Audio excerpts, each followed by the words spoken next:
The world is a mess. A giant eye with tentacles appeared and raised a barrier around Earth, trapping everyone inside. Good thing it did that, otherwise everyone would have grabbed their rocket and fled to Mars. With nowhere to run, the eye forced humanity to fight for it. Some genius saw the magic barrier glowing and thought it was a great idea to try breaking the shield with a bank. Result, the bank came flying right back at him and crushed him to death. In the middle of all this chaos, we meet our protagonist, Lin Hao. He receives a message with a spin wheel full of prizes. The wheel spun and landed on Legendary, which had a 1% chance. His phone lit up in all sorts of colors, letting him know he won 5 talents. Some were completely useless. One made any food taste amazing. Another let him pee 10 meters away without splashing against the wind, and one said he would always be in a good mood. Only 2 actually mattered. One removed all his fear, and the rarest of all, King of Soft Rice. Every woman stronger than him would fall in love with him. Hao feels a sharp headache, and when he looks around he can see a floating screen above people showing their stats. He was the only one with that many talents. He meets a girl named Lin Xiaoyun, and soon the floating eye announces the first mission, a dungeon. Random groups to fight monsters. The good news is that death there wasn't permanent. The bad news is that the pain of dying was very real. Everyone got teleported. Li Yunxiao wakes up in a place called the Spider Mother's Lair with a group of 10 people. They walked into the monster's den scared out of their minds, when a spider jumps out of nowhere and kicks a girl's head clean off with one swipe.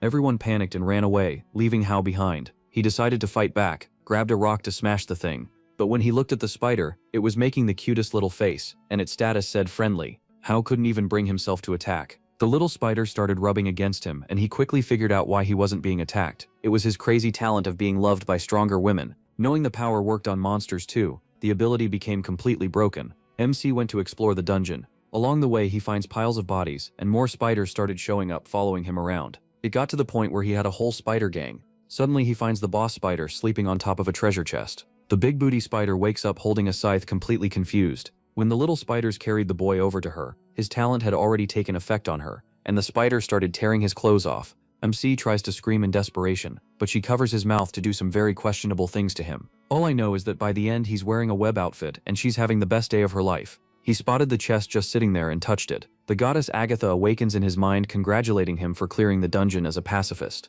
The reward was a golden classbook monster contractor. If his spirit is higher than the target's, he can form contracts and tame creatures just like in an RPG, like a true Pokemon master. He accepted the new class and went to test the power. Hao looked at the difficulty level to tame the boss lady. He thought it would be impossible to tame the big sister, but to his surprise it was way too easy. Her spirit was 6 and his was 8. The boy activates the power and closes the contract with the giant spider. Out of nowhere the freaky spider disappears and becomes his shadow. With the contract done, he became the only person in the world with a boss monster as a pet. The goddess announces that the mission is over and everyone is teleported back. Rewards for killing monsters will be sent to their terminals. Agatha tells them that if they think her name, a window will appear. Everyone starts checking their system screens, exploring the shop and all that, but our protagonist can't see anyone else's. Then Agatha says there's no time to waste. They have 1 hour to form groups before phase 2 begins. Still being cheeky, he opens Agatha's system, and it looks exactly like his. He jokes that she copied his interface and should respect his intellectual property. Then someone rushes over his little sister, Su Yin. She grabs his wrist, saying she was worried and asking if he got hurt. He awkwardly says he's fine, but notices the Spider Queen doesn't like how close Su Yin is, so she can sense things even from inside his shadow. Still, since her favorability is high and they're under contract, he figures she won't actually do anything. He pulls his hand back and reminds Su Ying that the goddess said no one would really die, so he's fine. She realizes he's right and gets a little embarrassed, then says she's glad he talked to her earlier. She wanted to help him, and that gave her the strength to resist. Otherwise, she would have been eliminated. Of course he wants to keep her close. She proudly asks how many points he got, saying she earned 40. He realizes he hasn't checked yet, opens his window and sees 0 points. He gets it since he didn't kill any monsters, but still, not even 1 point for clearing the dungeon? This system feels unfair. Then he checks again and notices he's ranked 3050. She tells him not to worry, rank 3000 is about average, so Agatha probably still favors him. He feels a little awkward, then notices the bodyguard is ranked first. Wow, Brother Wei is number 1, she nods. Wei didn't just score a lot of points, he also pulled a group under him.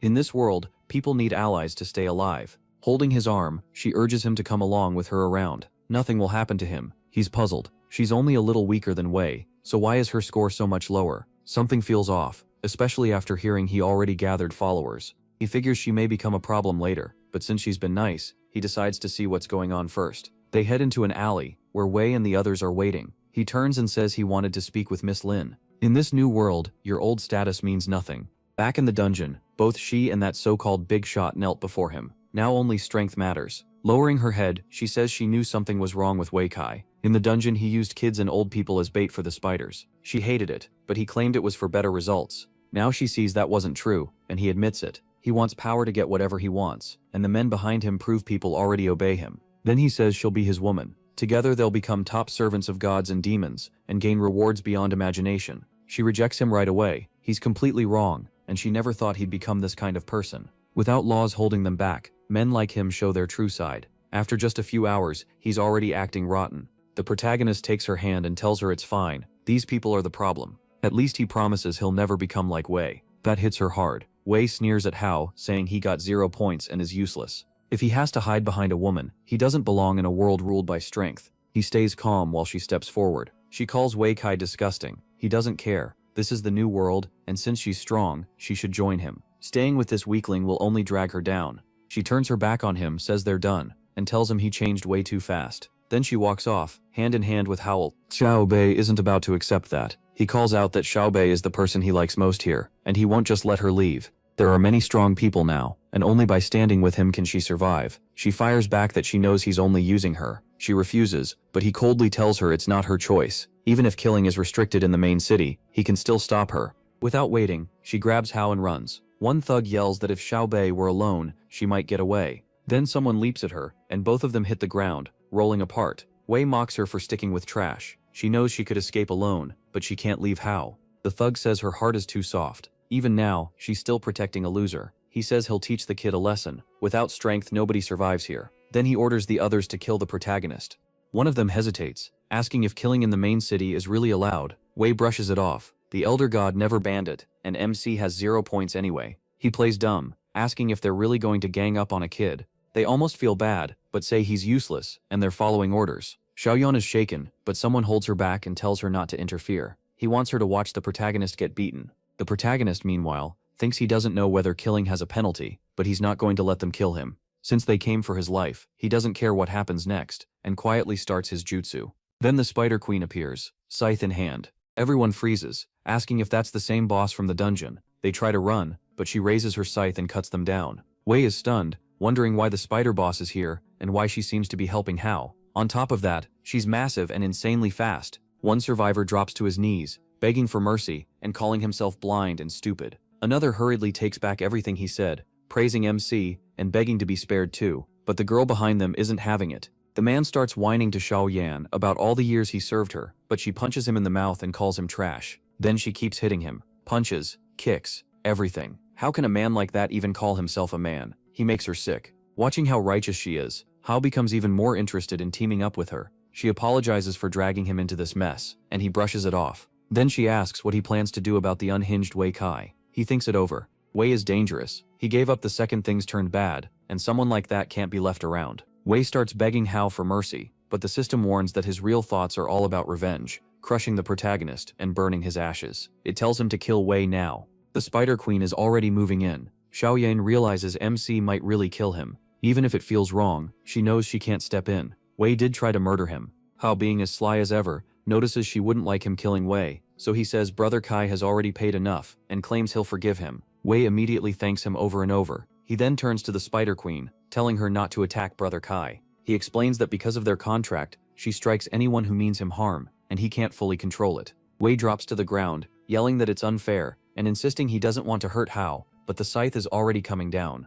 The protagonist coldly tells him to go join his men. Just then, Agatha appears. She declares that in this space, her warriors must not harm one another. Hao is confused. He already killed 3 people, so why stop this one now? Wei is beyond relieved, and starts praising the Elder God. But MC still wants to test how far Agatha's favoritism goes. He loudly orders the spider not to kill Wei, while secretly commanding her to do it in his mind. Agatha freezes the Spider Queen before the scythe lands. Wei shakes all over and even wets himself. With the spider stopped, he suddenly gets bold again, mocking her for being all scary a second ago and now not moving at all. Then he praises Agatha and reports that Hao killed 3 people. He begs her to punish him. He looks at the goddess while the system whispers that she still seems friendly toward him, so maybe he should test her one more time. Still, Hao decides not to push it. The girl worries for him, wondering if he'll be okay if he really can't control that spider. Wei keeps talking, saying that even if the protagonist didn't kill directly, the spider is connected to him. If she isn't removed, more people could die. Looking at MC, Wei thinks Agatha is protecting him like a fool. He figures that without the spider, he won't act so arrogant. He meanwhile switches to his innocent act. He tells the elder goddess he didn't know the rule, and the spider only moved to protect him because of Brother Kai. Agatha answers that from this moment on, the rule is now official. No one may kill each other in this place. Wei can't believe it. The goddess saw everything, so why won't she punish Hao? Worse, he still has that spider. To him it feels like the protagonist is cheating. MC walks up to the spider and tells her to return to his shadow. Then he tells the girl they're safe now. Wei starts losing his mind. None of this makes sense. 3 of his men were killed, yet Hao somehow has no responsibility, and he still gets to keep the spider. Wei refuses to accept it. He shouts that the elder god is being unfair. At once his expression changes and lightning strikes him. So that's Agatha's answer. The air goes still. She asks why the goddess attacked him, and Hao shrugs, joking that maybe Wei was just too ugly. The system then tells him he survived thanks to his soft rice talent, but warns him to be careful. After that, the goddess leaves. The girl asks where the spider went, and whether he can command her. He says he's not sure. Back in the last dungeon she chose to follow him. He's just lucky. Then he admits that honestly, he wanted to run too but couldn't bring himself to leave her behind. She's touched and promises to protect him. Taking his hand warmly, she tells him not to be scared. Everything is fine now, and at least the elder goddess didn't punish him. Poor girl, she's completely falling for it. She thinks she was supposed to protect Hao, but in the end he saved her instead. The protagonist is thrilled. Perfect. Now she won't see him as a bad person. But then Agatha speaks again. Death may be avoided, yet breaking the rule still brings punishment. The violators will now be judged. Hao starts glowing pink, and the moment Agatha touches him, he vanishes. He's thrown into another place. Now he complains that the goddess said she wouldn't punish him, then did this anyway, so he'd better be more careful. He pats the spider and thanks her for all her hard work, even getting caught because of him. Then he asks where Sister Shiolian is, making the spider a little jealous. Agatha appears again. She addresses her beloved warriors, saying that before the main announcement, there's something they need to know. By now they've all received their panels, and learned that the system exists. Points are how the dungeon grades your performance. In this one, only your monster kills mattered. Next time, the scoring could be totally different. In this world, points matter more than anything. Money is gone. You can spend points on gear, accessories, books, and potions. Since humans like trading with each other, you can also transfer points by thinking about it. This is the place where your missions will begin. Nothing can invade this zone, but that doesn't mean you're safe from death. Now for the next mission, and everyone gets teleported at once. She says the mission will last 2 months. You can earn points by hunting or exploring, but if you go 48 hours without getting any, you'll be erased, and once you're dead here, you're dead for good. The goddess leaves, the barrier drops, and the mission officially starts. Everyone immediately takes off, rushing for the shops to grab potions. Li Yunxiao sighs. He got no points, and now death is permanent, so he has to be a lot more careful. Then he changes his mind. If he has no points, he'll get them from someone who does. His eyes land on the perfect target, Brother Wei. At that moment, his spider shows up. Li Yunxing tells Wei not to panic. He only wants to talk. Wei tries acting tough, but one move and the spider slams him into the wall. Seriously, he's pinned there with no way out. Wei starts panicking. If he stays stuck for 48 hours, he's finished. So he quickly offers a deal. He says he has plenty of points and can give Li Yunxiao some as an apology. Li Yunxing the 1,100th realizes. Wei caught on fast, so he says fine, hand over all your points and I'll let you go. But Wei pushes back. He'll give some, not everything. He still needs enough to stay alive. The spider keeps staring him down and he can tell he's still wavering. She warns that Wei clearly hasn't given up on revenge and is probably bluffing. Lin Hao tells him it's not really his choice anymore. The spider seems attached to him now and might wrap him up forever. He even jokes that he needs items to keep her under control. Besides, the goddess won't punish him if Wei ends up as a puppet. Wei glances at the spider, who's happily showing herself off, and internally he knows he's doomed. Still, he argues that giving up everything is the same as dying, so he offers 80 points instead. He begs Lin Hao to take 80 and leave him enough to survive. The spider notes that he's really getting desperate. Maybe he still thinks he can rise again later. In the end, they make the trade. The system asks if Lin the protagonist accepts 80 points from Wei. Of course he does. The shop has accessories, equipment, books, and potions, but the gear only goes up to blue rank. The accessories section includes things like medicine, rope, and other survival tools. The other sections are pretty self-explanatory. What stands out is the potion section. There's only one item there, the advancement potion. Everything is sorted by price. After looking it over, Lin Hao decides not to waste points yet, since he still doesn't know what kind of danger is coming. So instead, he buys a watch, a portable shop that lets him purchase items anywhere. With spending figured out, all that's left is learning how to grow stronger. In the book section, he notices the other books cost 200 and aren't even that great, so the one he got earlier must be insanely valuable. At the top are profession skills, and right now he only has the monster skill. Under that are regular skills, which have to be bought and equipped before they can be used. They cover things like body strengthening, agility, mental power, and jumping ability. He also learns that once a stat reaches 9, you need an advancement potion to break through. So if his spirit goes from 8 to 9, and he uses the spirit potion, he'll reach level 1. At 20 points he'd hit level 2,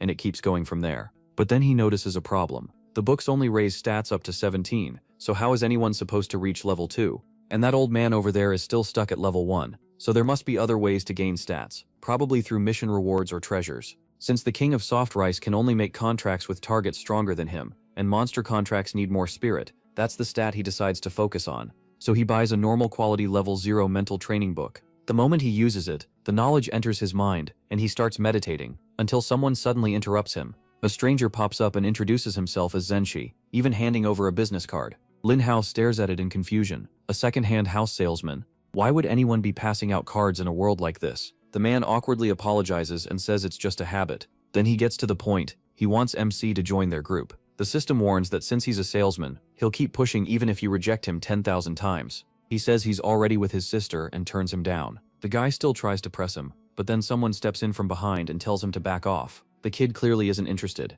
Shang-Chi quickly apologizes to his captain and jokes that maybe he wanted the little brother too. Then he backs off. Li Hao can only wonder what is wrong with these people's talents. Why is everyone trying to recruit him? He thanks the man who helped, and the guy brushes it off like it was nothing, while the protagonist checks his stats. Strength 6, Constitution 6, and the rest are balanced. He's already using books too, making him seriously strong. The man introduces himself as Luke and asks for his name. Li Hao answers plainly. Looking at those balanced stats, Lin the 1100th can tell this guy is no joke, so he asks if that salesman was trying to scam him and steal his points. Luke Sek says no, the guy was just recruiting. He also noticed he bought the portable stopwatch. For someone that young, he says that was a smart move. Then Luke admits his team, King's Army, already has more than 15 members, and he wants the protagonist to join too. Li Hao's screen updates. This guy gathered 15 people in just half an hour. He's a strong leader, but he may dislike other men, so be careful. After seeing that, MC politely thanks him and says he'll talk it over with his sister first, but he has no intention of joining. Hunting alone with his spider will be way easier, so he leaves Luke standing there awkwardly. One of Luke's Sia's men comments that the kid has real potential. He may look weak, but he isn't. Luke's Diaz just calls him an inexperienced child and says there's no hurry, they'll come around eventually. Then someone asks why he's saying that. Did he already have trouble with the boy? The man awkwardly admits there was a small misunderstanding. Nothing huge, but if Li Hao gets stronger, he doubts the kid will spare them. Luke pulls out blue-grade elite gear and calmly says not to worry. If he becomes a problem, he'll deal with it himself. They're teammates now. The man gratefully promises to get stronger and protect him as much as he can. With this team backing him, he'll evolve much faster than that idiot. Then he'll finally get revenge on Li Hao. Meanwhile, Li Hao the protagonist talks to his spider. He realizes he still hasn't given her a real name, and calling her sister Spider all the time feels strange. After checking his translator, he decides to call her Little Chirp. She gets so happy that she throws her arms around him. And right then, the other girl shows up. She finally finds him and calls out to Brother Lin.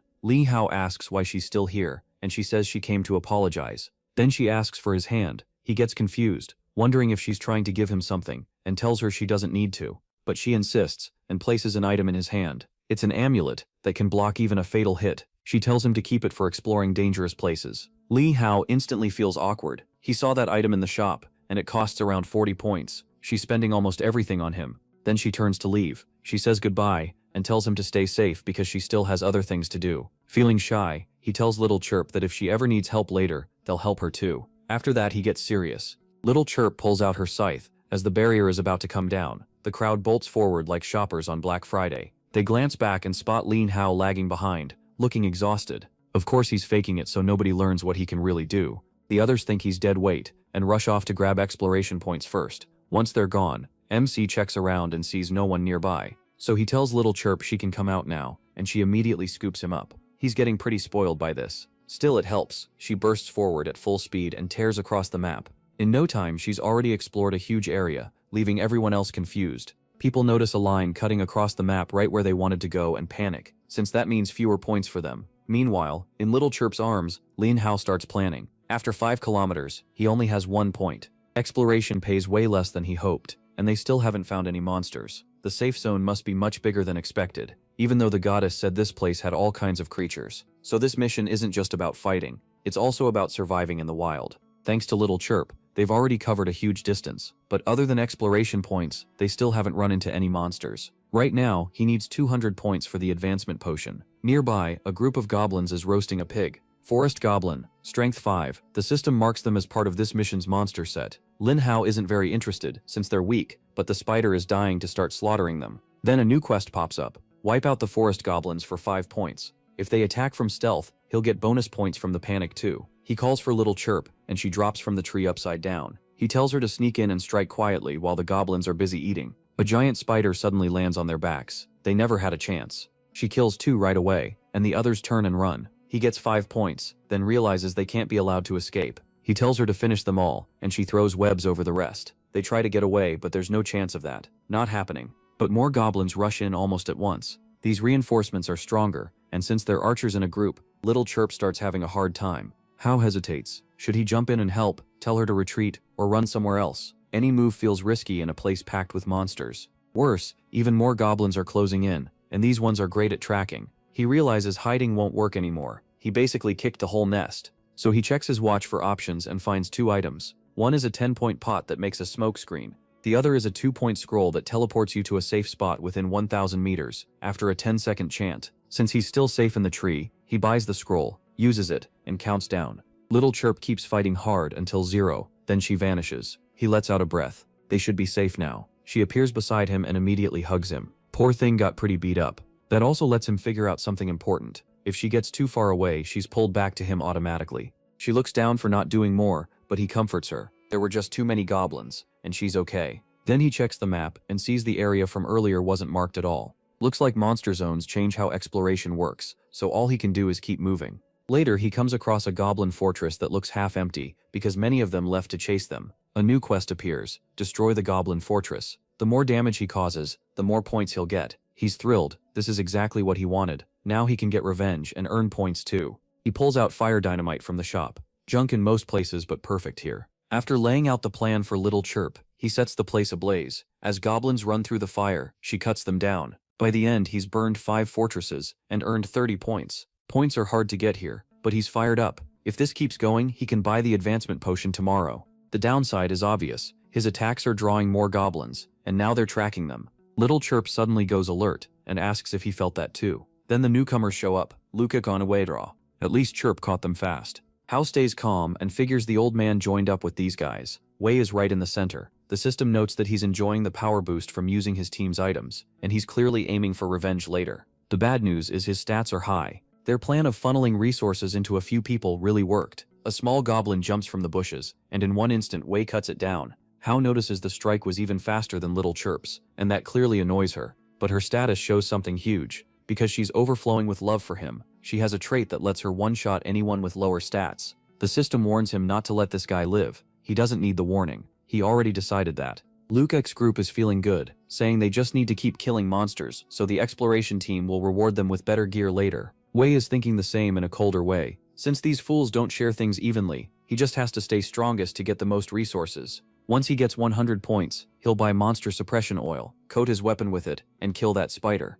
Too bad the spider is already behind him. He starts thinking about killing Hao next, then suddenly wonders why the ground looks so far away. He looks up and sees what's above him. Luke blurts out, asking what just happened. He shouts for everyone to stay sharp. A monster spider is here. The whole group starts shaking. They thought this was only a goblin forest. They're stunned. After pouring so many resources into Wei, he got erased in a single second. Little Chirp vanishes just as fast as she struck. Wei screams about the monster, and Luke yells that one day he'll avenge this. His teammates are amazed, thinking Lukic is incredible. But Lukic is really just relieved. He spotted her leaving in time and said that to keep the group from breaking down in fear. On the third day, a goblin is chasing a young pair. The girl is terrified, and the guy says he doesn't know what to do, then turns around and shoots the warrior girl in the knee with a crossbow. She collapses, unable to move, as a large goblin walks closer. He uses her as bait, and yells for the monster to chase him instead. Bleeding on the ground, she cries that her family helped him so much, so how could he do this? The guy snaps back, calling her trash. He says she kept begging for gifts even though she knew he was poor, and he'd wanted to ditch her for a long time. Then a goblin with a huge axe appears. She looks up at him and says he's going with her. The screen turns red, and that lunatic gets exactly what he deserves. Meanwhile, Little Chirp keeps killing goblins, and Hao notices that whenever goblins take over an area, that part of the map turns dark again. So this isn't only exploration, it's a fight over territory too. To really gain points, they'll need a better way to crush the goblin force. Just the two of them using hit-and-run tactics won't earn much at all. Then he gets an idea and looks at Chirp, who's holding a goblin. Its description says some goblins are edible and full of protein, but these were made by the god 20, so eating them causes something awful, and Little Chirp is already lifting it toward her mouth. He panics and stops her before she can take a bite. That close call makes him remember she doesn't need food anyway. She runs on his energy. He's the one who has to eat. The problem is there doesn't seem to be any fruit in the forest, so he checks the watch and looks for food to fill his stomach. The first recommendations are ridiculous. Phoenix heart, dragon liver, priced at 666,000 points, so he adds a price filter. That finally brings up a low-grade ration for 5 points. Still, he wants to save points, and over 2 months he'd have to burn at least 30 just to stay fed. Right then, a genius idea hits him. He remembers his so-called useless talent. Everyone else lives on pills, while he'd have to waste all his points on food. Then someone wonders what that kid is doing over there. Hao is crouched on the ground like a cow, chewing grass. Thanks to his trash can talent, even wild grass tastes good to him, and digests just fine. Still, he looks completely insane, gnawing on the ground. A while later, another goblin goes down. Little Chirp looks a bit worn out. These taller goblins are much tougher, even with traps helping out. It doesn't help that they work together really well. Even so, she still looks pleased. He praises Sister Chirp, and she shyly acts like it's nothing, though she's clearly happy. Then the system warns him that she's struggling against these goblins, and as her contractor, he needs to help her grow stronger. Hao sees two choices: find someone who can help her, or try to power her up himself. He isn't sure what upgrades will do, but he's now reached 300 points. Just then, a glow surrounds him, and his system says meditation won't help anymore unless he uses an advancement potion. So this is the perfect time to buy it. The only problem is, he has just 3 shop purchases left, even though only 5 days have passed. He asks Chirp to carry him back to base. She happily does, and they return to the starting area. Hao buys the potion and drinks it in one go. The change is instant. His thoughts get faster, his sight sharper, and he starts sensing things he never could before. Back where he's from, people use potions like this too, but they're illegal. He figures his stronger mind boosted not just intelligence, but also perception, and how fast he handles information. The advancement gives him 1 skill point. He can improve his monster contract to seek another fighter, or gamble on strengthening Little Chirp. Since he still hasn't found any other strong monster girls, he bets on her and gets a morale boost skill. As a monster contractor, he can now pour spiritual power into his creatures. He can use it 5 times a day. Pretty much all his powers are going to revolve around his creatures. Since basic mental training is useless now, it's time to buy a new one. After setting up his next round of training, he heads back out hunting with Little Chirp. The green goblins start getting slaughtered. He tells Little Chirp to spare one of the small ones, walks up to it and tells it to attack him. The goblin swings its hammer, but Hao just stays put, letting the barrier take the blow. This 40-point item is absolutely worth it. The hit only used 1% of his energy. Now that he's tested defense, it's time to test attack. He throws a punch while Little Chirp watches, curious about what he's doing. The goblin thinks he's an idiot, and gets ready to hit again. Hao calls this his strongest attack, but the goblin blocks and nothing happens. Even the goblin looks confused. Then the thing charges again, and he tells Sister Chirp to go ahead. The problem is, the morale boost has already run out. He curses under his breath, realizing he didn't get stronger at all. He's still basically the king of being soft. Then she walks over, and gives him a gentle pat on the head. At least Little Chirp got stronger. The boost only added 1 point to agility, and 1 to strength, but the change was huge. Looks like the best way to grow now is to focus hard on spirit, so he'll spend his points on spiritual upgrades, and whatever useful stuff comes from chests. With that morale boost, Little Chirp can handle the forest goblins just fine.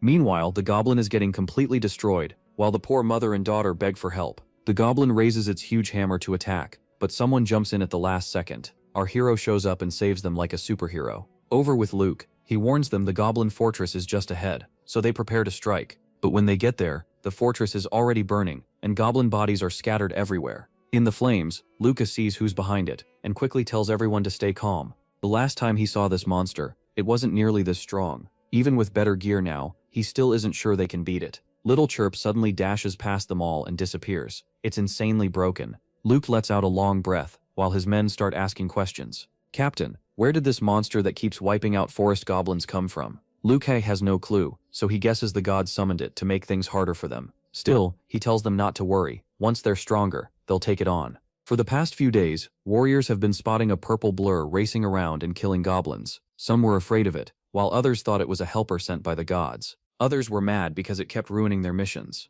As more players spread out, the ancient gods' warriors started taking over the goblin forest. After a month, nearly half the area had been explored, and everyone agreed they had to find the source of the goblins and destroy it before time ran out. Our protagonist thinks they can keep spreading rumors about the spider all they want. Nobody will notice a skinny, weak kid like me. These last few days have been rough. He spent a lot of points healing Little Chirp, but it paid off. He earned another 60 points and learned that after evolving, she can now move 500 meters farther away. Too bad the morale boost only works when he's close, so he still has to stay nearby. After killing 10 goblins in 1 minute, he gets an achievement and a small chest. The guy grins, thinking he's been grinding this whole time, and even got a purple chest. Working hard? Yeah right, you lazy bum. He reaches for the chest, but it slips away from his hand. The system says Agatha's achievement chest can't be opened here, and he must return to the starting fortress. It also warns that his forest goblin enemy achievement has activated. The goblins know about him now and are joining forces to attack. He stays calm. An alliance? They're already coming in groups of 10, so how much worse can it get?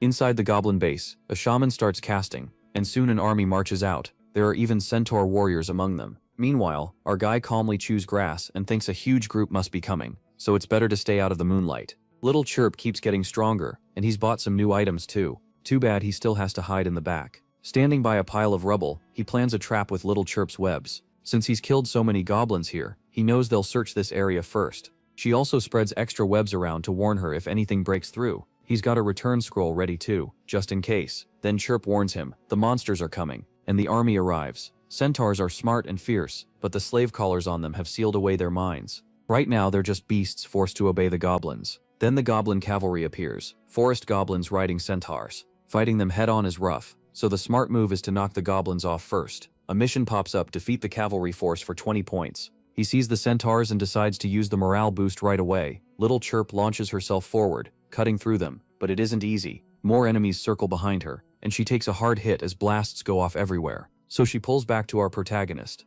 The whole enemy force chases after her, but that was the plan. Now Chirp tugs on the webs and the rocks he set up come crashing down from above. She zips through the falling rocks and wipes out everything in her path. But something's wrong. Why didn't the mission clear? Could it be? A shaman appears behind her and casts a spell to strike, but our boy reacts fast and yanks her back just in time. The bad part is, that exposed where he was hiding. Forest Goblin Shaman. This goblin uses magic to boost his physical power, then turns invisible to ambush you. He's smart and dangerous. The monster's illusion starts rambling, and our protagonist thinks there's no way he can win this, so he decides he's out. He snaps his fingers, says bye, and the shaman smashes the ground in rage. Back at the base, the 5 gold scroll lets him choose exactly where to return. Hearing something nearby, he quickly tells Little Chirp to hide in the shadows. That goblin shaman was way too strong. There's no chance he can beat him yet. First, he needs a quiet place to open the chest. The problem is the base is packed with people, including Luke, who's now decked out in heavy armor. This guy built a team, took everyone's points, and somehow still made them trust him. Good thing the system warned me,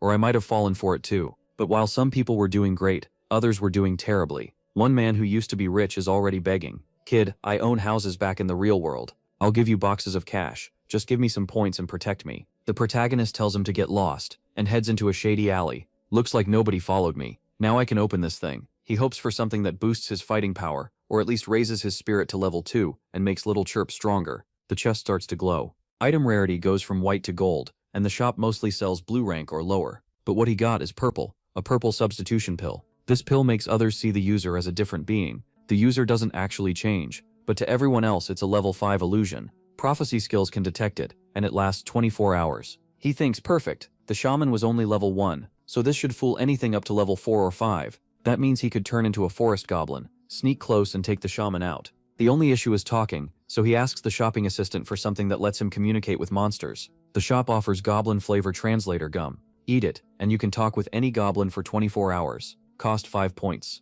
He jokes that this AI is better than ChatGPT. Ask, and it delivers. Now he's ready. The shaman and the goblins stand over their fallen men. He's muttering in goblin speech, but the system translates. Find the enemy who killed our comrades, and use the horn to call reinforcements. Kill any human you find. Their target is the whole human race. The smaller goblins rush off at once. One little goblin wanders around by itself, looking calm and lost. Then it turns its head, and guess who's standing behind it? Even while attacking, she still looks beautiful, but that poor goblin is finished. 2 nearby goblins hear the scream and ask what that was, but then our tiny protagonist shows up, looking exhausted and beat up.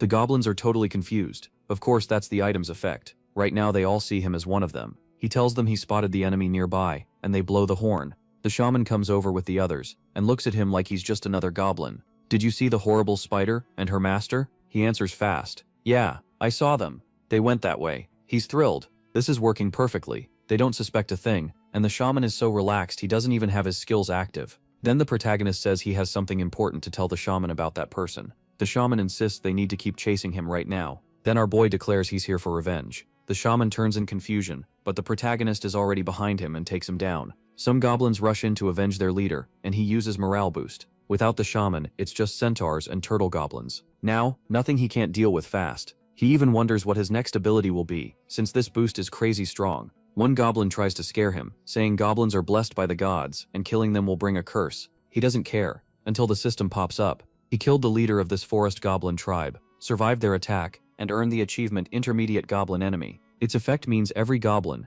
young or old, now sees him as their top target. So the goblin's so-called curse was just their hatred growing stronger. That means he needs a way to wipe them out fast. The last two goblins are confused because he's just standing there. Then he calmly says he only spared them for questions, and if their answers don't match, the one who lies dies. This kid is a monster. At interrogation, where's your main base? Where's your great shaman? How strong is he? The questions just keep coming. The goblins panic. Sure, they're dead. But he tells them to relax, answer everything, and they'll be fine. Then the scene cuts to Lukek and his group.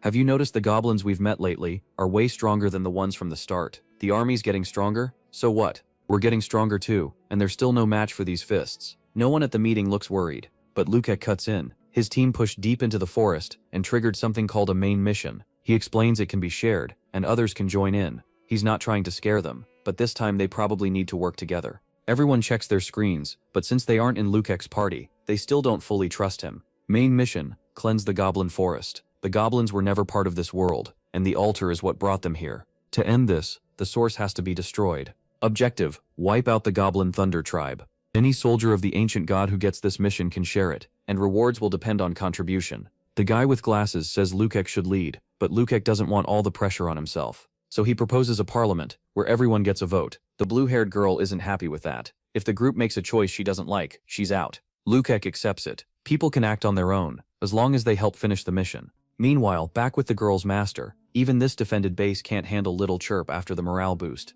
Once the goblins are wiped out, no one can leak anything. From the ones he beat and questioned, he pieces together the truth. Every goblin in the forest answers to one force, the Thunder Tribe. Their strongest figure is the Great Shaman, who guards the altar. As long as it remains, more goblins will keep appearing. Right then, the protagonist gets the same mission as Lukek, a shareable main quest, to destroy the goblin altar. That brings them to day 33 of the forest expedition. The blue-haired girl tells the guy beside her, their next goal is to find the Centaur tribe. They figure the centaurs are enemies of the goblins, and are likely being enslaved. At the same time, the goblins also gather after sensing something is wrong. During the meeting, one goblin glances over and asks what tribe he's from. Luckily, the protagonist already knows the answer from the intel he stole. He says he's from the Haptor tribe, and is on his way to greet his majesty. Sneaking in should have been easy, but then this happened. The goblin keeps staring, then says he knows that place well and can guide him there. Clearly, he's got something else in mind. The system shows his status as friendly, but that's misleading. This goblin wants his body. Even with a lower level, his total stats are higher, which is why Lin's soft rice talent triggered on him. Lin thinks, how did I end up dealing with a creep like this? Night comes, and the goblins fall asleep. That goblin sneaks toward him, while our boy has already told Little Chirp to stay ready. She's waiting in the dark. He whispers for her to grab the goblin from behind, and watch the angle so no blood gets on him. But before Little Chirp can strike, an arrow shoots in from somewhere else, and hits the goblin first. The protagonist freezes. Is another player nearby? That shot was powerful. Then a whole volley rains down, and he realizes the problem. With the pill active, any player would see him as a goblin too. The one upside is that Little Chirp can move freely. They'll just assume she's another goblin creature, not his partner. He throws up a shield barrier and tells her they need to fall back. Still, she tries to cut the arrows out of the air. But these arrows home in on him, curving mid-flight. The shield saves him, but he's stunned. Each arrow is shaving off 2%. This has to be a skill. Worse, they seem locked onto him. Unless he teleports, he can't shake them. That creates another problem. If he teleports now, his whole infiltration is over. Little Chirp blocks some arrows, but not all of them. He tells her he's about to use the morale boost, but then the arrows suddenly freeze and drop to the ground. He blinks. The arrows stopped? Then he spots someone on the hill. For a second he wonders if it's another cute pet candidate, but she hesitates. then smacks her own head. No, she's a forest goblin enemy. She orders a retreat. She has to kill him herself. Still, something feels wrong. Why can't she do it? The system checks her. Ordinary female centaur, 13 strength, 7 constitution, 19 agility, 7 spirit. Lin has 10 spirit. She clearly hates forest goblins, but now that hate is clashing with affection. Even so, she's still close to attacking. That rattles him. How much does she hate goblins, if even his talent can't fully stop her from wanting him dead? He quickly tells the system to buy a translation so he can speak with her. Chewing the gum, he calls out, "Sister Sagittarius, please hear me out." She's surprised he knows her language. He claims he's a centaur too, just cursed by goblins. She pauses. A centaur. Even the system mocks him. His story is awful, but somehow she still thinks he might really be one of her people. Lean snaps at the panel to stop judging him. He's just trying to stay alive. Then he spins a sob story about being kidnapped, losing his family to a goblin shaman, and being turned into this form. He pours on the revenge talk, and it works. She walks over to comfort him. "Poor thing, you've suffered so much." He agrees at once, though Little Chirp is clearly not happy watching this. The centaur then notices the giant spider and asks why he's traveling with her. Without missing a beat, he says he saved Little Chirp when she was small, and she's guarded him ever since. That finally relaxes her, and they become fast friends, though he's the one getting the real advantage. He's excited. Unlike Little Chirp's intense devotion, this centaur is warmer and more tuned into his feelings. He can use that. Since she hates the forest goblins, he suggests they team up. She takes him to her people, and together they'll attack, but she just hesitates in silence. That reaction tells him something. At last she admits she has no family, friends, or clan left. He already knew goblins used centaurs like horses, but he didn't realize they were almost wiped out.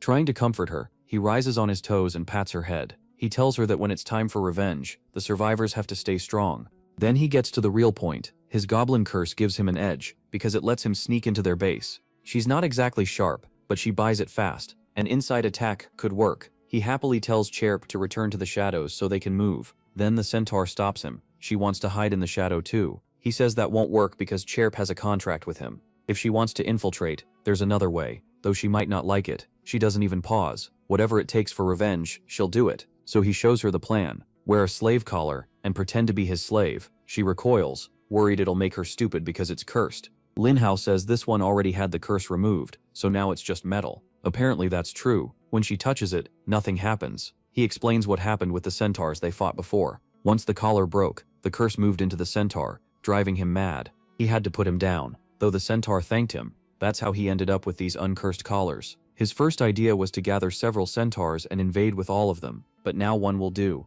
The centaur girl, not being the brightest, struggles to pull the collar over her head, but somehow manages it. Before they move out, he asks one last thing. What's her name? She says it's Mia. Since her name is simple, he shortens his own to Lin so he won't draw attention. Then he tells Mia the plan. When they reach the goblin base, she has to act blank and dumb, like her mind is shut off. She agrees without hesitation. Her attempt isn't great. She mostly just looks hungry, but it'll have to do. Now it's day 35 of the expedition. At the goblin base entrance, a guard announces that anyone entering must bring an offering for the great shaman. One poor goblin offers a bone flute, and the guard steals it for himself, saying he needed it at home.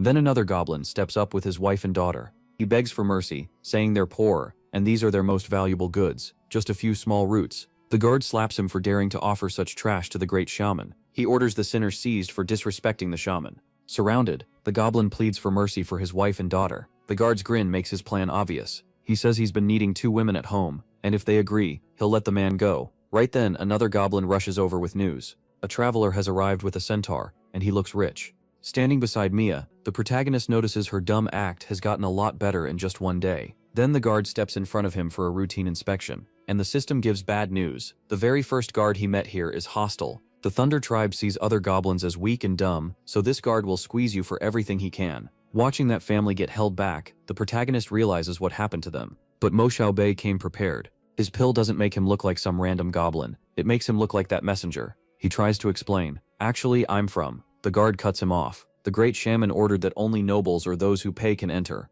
The protagonist finds that odd. Apparently goblins look down on their own kind too. Then a mission pops up. Show your anger. This guard insulted you, so slap him. The harder the hit, the more points you get. Pull your hand back farther for an even bigger reward. The guard looks Mia over and grins. That centaur is nice. Leave her here and you can pass. He keeps going, saying this slave doesn't look built for fighting. She's more like a toy. Let them have some fun with her, and he'll let them in. The protagonist thinks these guys are simple, greedy, selfish, and full of themselves. That makes them easy to handle, and this mission might help too. He takes out the bone flute the other goblin brought and says he's an envoy from the lion tribe. The great shaman knows him, so this disrespect won't be forgiven. The guard, either dumb or fearless, snorts. So what? Why should anyone care about a messenger from another tribe? Pay up or lose the slave. Then another goblin kicks him and tells him to shut up. He quickly turns polite, saying the other guard is slow and didn't understand who he was dealing with. He offers to report that an honored messenger has arrived. The system notes that this goblin truly believes the act. He's so greedy and shameless. There's no room left for brains. The protagonist points at the women and says they're from his tribe, so they should be released.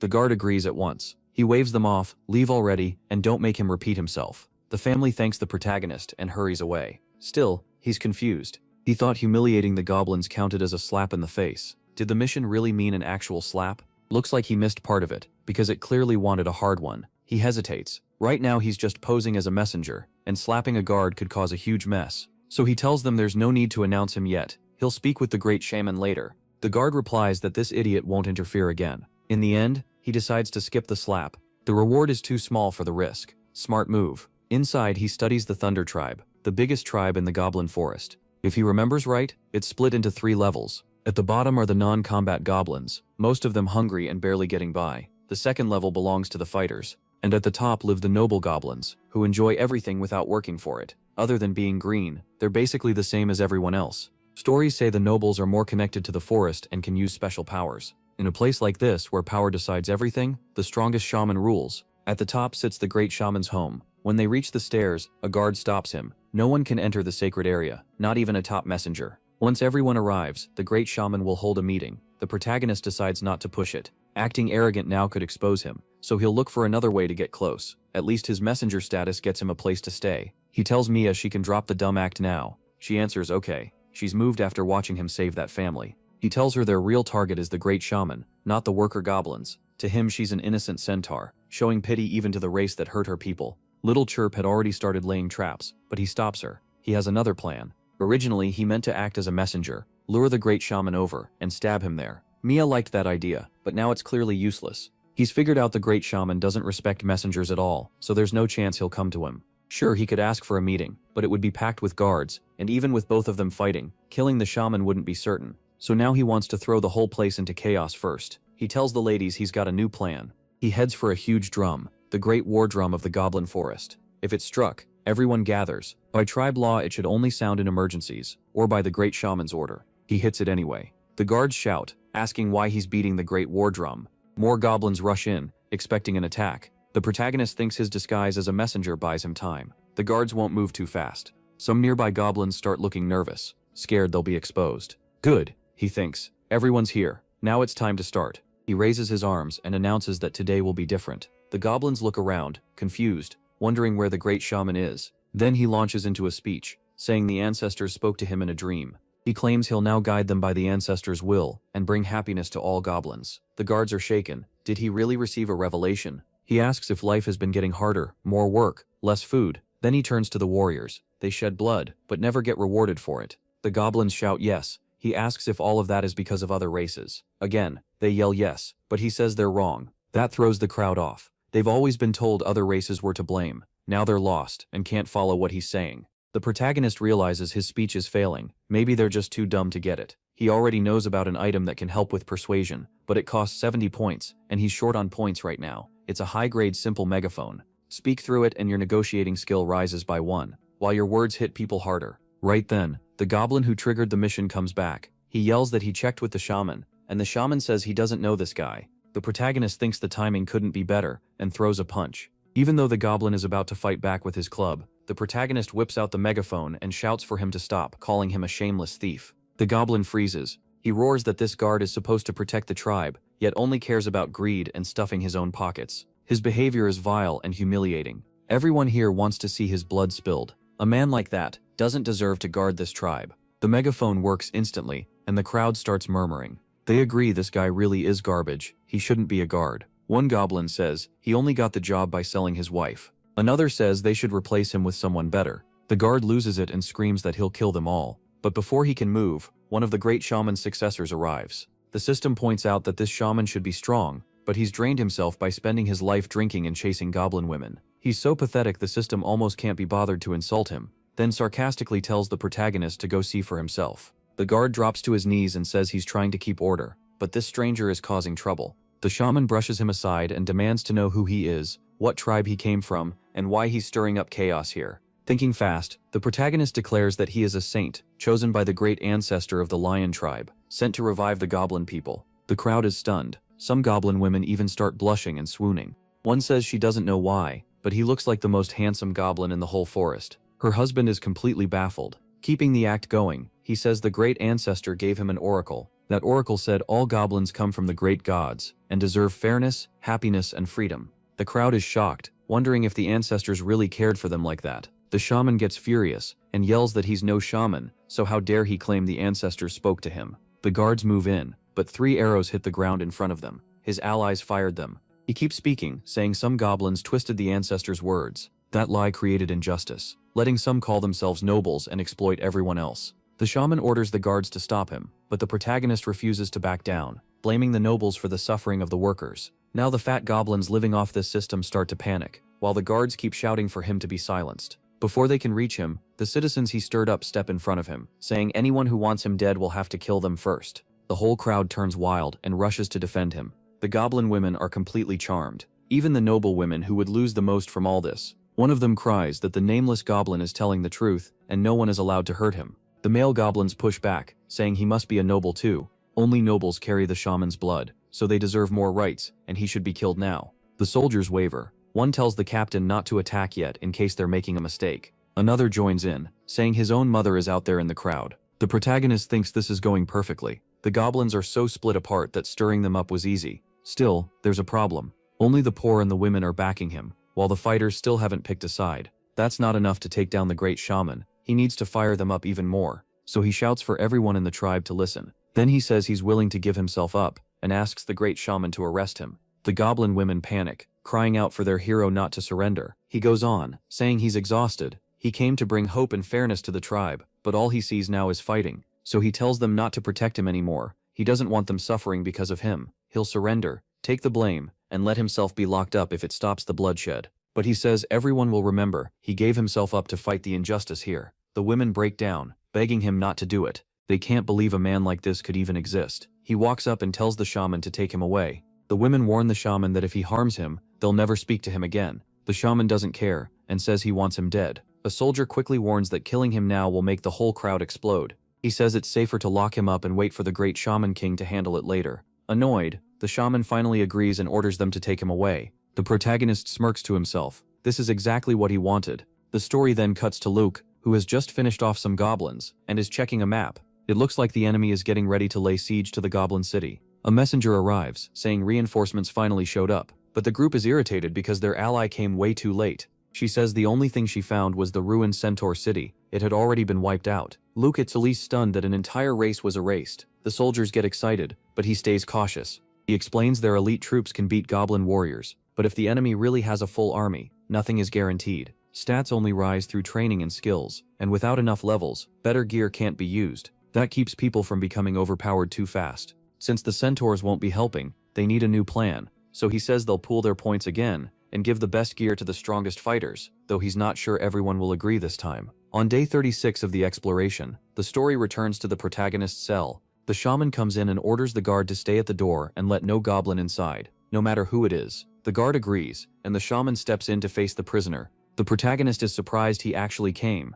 The shaman leans in and says the great shaman has approved his execution once their enemies are dealt with. He won't kill him yet, but he does plan to torture him first. The protagonist grins and says the shaman is being very helpful. Confused and furious, the shaman demands to know what he means and threatens to crush his throat. Before he can move, the protagonist calls for Little Chirp, and the spider appears behind the shaman. He freezes in shock. In an instant, the spider's blade is at his throat. Sweat pours down his face. He's stunned that he's still alive. Then he begs for mercy, offering blessings and treasure. The protagonist shuts him up by webbing his mouth. He says he won't kill him because he needs a body double. If the goblin jailed for justice suddenly escapes, it would look like an admission of guilt. Then he tells Chirp to tie him up. After that, he turns to Mia. He tells her bow is in the next room, and sends her to get it. She nods and leaves. Of course, he doesn't want her watching him use the pills. Then he faces the shaman again. He says all goblins look the same to him anyway, so he'll just beat this one until nobody can tell who he is. Outside, the guards hear the noise, They assume the shaman is just beating the prisoner too hard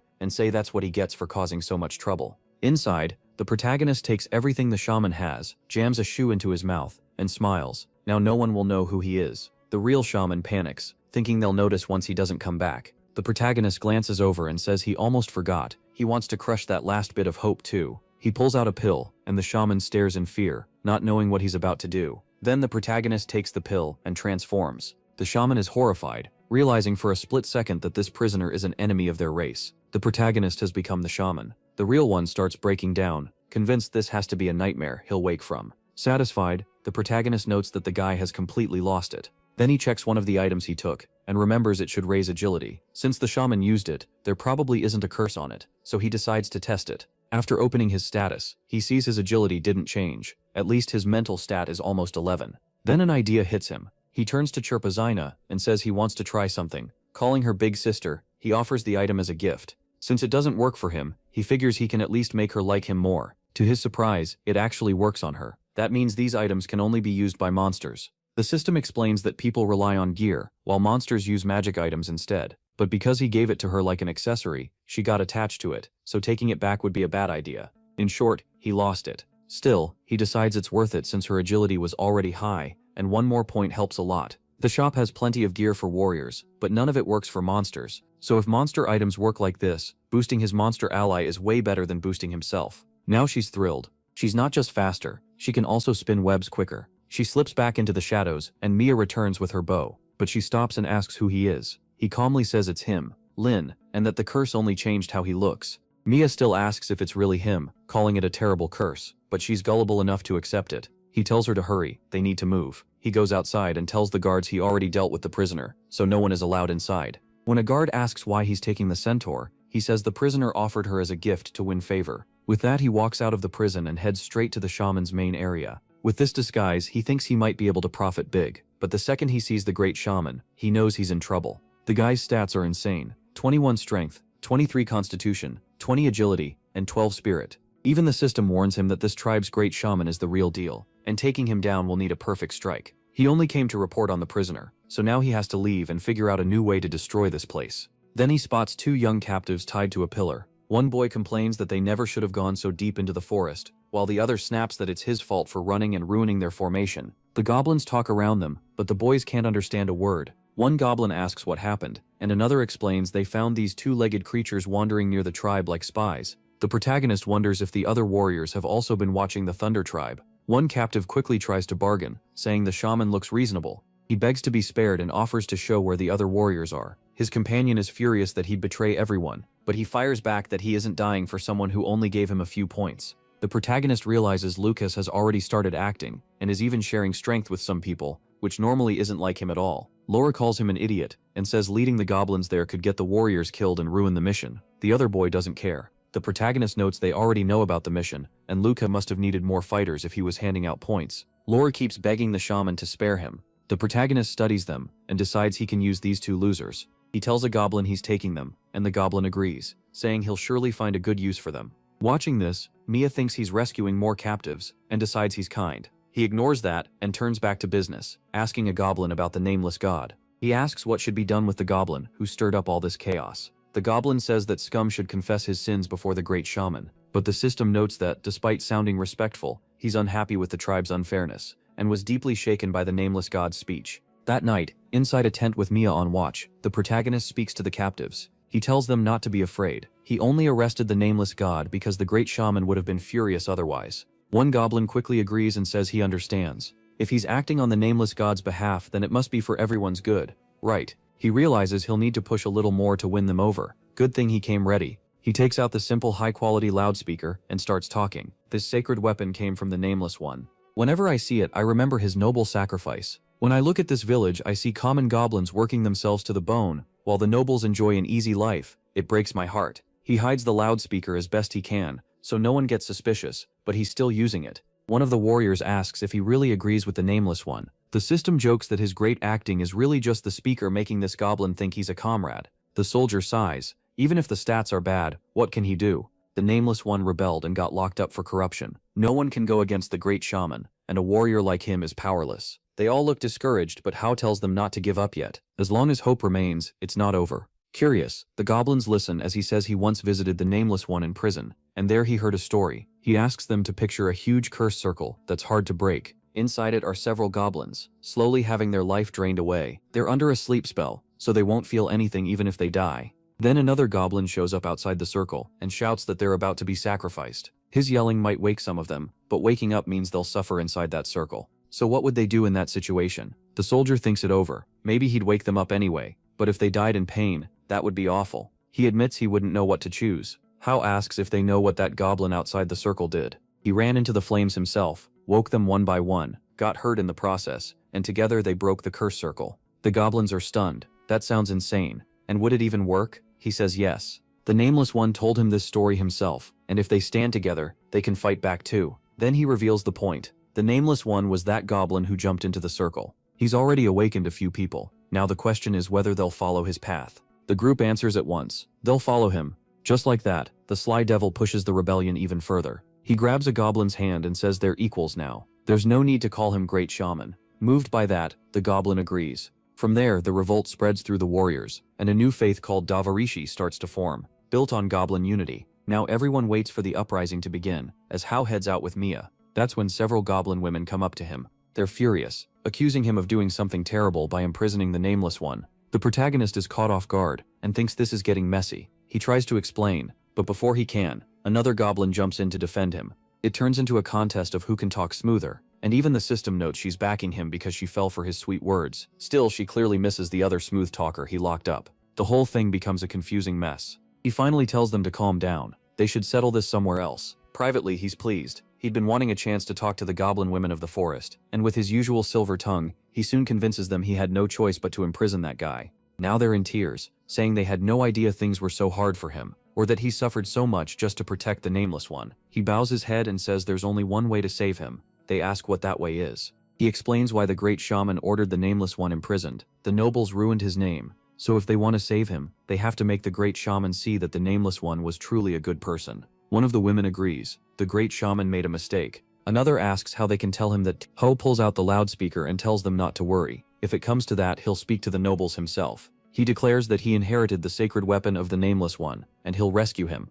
That fires the goblin women up completely. After winning them over, he rushes to the nobles, not to persuade them, but to report everything. One noble is shocked that someone is trying to ruin the Great Shaman's reputation. Ho confirms it and says they can trust him. The noble thanks him, glad they can prepare to crush the troublemakers. Day 39 arrives, and the goblin women launch the revolution. They shout that the Great Shaman was deceived, and the whole tribe deserves justice. Meanwhile, MC speaks with a soldier in hiding. The soldier asks if they really shouldn't join in yet.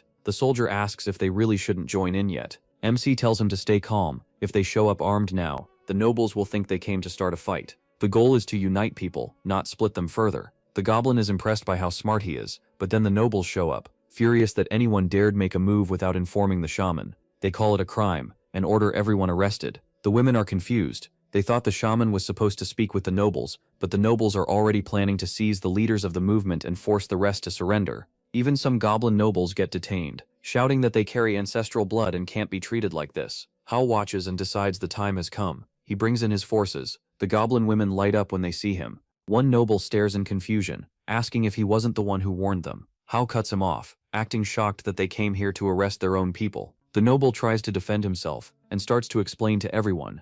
But the protagonist orders Mia to act, and she fires, dropping the noble with one arrow. That sets the rebellion off. MC declares that they tried to reason with their fellow tribesmen, but no one listened, so now they'll fight and free the Nameless One. He looks around and realizes the revolution is fully underway. From here on, everything depends on how the Great Shaman responds. Leading the crowd, he shouts for them to free the Nameless One. The goblin women throw themselves into the revolt, but an arrow suddenly lands right in front of Hao, along with a warning to stop. One more step, and they'll be killed without mercy. The women recognize the speaker as the tribe's strongest warrior, but he doesn't care. As long as the goblins turn on each other, that works for him. So he rallies the crowd, saying that even if the great cavalry stands against them, those who want to free the Nameless One will never surrender. The goblin women raise their weapons, and the revolution is on the edge of exploding. At the same time, the Great Shaman is praying, when a subordinate rushes in. He reports that the Hare is leading troops their way, and even the officials can barely hold them back. The Great Shaman is stunned. The Hare was supposed to be trustworthy, so how could this happen?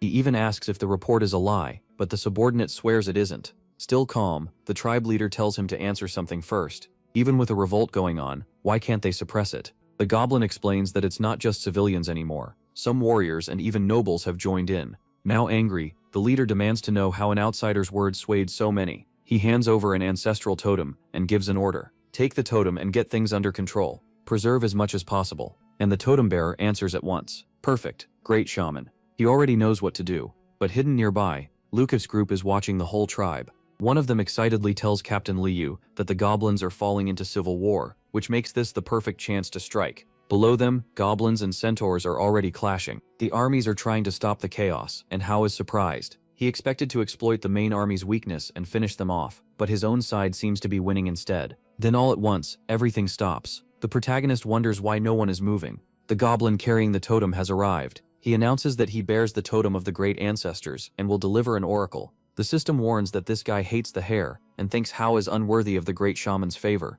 That immediately shocks MC. He realizes the body he took over is hated by this guy, and worse, the man is carrying serious gear. The crowd starts reacting well to the totem, which is bad news. He needs them angry. Then the totem bearer speaks, accusing them all of causing trouble for the great shaman. He says the great shaman knows the truth and wants everyone to go home, rest and accept forgiveness. The goblins, simple as ever, eat it right up and revere the totem bearer. The protagonist knows it's hard to beat the respect they have for their leader. Arguing now could ruin everything, so he switches tactics. He says there's no need to rush. The great shaman is right, and they should all celebrate together. He'll bring out the nameless one, so everyone can speak with him. The totem bearer hesitates, but Hao presses on. Everything is settled now, and the great shaman promised forgiveness. Was he really going to question that? Not wanting to stir things up more, the totem bearer gives in and agrees to go get him. As they walk down the corridor, the shaman admits he used to think MC only cared about pleasure and had no ambition. Today changed that. He finds the sudden kindness suspicious. Then the shaman beside him adds that it looks like Hao saw the nameless one stir up a little rebellion and decided to use it for himself. He even praises it as a great plan, especially once he got the totem.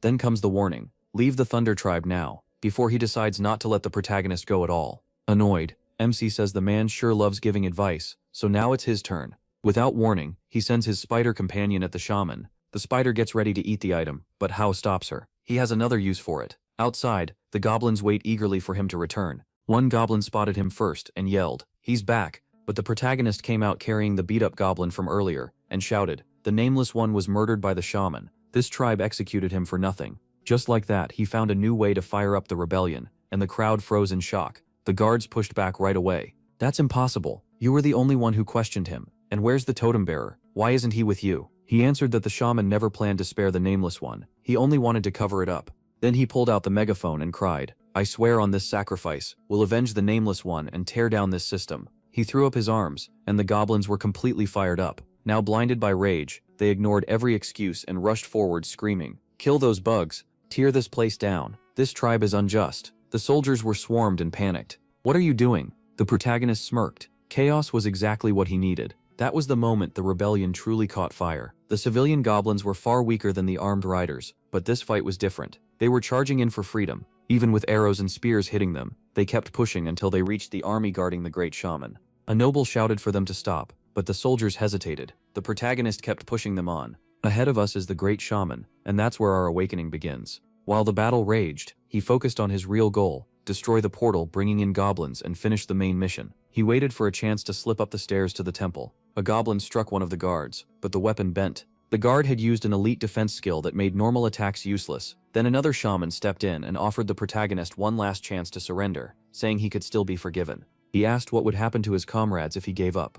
The shaman sneered. Was he really trying to bargain? Those rebels would be executed one by one, so he was told to surrender while that mercy still lasted. The system cut in. He wasn't offering mercy at all. He was waiting for the right moment to kill you. One goblin begged, "Sir, please surrender. Even if we die, you have to live." The shaman mocked him. "Why not give up before you're buried with these idiots?" But the protagonist answered with a speech. "To you, they're just rebels, ants under your feet, with no will of their own. To me, they're comrades, brothers in arms. We share the same dream, and we swore to wipe out the injustice in this tribe. Today, one side dies. There is no third choice." The goblins were deeply moved and saw just how blind the shaman really was. Then a goblin came running in, shouting that something terrible had happened. The protagonist watched as the report came out. A bunch of hairless two-legged creatures were attacking, and an army was already at the entrance. Everyone else was stunned. Impossible. We already scouted them. They were weak. Any one of us could beat them. But the messenger said the general's group had already been crushed. These bipeds were different this time. They had armor, and their commander seemed to be protected by some strange barrier. The goblins couldn't even scratch them. That news shook everyone. The protagonist thought, so the big enemy they mean is me, the one who's been wiping them out. Looks like Luca showed up to make things even messier. How nice of him. The goblin begged for reinforcements at once, warning that if they didn't stop the invasion, they'd all be slaughtered. With a nasty plan in mind, the protagonist stepped up. I'll lead anyone willing to follow me and stop them. We can settle this afterward. His idea was obvious. Pull the army away and leave the shaman exposed. The shaman glared, realizing this bastard had started a rebellion, and now wanted to seize command too. Still, the soldiers were worried. However bad the rebellion was, an invasion by another race was an even bigger threat. The shaman thought, I'll use this chance to kill him. Out loud though, he announced that the protagonist was forgiven for now, and that stopping the invaders came first. He even made a new rule. Any rebel who killed one of the invaders would be made a noble. The protagonist saw that the goblins were immediately tempted. It was a smart move. Some of the shaman's loyal followers didn't like it, but he quickly added that the rule came with a condition. Then he pointed at the protagonist. For this rule to stand,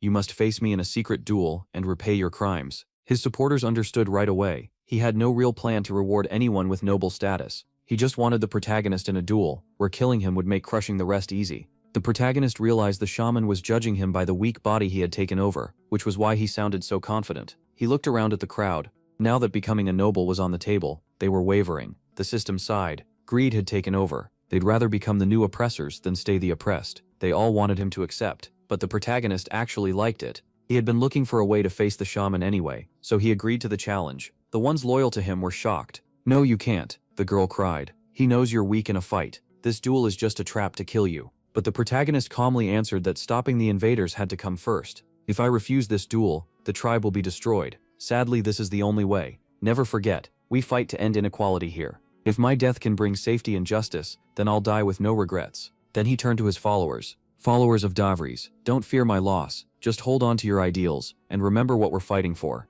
Even the soldiers who hated him were moved. One of them even thought, I'm his enemy, but I still respect him. And with that, the great duel was decided. Meanwhile, at the battlefield, goblin bodies were already piled across the ground. A centaur tried to charge in, but dropped into a trap laid by that soldier who loved fighting. He laughed, bragging about how great his traps were. A beautiful waifu snapped at him to stop talking and finish the job. Alright. The goblin could only think, how did things turn out like this? He had felt powerful not long ago, and now he was facing someone with a giant sword. When the blade came down, there was no mercy in it. It cut straight through him, and Luki kept directing the advance. At the same time, the protagonist and his group headed for the sacred duel hall. In goblin culture, where slavery is normal, it's common to duel with the slave beside you. The sacred duel is said to be watched by the great ancestors, so no goblin but the fighters can see what happens inside. The shaman mocked him, saying his way of starting a rebellion to grab power was pretty unique. The protagonist figured the guy just wanted to talk before the fight. Then he spoke to the centaur who had been acting like a slave.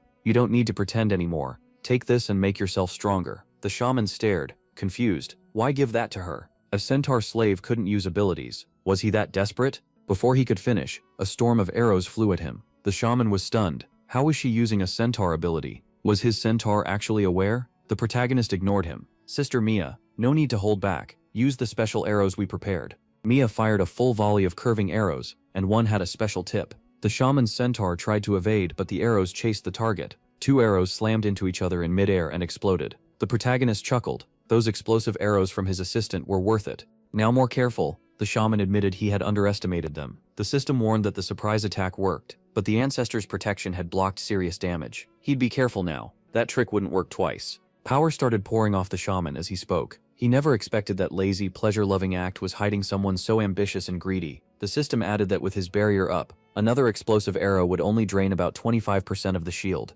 The shaman scoffed, asking if these secret tricks were really enough to beat him, then used battle memory. Shield ready. The protagonist knew this fight wouldn't be easy, and the system warned that the shaman was storing power. He told Mia to aim at the shaman's centaur. She hesitated, not wanting to hurt an ally. He reminded her that revenge comes with sacrifice. Now that she knew he was one of her own race, she also knew he was still their enemy. With no other choice, Mia fired 2 more explosive arrows. The centaur answered with arrows of his own. Their shots curved through the air and crashed together in blasts. The problem was that the shaman centaur could bend arrows too. Then the system warned. The shaman had charged 50% of his power. The protagonist ran to Mia, Sister Mia, let's use plan B. She lifted him up, showing surprising speed and strength. The shaman laughed, asking if riding on her was supposed to change anything. But Mia was already moving. She carried the protagonist in her arms as she rushed forward. The shaman watched in surprise as she shielded him with her own defense. Then the protagonist told her to throw him at the shaman, and she did it perfectly. He flew through the air, while Mia launched a wave of curved explosive arrows. The shaman barely made it through the blast and came out of the smoke thinking he had survived, and that his secret skill was almost ready. But something moved inside the smoke, the little chirp. Caught off guard, the shaman was struck by the centaur. Even so, the protagonist had expected him to block it. Even with a surprise hit, her stats were still lower than his. The shaman boasted that his body had been strengthened by secret arts, so a weak attack like that could never hurt him. Then he declared the time had come. Come forth. Lightning shaman's spiritual summon. The chirp was blasted away, but she quickly shot a web to the wall and pulled herself back up. The shaman sneered. Too late, monster. Now he had the ancestors' protection, and the system warned that the grand summoning had started. He was already stronger than a level 2 in close combat, and now he could fire unpredictable long-range attacks too. The chirp looked to the every boss has a strength and a weak spot. I just need to find his. If I do, I can win without paying too much, and if not, I'll have to improvise. Big guy, it's too late for regrets. I'm tearing you apart. First I'll deal with the one who aimed a weapon at me. He fires at little chirp, and she barely slips past it. She catches the next hit with her arm. Fast, but the force still throws her back. She really can't match him head on. The monster keeps firing spirit attacks, and all she can do is stay alive. At the same time, the centaur girl takes a hit to the legs and drops, nearly dead. But our guy still manages to save the bigger one. He pulls her back, and then the system gives him a clue. This form is crazy strong, but it won't last forever. Once it ends, he'll be weakened. The protagonist calls out, "Great shaman, did you notice something? Even with your soul power, and the ancestors behind you, neither I nor my monsters gave up." The shaman sneers, "So what? You want me to think you're a hero?" He answers, "No, I'm saying I already knew how your power works." The shaman snaps back, "That's impossible. Everyone who's seen this is dead." The protagonist just smirks. Behind the goblin, little chirp creeps in, glowing purple. Even the goblin is shocked. A monster with a death skill, she raises her weapon and calls on the mercy of the mother goddess of desire. The big goblin is startled, but he still thinks blocking it is enough. He brings up his spirit defense and stops her strike. The shaman boasts that the great ancestors' protection can't be broken. The protagonist fires back. The calmer you get, the easier you are to kill. Little chirp puts all her strength and speed into that blow. From his testing, the shaman can only barely stop it if he uses everything. Then he calls out, "All right, sister, raise morale. One more point in strength, and one more in agility." The shaman panics. Can he even block this?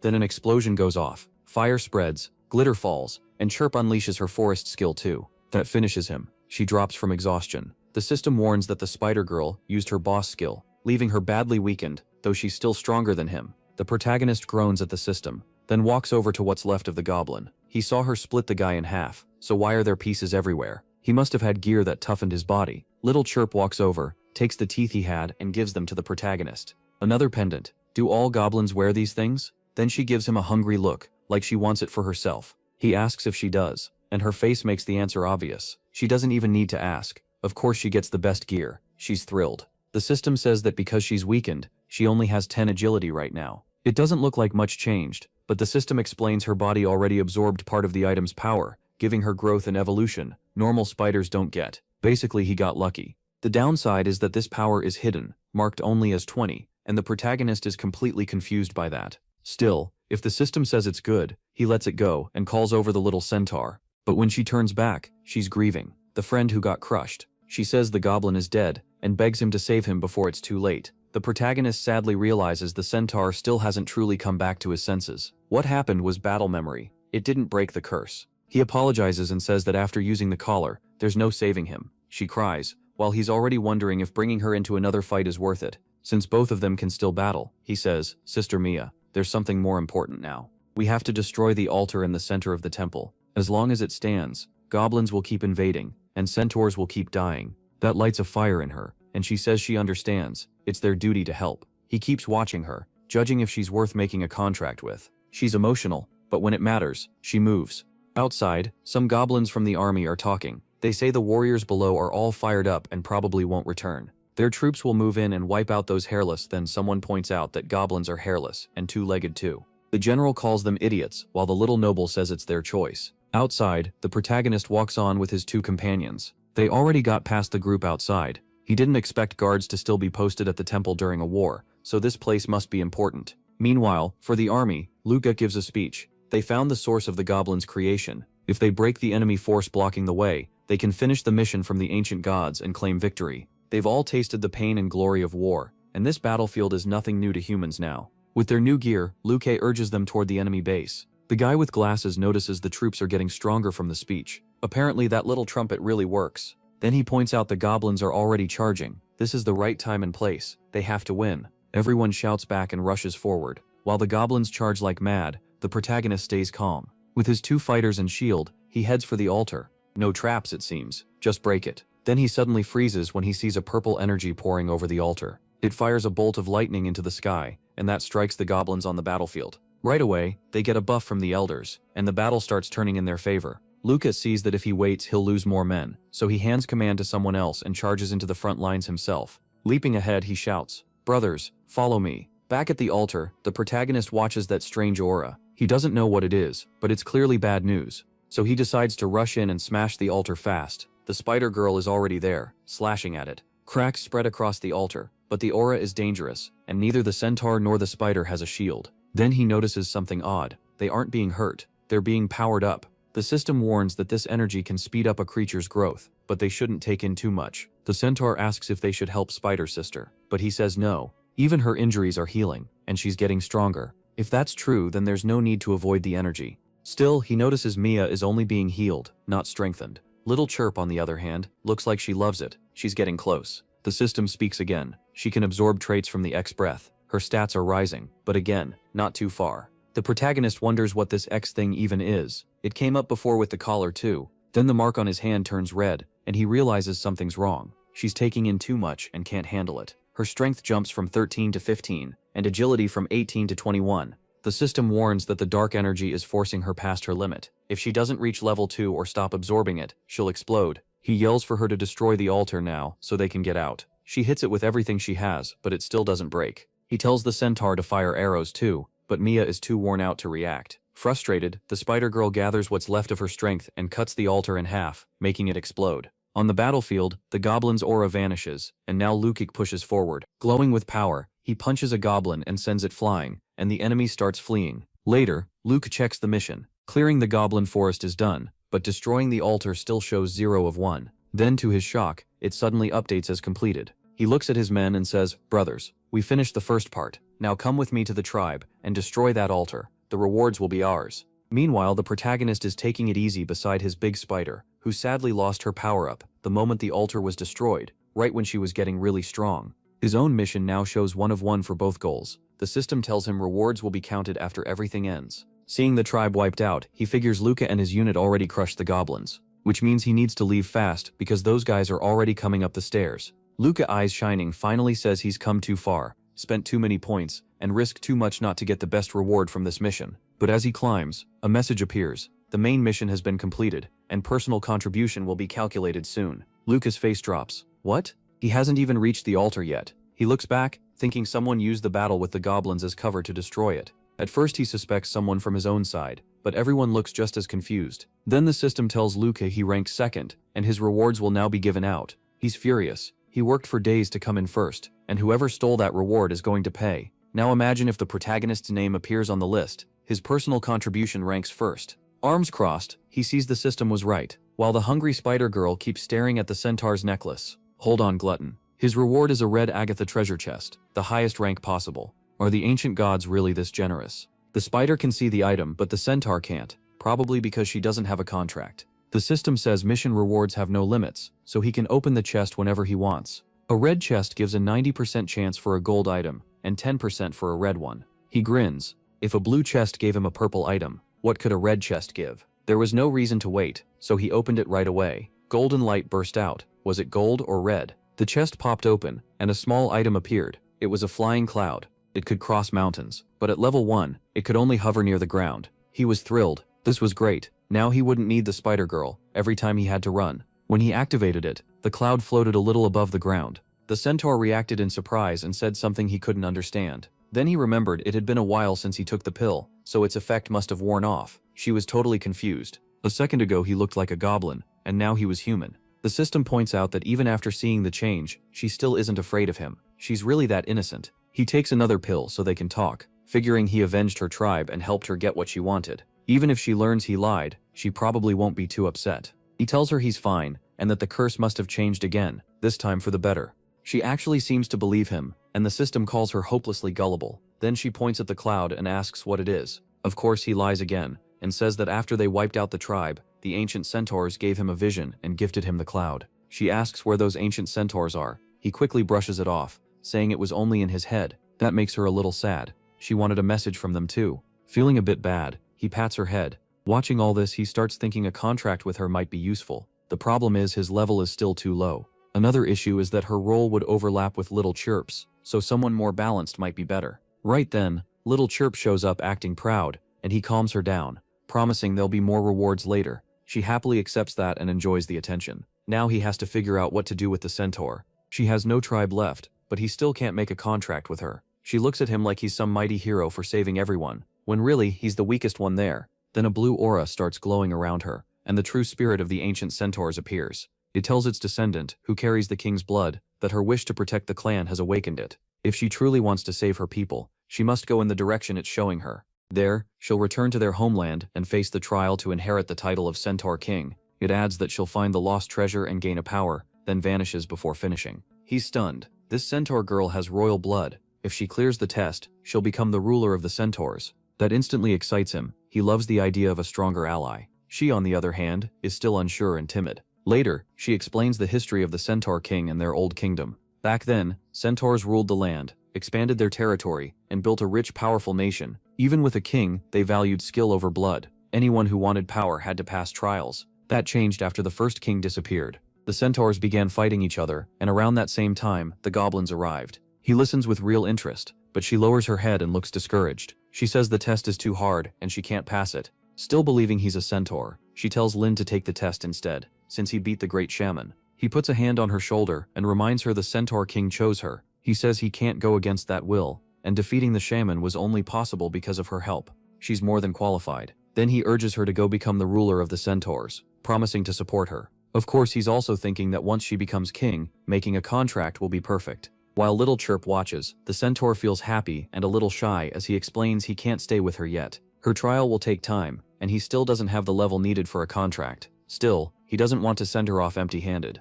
So he tells her to wait there and goes to get something. At the same time, Luke and his group finally reach the altar and find it already destroyed. The mission updates. For the next 24 hours, killing goblins will give extra points. Luke gives a short speech to fire everyone up and send them after goblins. Clearly, he also wants to use this to figure out who destroyed the altar. Diocles is impressed by the plan. He doesn't know how Luke will do it, but he wants to see how it plays out. Meanwhile, the little centaur waits nervously for him to return, pacing around and imagining her warrior. Maybe this won't work, but maybe it's worth a try, she thinks. In her daydream, the warrior vows to always be her most loyal sword, my queen. Poor girl, she can't even hold a twig. She keeps fantasizing that anyone who wants to touch her queen would have to get through her first. Then he finally comes back. The protagonist returns with some enslaved centaurs. Now that the curse is gone, they aren't violent anymore, but their minds are gone too. All they can do is hunt and eat. Even so, he says they're still her people, and keeping them with her could help rebuild the centaur kingdom. Then he pulls something out, and says he has one more gift.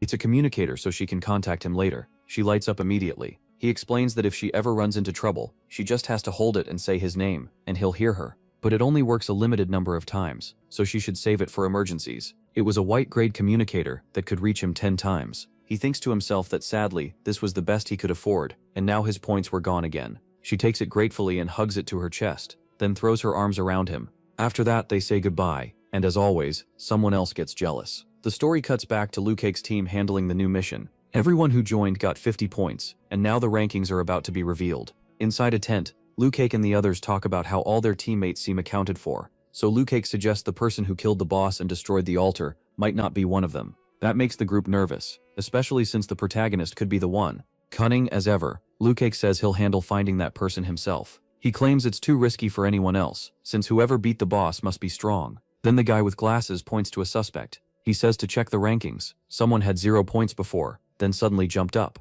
That person is likely their target. Then the next chapter starts with a goblin running up the stairs shouting for the shaman. The Thunder tribe was attacked, but when he looks around, the great shaman is nowhere to be seen. Instead, a spear and arrow are stuck in the wall behind him. The shaman had already been killed. A young man steps out of the shadows, relieved that he finally reached in. His mission was to kill 10 goblin leaders and earn the Goblin Leader Assassin achievement. The reward was a purple Agatha chest. The first phase of the event was paused, and points were about to be announced. He checks first place and wonders if he pushed too hard and is about to attract trouble. Luckily, he can lower his presence, so almost nothing notices him. That's how he got through the spider dungeon stunt. He remembers opening a chest and spotting a little girl nearby, then getting a reward no one was supposed to have. A class change to user of the 5 elements. Even goblins could barely sense him, and with his earth power, he could move in and out without leaving traces. Now that he's in first, he decides hiding isn't worth it anymore. He might as well enjoy the lead. Back with the guy in glasses, he's still talking about the mystery player who suddenly jumped to the top of the rankings.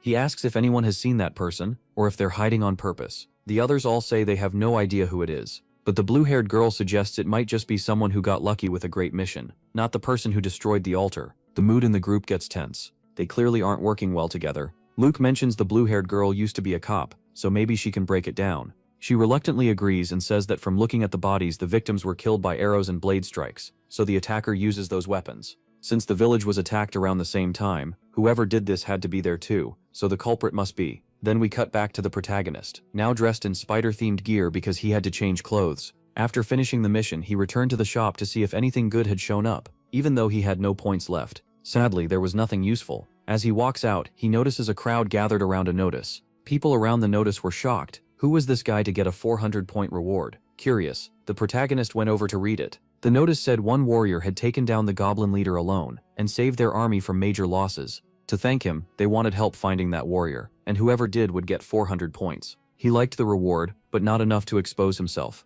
Then he noticed the sketch didn't really look like him, so he relaxed and turned to leave. Right then, someone tapped his shoulder. It was Lynn. The charm effect kicked in, and the system noted that while she seemed glad to see him, she was hiding another feeling underneath. He really needed to stop checking her status every time. Still, women were hard to read, so he relied on the system. And now he wanted to know what that other emotion was. Trying to sound normal, he asked how she'd been. Lynn said she was fine, then pointed out that he looked troubled, and asked what he found. He brushed it off, but she didn't let it go. If something was wrong, Big Sis could help. That threw him off. Maybe it was because they hadn't met in a while, but she felt much more serious now. He said he was okay, and asked how she was doing instead. She answered that she was fine, and told him not to worry, but she clearly wasn't. That made him even more uneasy. Then the goddess suddenly appeared. She praised them for clearing the first part of the mission and announced the second part was starting, but she warned them their current strength wasn't enough. They needed to level up before moving out. First, everyone had 3 days to form a group. Anyone who failed would be removed from the mission list. He hated that. Fighting alone helped him way more right now. So why was she suddenly forcing teams? The new mission was called Strength in Numbers, and every warrior of the ancient gods had to join a group. The group had to be registered in the city for 400 points, with at least 2 members and no more than 100. He guessed the next mission was so dangerous, they made this rule to stop people from getting stranded alone. Too bad that messed with people like him, who worked better solo. Now he had a problem. If he kept hiding his real strength, he'd probably get stuck with dead weight. Since Lynn already knew about the spider girl and was under the charm, she looked like his best choice. So he casually said this mission should be easy for someone as strong as her. She probably already had a group lined up. Looking a little awkward, Lynn admitted she was thinking about joining another team. That surprised him. She'd been surviving alone this whole time, which was honestly amazing. But Lynn hesitated and said that if it was only the 2 of them, she might not be able to protect him. So maybe another group was better. That confused him. She'd always acted sure she could keep him safe, so why was she doubting herself now? Then it clicked. The system's warning, her shaky confidence, and the fact she had no team. Maybe she used to have one, and they were all killed. So he gently told her not to worry. He said he'd been lucky, and Sister Chirp was really strong. With her around, they could gain a lot. Lynn looked embarrassed. In his head, he figured that bringing up the giant spider clearly wasn't helping. If praising Chirp failed, maybe acting weak would trigger Lynn's need to protect him. And with the charm active, he didn't think she'd turn on him anyway. So he explained that even if Chirp was powerful, his class was special. He could only boost her, not fight well himself. That meant being alone was too dangerous. Whenever Chirp fought, he just hid and panicked. Then he leaned in hard, saying he'd feel much safer with Big Sis beside him. And the moment the goddess gave this mission, Lynn was the first person he thought of. If she didn't hate him, they should team up. He was playing this perfectly, and Lynn tried to resist. But in the end she gave in, saying that if he was in danger because of her, she had to help. She even grabbed his hand. The system said his sad little act had worked on her protective side, but he was still a total scoundrel. Now they had a new issue. They needed points to register the team. He had none. and Lin only had 100. She asked how they were supposed to get 300 more so fast. Just then, a chubby guy named Pan Wei showed up and offered all his points if he could join Lin's group. The system noted that in a world this harsh, someone with such a bad-looking status screen had to have some useful talent. The protagonist asked Lin if she knew him. She said they'd only talked once, but he kept bothering her after that. She thought he'd finally stopped. So the protagonist asked if Pan Wei was basically stalking her, but the guy quickly denied it. He said he wasn't a creep, he'd just seen Lin fight that day and was amazed by how strong she was. The protagonist glanced at Lin like, "You beat a goblin bare-handed?"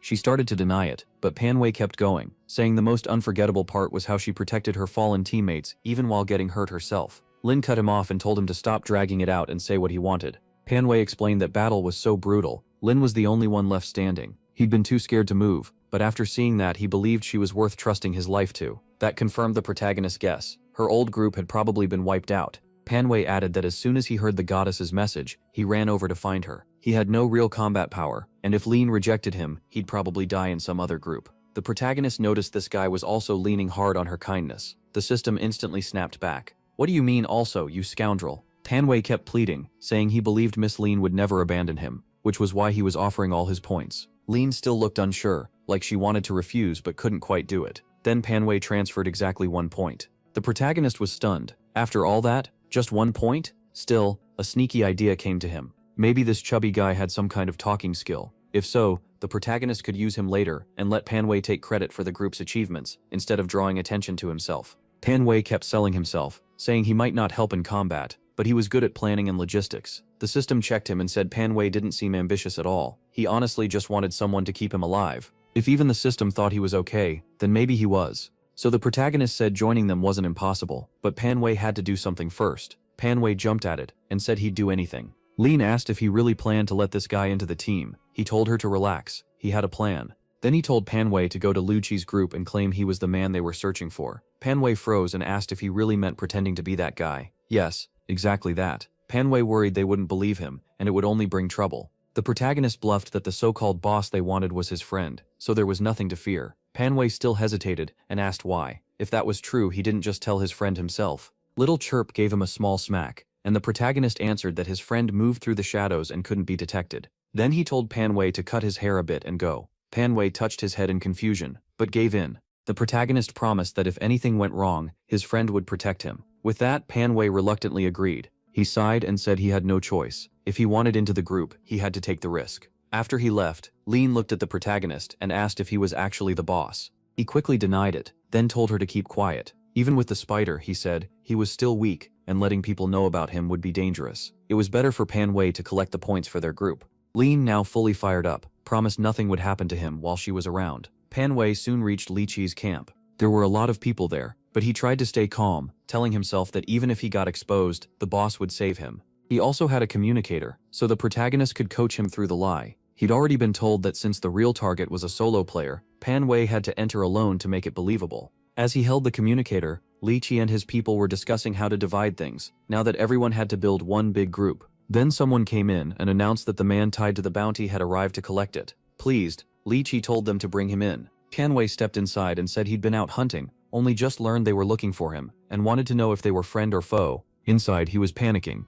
There were way too many people here, and he needed to finish this before anyone saw through him. Liu Qi proudly introduced himself as the leader of the group. He explained the notice was only because people were hard to find now, and said they meant no harm. Then he invited Pan Wei to sit and tell them his name. Finally settling down a little, Pan Wei introduced himself. The protagonist listens to the whole exchange through the communicator. Liu Qi says they only wanted to satisfy their curiosity. Anyone who beat a boss alone had to be someone special. Liu Qi starts studying him more closely, since he doesn't match what they expected. Pan Wei shoots back that group fighters just don't understand how strong a solo hunter can be. He says that when he found the goblins, he knew the only way to kill their leader was to sneak into the base. That seems to be enough for Liu Qi to believe Pan Wei was involved. Impressed, Liu Qi asks for more details about the boss fight. Hearing that, the protagonist realizes Liu Qi already knows part of what happened and is testing him. Pan Wei gets bolder and says fine, he'll explain. He claims that he usually ends fights in one hit, but this boss was different. When he entered, he saw the goblin shaman riding on the centaur.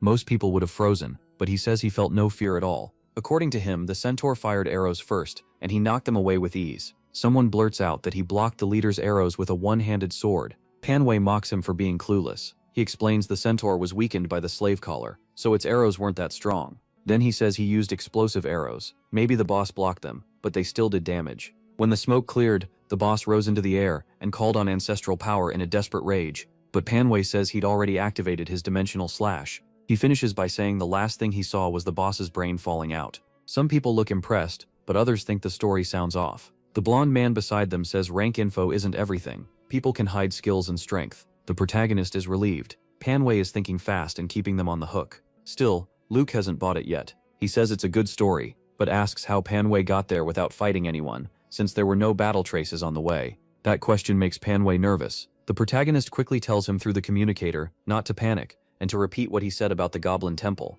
Panway follows the script. He says he knew the goblins cared deeply about the temple, so he attacked it first to draw them away, fought the boss alone, then returned and wrecked the temple. Luke thinks it over. The story fits what he knows, but Panway still doesn't match the image they had in mind. He is about to press further, when someone rushes in and announces they found the person from the wanted list. The room instantly turns tense, because now there are two claimants. People around them start getting suspicious. They wonder whether Panway was lying the whole time. Loki presents both men, and says one of them must be lying, unless they're working together. Panway fires back, calling the newcomer a fake, pretending to know his friend. The new guy looks surprised and says he only came for the 400 points, but now it seems he's out of luck. After looking Panway over, he says his 5-element skill can judge a person's strength, and this guy is weak. So, in his eyes, there's no way Panway beat the boss alone. He's just another fraud after the reward. Luke asks the newcomer if he can prove who he is, and the guy with glasses jumps in. He points out that the newcomer's gear matches the drawing, and he's seen this man's strength himself.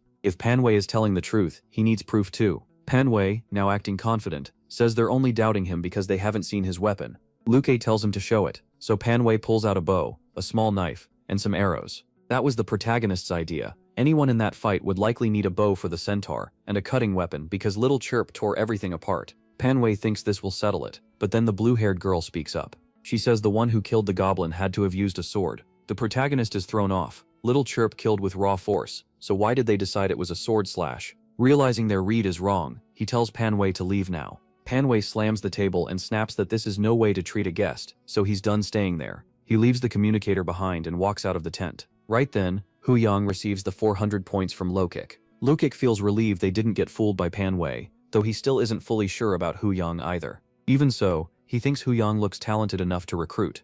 Hu Yang prefers working alone, but this mission needs a team, so he agrees to join while keeping his freedom, and Lokik accepts those terms. Elsewhere, Panway apologizes to the protagonist for failing. The protagonist tells him not to feel bad. It was bad luck, and leaving the communicator behind still gave them useful intel, enough for Panway to join the team. Hearing that, Panway thanks him in relief. Then Big Sis asks the real question: how are they going to get the points now? The protagonist says he expected this. If tricks won't work, they'll take the points by force. Panway freaks out and says they can't rob Hu Yang. 3 of them together still might not beat someone at the top of the rankings. The protagonist calms him down, saying his friend will help. All they have to do is wait until Hu Yang goes hunting alone, which fits his style. Then the protagonist grows quiet, and Shou Yin asks what's bothering him. He says he's sure he can beat Hu Yang, but Luca's the bigger problem. He can win against him too. The real issue is stopping him from escaping. Hu Yang confidently says not to worry, she'll handle that part. Meanwhile, Hu Yang moves through the forest while Panway secretly keeps track of him.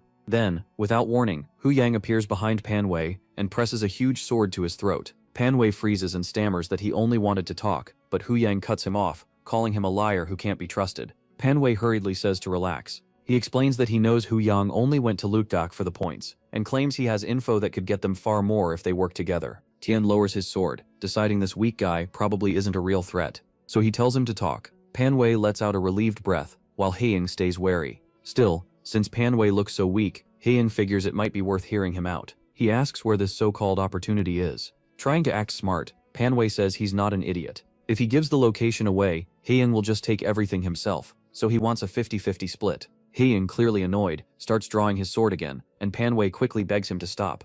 Haeying puts it away and tells him to quit talking nonsense and lead the way. Panway takes him toward the goblin base. After looking around, Haeying realizes where they are and asks why they're back at the goblin base. He says he already searched the whole temple and found no hidden treasure. Panway insists it's inside and tells him to come on, but Haeying's expression turns cold. He already checked everything there, so why is Panway lying? Panway drops to his knees and begs for mercy, saying he only lied because he admired Haeying's strength and wanted to team up.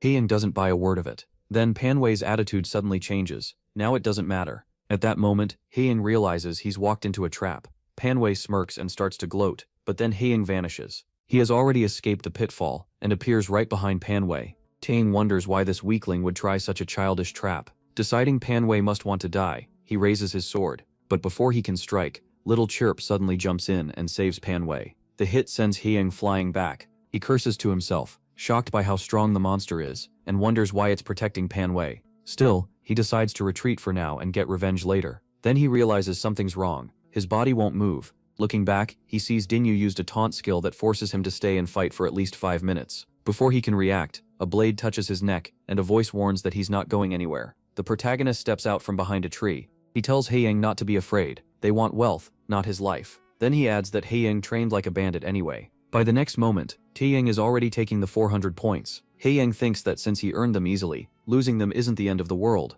He just wants to survive. So he asks if they can let him go now that they got what they wanted. Panwei isn't ready to let him off so easily. After all the threats from earlier, he demands one of Haeying's items too. In the end, they squeeze another 50 points out of him. Haeying decides that's still better than losing his gear. Points can be earned back later. Then someone knocks him out with a hit to the head, and the protagonist acts casual, pretending he isn't the one controlling Little Chirp. He gives Haeying a friendly wave and says goodbye. Panwei is completely amazed, thinking the boss really showed up in person. After that, they head back to form their team, while Chirp slips quietly into the shadows. Back at Linkix base, they learn one team is already full, and the second is almost full too. About 200 people total. Our guy manages to set up his small team, but the chubby guy ends up as leader. He's a little embarrassed by it, but the other two act like they trust him all the way. That's really the protagonist's plan. He doesn't want any attention on himself. The chubby guy is deeply moved. He's basically ready to worship them. Pretty sneaky move. While Panwei talks to people and looks like the one running things, the protagonist quietly gathers rewards and stays hidden. For now, that's the smartest play. Then a portal opens behind them, and it pulls everyone to a new place. They get dropped hard onto the floor of a room, and the chubby guy gets smacked up from the landing. They quickly figure this has to be the god's doing.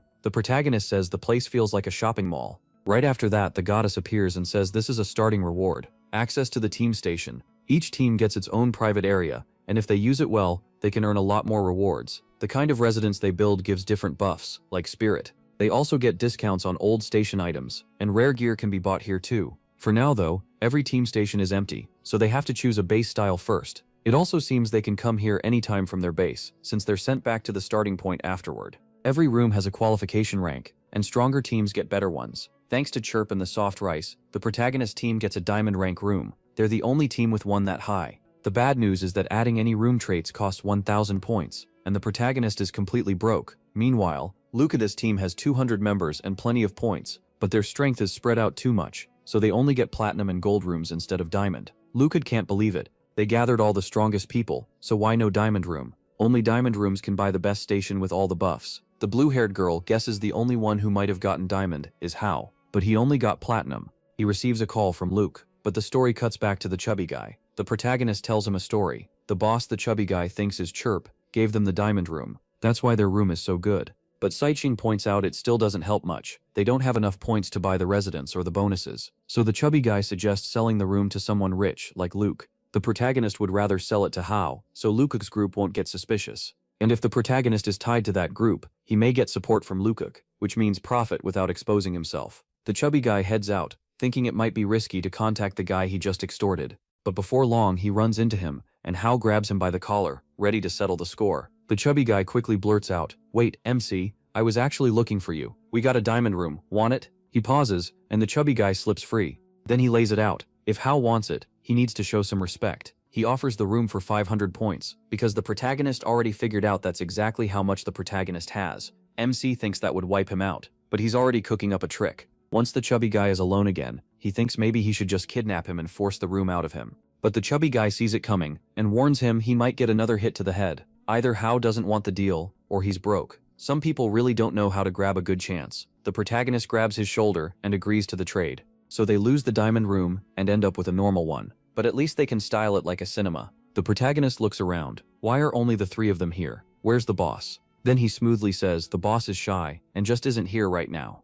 The chubby guy nods, but then the system warns the protagonist. Even if he acts convinced, he already suspects you're the real boss. This isn't just some chubby guy. He's sharp. That catches the protagonist off guard. But he decides it's fine, as long as the guy keeps playing along. The cinema room they picked boosts spiritual growth. A diamond room could raise as many as 4 attributes, but since the protagonist doesn't fight much, that isn't a huge loss for him. That's why he made the deal in the first place. They still have 230 points left for gear and mission supplies. The protagonist says the shop's weapons and armor are pretty bad and only worth buying in an emergency. The better move is improving attributes. He pretends he has a special talent that lets him see which stat fits each person best, but it's really the system feeding him the answer. He starts by checking Su Ying's stats. From what he sees, her best trait is strength, and she's already been training it, so the smartest buy is something that boosts her physical growth. Su Ying is impressed that he guessed she'd been focusing on strength. Then the chubby guy asks about his own stat, saying the coach at his gym always called him strong. Oddly enough, the system tells the protagonist to push agility instead.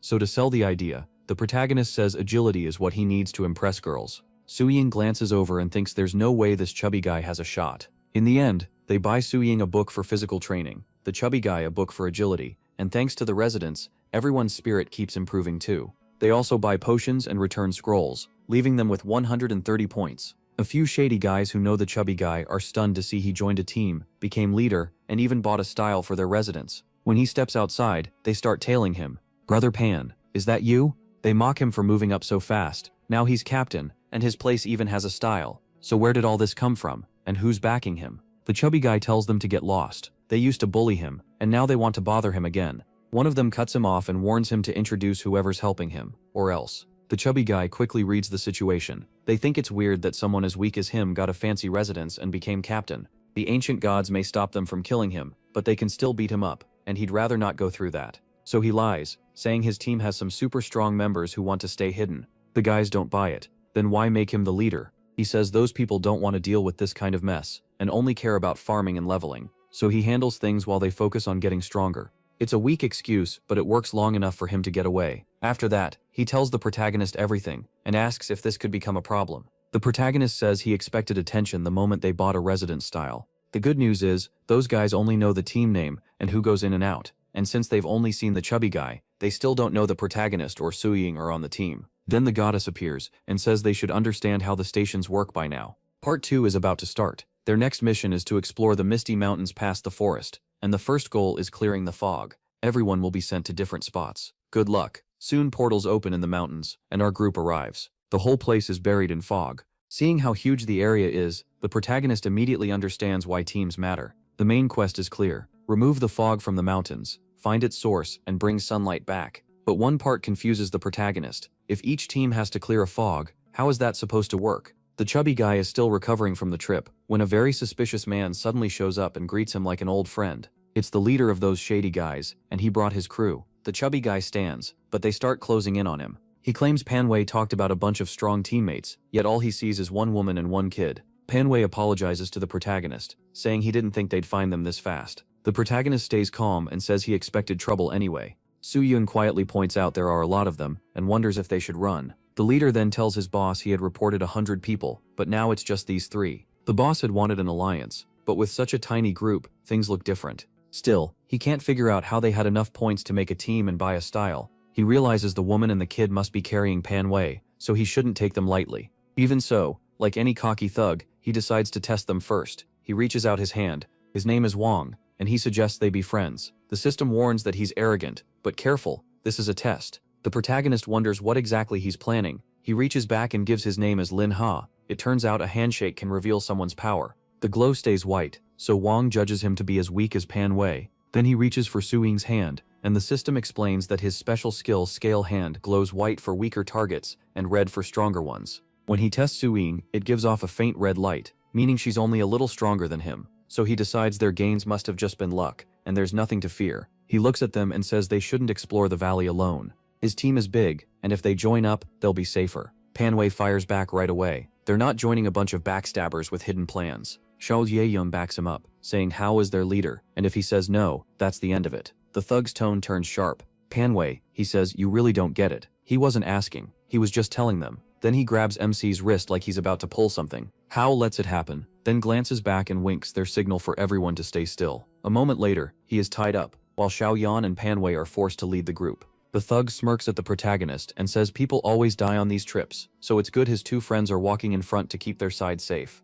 Xiaoyan and Panway still have return scrolls, so if things go bad, they can just run. Playing the bully, the guy calls Hao useless trash, who only got lucky by meeting them, otherwise he'd already be dead. Then he sneers, saying he was starting to miss that face, even with blood all over it. Hao thinks people never know who'll laugh last, but one thing's clear, it won't be this guy. The thug suddenly gets suspicious. If MC is so weak, why is the boss taking orders from him? He already tested him, and MC seemed no better than Panway. He drops to his knees and acts terrified, begging to live. He says he'll be a slave, even a cow if he has to. The thug is left thinking, what kind of nonsense is that? Still, he asks if the protagonist will really do whatever he's told. The protagonist quickly says yes. The thug starts shaking as he hands over all his points and gear. Hao is pleased the guy was the captain, and carried the loot for everyone. He figures he can pass it to Chubby or Sister Xiaoyan later. Crying now, the thug asks if he can leave since he gave everything up. But the system cuts in. He's lying. He's still hiding some items. MC decides he can still be useful, so he tells him that in all this fog, he'd have a better shot at living if he stays with them. Yep,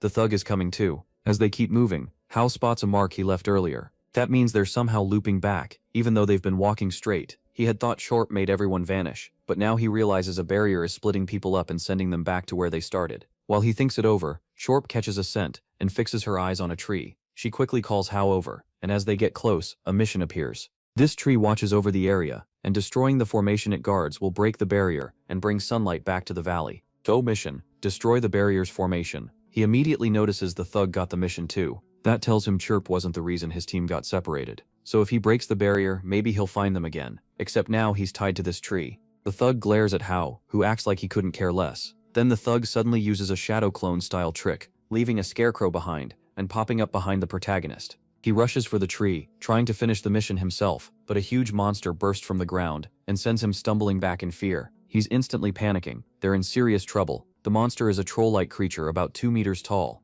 an adult cave goblin, hostile. It's the guardian of the eye formation that keeps the fog in place. Unlike normal goblins, this subspecies is smart and has crazy stats. Even the system tells Hao to get out of there. The thing has 25 strength and 25 constitution. MC is relieved he didn't trigger it first, and realizes the goddess wasn't kidding. This mission won't be easy. The thug starts begging him for help, but it looks like he's about to die. The protagonist is honestly enjoying it. Sure, the guy is finished. Then the story cuts to Chubby's side. Xiaobei drops one thug with a punch and tells the chubby guy to run. He tries to act confident, saying things are easier now that his agility went up, but his face says the exact opposite. Back at the tree, the cave goblin slams the thug into the ground and leaves behind nothing but a bloody mess. As the goblin turns, it barely avoids a sudden attack. The creature isn't just powerful, it's fast too. It lifts its giant hammer and smashes Chirp away, leaving her hurt and thrown back. With the surprise attack gone, the fight gets much harder. The goblin's stats are way higher. Xiaobei wants to use morale boost with Chirp's boss skill, but she needs time to set it up, so he has to distract the goblin first. The system warns him he's way too weak to draw that monster's attention.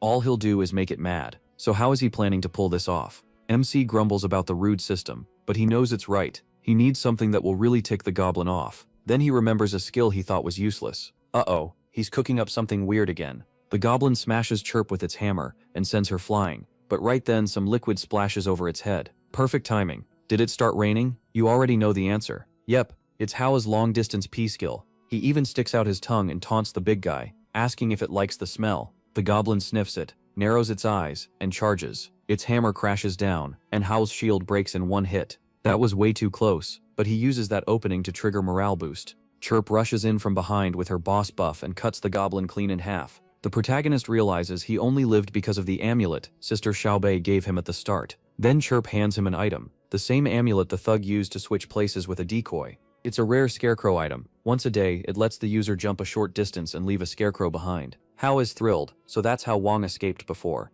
After thanking Chirp, he checks the mission reward. Because he was the first ancient warrior to kill a cave goblin, he gets a purple chest. Sadly, it can only be opened back at base, so for now he has to keep it safe. With the guardian dead, the fog starts to fade. Now he needs to find the chubby guy, and the others. After searching for a while, all they find are footprints. Even stranger, the path ahead keeps getting darker. Xiaobei asks little Chirp to find something to light the way, but before she can react, a cave goblin assassin nearly catches him by surprise. Luckily, Chirp pulls him out of danger in time. Cave goblin hostile, 12 strength, 4 constitution, and 16 agility. Xiaobei thinks he should be able to handle this one. The system explains it's a cave goblin scout that hides underground and strikes from stealth. Surprise attacks are deadly for MC, especially since he depends on the Rice King's protection. He knows that if he can't react in time, he's done. so he summons the Nimbus Cloud and yells for Spider-Woman to run. As they escape, he looks back and sees Chirp still fighting. But just when they think they're safe, another goblin bursts up from below and almost grabs him. The system says this is really bad and jokes that Hao should have better luck in his next life. Still, Sharpie manages to drag him out of danger just in time.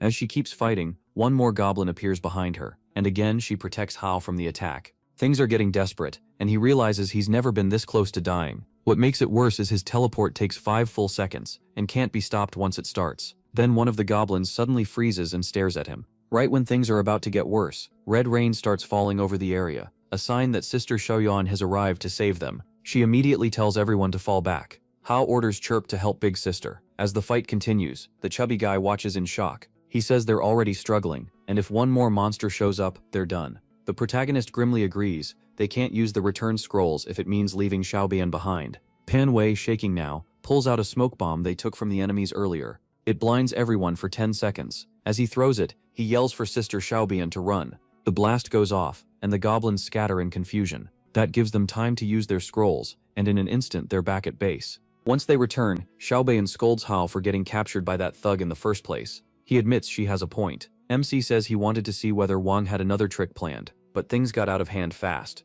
After hearing about the cave goblin, Pan Wei is stunned and says he had no idea he went through that much. The protagonist puts a hand on Pan Wei's shoulder and says he's a trusted ally now, so he must already know who's really in charge. The boss is the protagonist. Judging from Pan Wei's status and what he's done so far, MC thinks he can trust him for now. Pan Wei says the lie doesn't matter to him, and then reveals he has a special ability that lets him sense those creatures. That's why Wang's group always sent him first, yet he never got hurt. He smiles and says that's perfect. If they use that skill in his next plan, they can win. Before heading out again, they buy a few supplies. They get a recovery item for Sister Xiaoyan, and another smoke bomb so she can escape if needed. Pan Wei gets a large shield, and Hao starts thinking about his own defense. This fight showed him he can't always depend on Chirp to guard him, and Sister Xiaoyan won't always be there either. He needs another way to stay alive, and his sneaky answer is getting another monster girl, this time one built for defense. He starts imagining a turtle-like monster girl protecting the team. He pictured all kinds of defensive monster girls, a turtle type to guard the team, a Medusa to turn enemies to stone, maybe even a healing harpy. A strong healer would be amazing. Then he dropped the idea for now. His level was still too low for another contract, and there was no promise he'd find the right monster girl anyway. So he decided to open the chest from the last mission and check his reward. He opened it. Inside was something like a strand of hair. It boosted all 5 senses, but once someone wore it, it could never be taken off. It also changed with the wearer's emotions. He stared at it, totally confused. Pan Wei and Xiaoyan were already walking over. Xiaoyan asked what he was holding. Pan Wei was about to comment too, but he quickly put it on and explained that it was an item that sharpened perception. He didn't care much about using it himself. What he really wanted was to make his team stronger, and since Pan Wei already had sharp senses, this would fit him even better. Almost right away, Pan Wei stiffened. He said there was something terrifying hidden in the protagonist's shadow. He had felt it before, but now it was much clearer. The protagonist brushed it off, saying it was just the chest reward, and Pan Wei should use it well. Pan Wei gladly thanked him for the trust. The real reason he gave it away was simple. The item also exposed emotions, and that was bad for someone who liked acting weak and scared.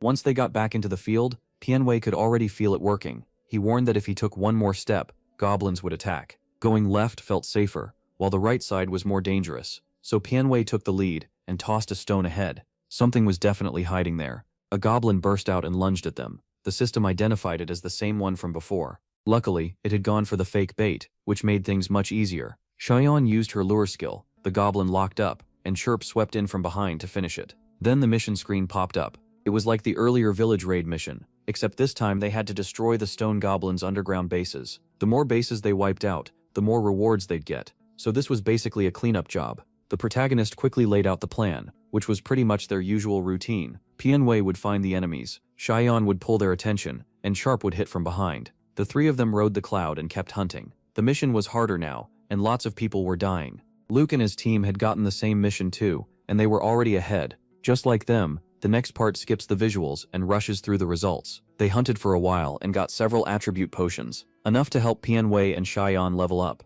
But no spirit potions dropped, so he still couldn't capture another creature. Since everyone was worn out, they headed back home, restocked on potions, and returned to battle. As Chirp kept slicing through enemies, another chest dropped for him. This one was big, a red rarity chest. It could only be opened back in the city. Around then, he noticed a man and got a warning from the system. The guy looked ordinary, but he had already switched to the Lancer class. One hit from him could be fatal. That left the protagonist confused. He didn't even know class changes existed. Then a goddess-like girl appeared, and his soft rice charm kicked in. The system teased him to stay focused. It said his charm was making the young woman want to take care of him, but not to get the wrong idea, since she was just kind. Still, he had bigger things to celebrate. Pianwei and Xiaoyan had both reached level 2 and could change classes too. He leveled slowly himself because he rarely got direct kills. Without wasting time, he bought a class change book for Protector and gave it to Xiaoyan. Pianwei ended up with an agility-based class. Kind of strange for a fatty, but that was the result. The bad part was the price. Both books together cost 400 points. Still, he saw it as an investment. If his team got stronger, his own chances of surviving went up too. Back in their room, they used the books, and both finished their class changes. Everyone checked the results, and Pianwei had become an agility assassin. The system joked that he could now kill the protagonist whenever he wanted, though he probably wasn't cruel enough to do it. It also pointed out that Xiaobei was now much more dependable, combining her monster-luring ability with a shield class. In other words, sticking close to her was the smart move. The protagonist even bought extra shields and daggers for them. He really was soft-hearted. Then, it was finally time to open the big red chest. The three of them offered a quick prayer for luck. What came out was unexpected. It was a mythical spiritual roulette. The better your spiritual power, the better the rewards. The odds were crazy, 99% gold, and only 0.5% each for red and purple. It would give 3 items total, so it was already a great pull. There was a button to roll once or go all in, and he smashed all in right away. 3 items dropped, and he froze in shock. The chapter of course ended on that cliffhanger. The loot turned out to be a book,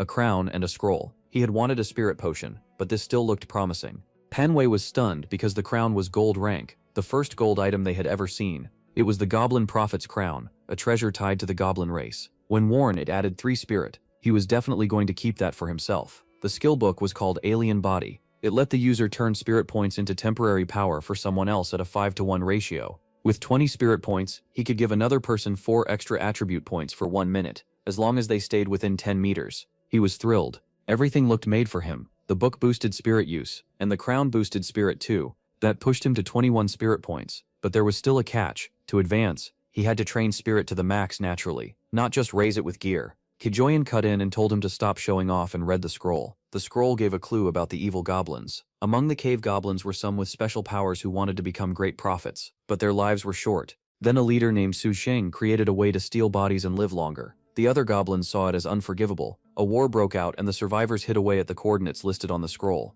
Kijoyan didn't care much, but Pianwei figured a golden item had to lead to something valuable. The protagonist also noticed all 3 rewards seemed tied to the Goblin Prophet, so this looked like part of a set, and if the scroll and skill were spirit-based, the last piece probably was too. As they thought it over, he caught something important. When they killed goblins focused on agility or strength, they got matching attribute rewards. But the last big goblin had been magic-related, and it only dropped spirit items. That couldn't be a coincidence, so it seemed he had to handle this next mission alone. His friends were surprised, but he just told them to relax. The boss had it under control. Then he set out on his own. When he reached the place where the dungeon should begin, he told Chirp to hide in the shadow, since it looked like this mission required him to go in alone.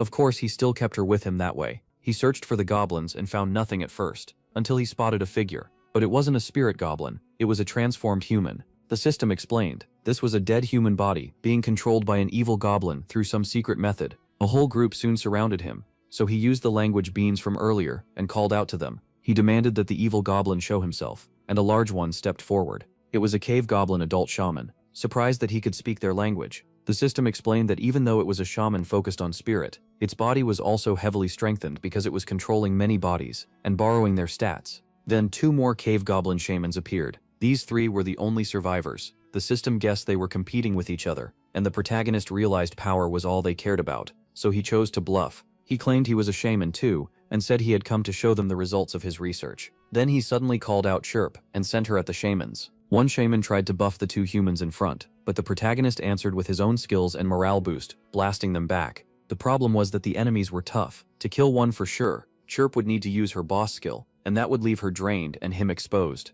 The old shaman was stunned. If he was one of them, why had he attacked? The protagonist lied that he had returned to lead them out of the forest, so they wouldn't need to hide anymore. One of the goblins doubted him and asked why he started by beating them up. He said it was to teach obedience, though really he had just wanted to see if that would trigger a mission. It didn't. The old goblin, unimpressed, told him to stop wasting time and say what he wanted. That made him think these isolated goblins might not trigger missions at all. The shaman admitted his monster was strong, but said she wouldn't have beaten his ally if that ally had been buffed. The system pointed out how cold-blooded he was. He was acting friendly now, only because he thought the protagonist might be useful. The protagonist started wondering if these creatures only gave missions when they threatened the ancient gods who sent him there. So he tried another lure, using his strengthening skill on the shaman's zombie and showing off how much stronger it could become. The shaman is stunned. How is that possible? My zombie got over 30% stronger. The other two are just as shocked. To them, only the great ancestral pillar should be able to boost a zombie past its limit. The protagonist keeps bluffing, saying that's why he came into this world to gather knowledge and learn how to make himself stronger.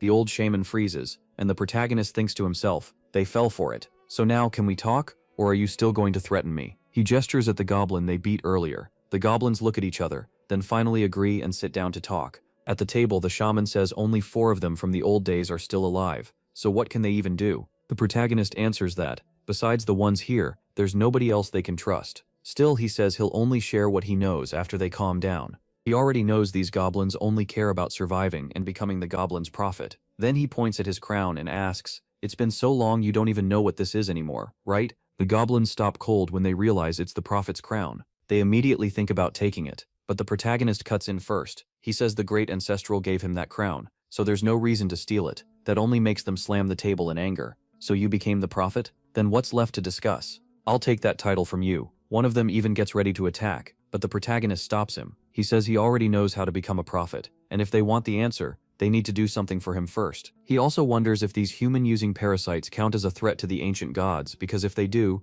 maybe that will trigger a mission. Then he teaches them the method from the scroll, the one that lets them take over human bodies. After hearing that, the 3 shamans possess the humans they brought with them. Now they finally understand how a shaman can truly grow stronger. But even then, no mission appears. The oldest and strongest shaman suddenly sees his chance. He grabs the other 2 by the throat and drains all their life force, taking everything for himself. When he drops, he's already absorbed both of them without hesitation, gained a huge pile of stats, and raised his spirit to 29. The system comments that he's growing fast after consuming his partners, but he still has no plan to help you. The protagonist realizes things just got dangerous, though he still believes he can beat the shaman with help from Panwei and Shoyin. The scary part is how much stronger the shaman got from only 1 absorption. With a few more, he'd be almost unstoppable. Still, the protagonist figures there has to be some limit. If there wasn't, those goblins would have taken over the whole village already. Even so, the situation is getting risky. He wonders if he should kill this guy right now, but the shaman cuts in first, asking what else he needs to do to become a prophet. The protagonist notices the shaman's spirit stat is marked as limited. That makes him think goblins may have a hard cap, so he calmly asks if the shaman knows about goblin power limits. The shaman snorts and says everyone knows that. Their mental strength stopped growing long ago, so why ask? The protagonist says he pulled memories from the body he's using now, and learned that the ancient gods empower their warriors. So if a goblin wants to keep evolving, he has to become one of those warriors. The shaman gets mad. Forget that. I'm already betraying my race and now you want me to be those gods' slave too? That makes the protagonist suspicious. This guy just killed his own allies, so talking about loyalty now is obviously fake. He goes on to say the goblins in the village were wiped out by Lukek and his group, who have powerful gear and skills. The shaman listens and asks if staying in this form and using the god's power would let him become a prophet. The protagonist answers with total confidence. Of course. Just look at my crown. Then he tries to get the shaman to help destroy the cave goblins. The shaman doesn't gain power very efficiently on his own, so this deal works for both sides. The protagonist clears the cave goblin mission, and the shaman gets stronger on his path to becoming a prophet. The shaman finally gives in. You're right, goblins do have limits, and if I hate those gods so much, then I'll just take all their power. Watching his panel, the protagonist gets a note from the system. A goblin is still a goblin, no matter the race. These idiots really bought your story. To sell the lie even more, the protagonist rides his cloud and calls it a gift from the gods. That seems to convince the shaman. They head back to base, and the second they arrive, a mission finally appears because the shaman now counts as a threat to the gods. The mission says the sacred land of the ancient gods must not be tainted. A wicked goblin entered the god's city. Kill the shaman for a golden spiritual agate chest. The protagonist is thrilled. After all that setup, he finally gets a spiritual chest, and now he can use the goblin and then finish him off. The next chapter opens with the warrior girl smashing her training bag so hard it bursts. She's been missing the little guy and wondering where he is after being gone so long. The chubby one munches a potato and tells her to trust their brother. He'll be back soon. Then his antennae suddenly start twitching like crazy. The potato drops and he throws up, completely shaken. When she asks what's wrong, he says something awful is coming, so terrifying it made him vomit. She's confused. He didn't even react this badly when they were fighting cave goblins, and they're inside a safe city. Then he stares at the door and says the danger is coming from there, and it's close. Right then the protagonist shows up with his new ally, cheerfully saying he brought someone to help them. The warrior girl quickly realizes the threat wasn't Hao, it was the one beside him. The protagonist tells the goblin these are the allies he mentioned, and reminds him to act friendly and use the human name he was given. The goblin folds his arms and says he remembers, though these two seem weak and have awful spirit. As he walks over, the protagonist subtly shakes his head to show he's bluffing, and she catches the hint right away. The goblin politely introduces himself as their new partner and greets her. She answers, leaving the goblin slightly annoyed. So he turns to greet the chubby guy, who's so scared that he throws up on him. The protagonist instantly says there's a bathroom nearby where he can clean off. Once the goblin leaves, the protagonist quickly tells his teammates everything that happened. They're clearly nervous, but then he reveals his big plan. He wants to use this guy against the fortress, then kill him after he's weakened. In other words, they're using one monster to fight the others.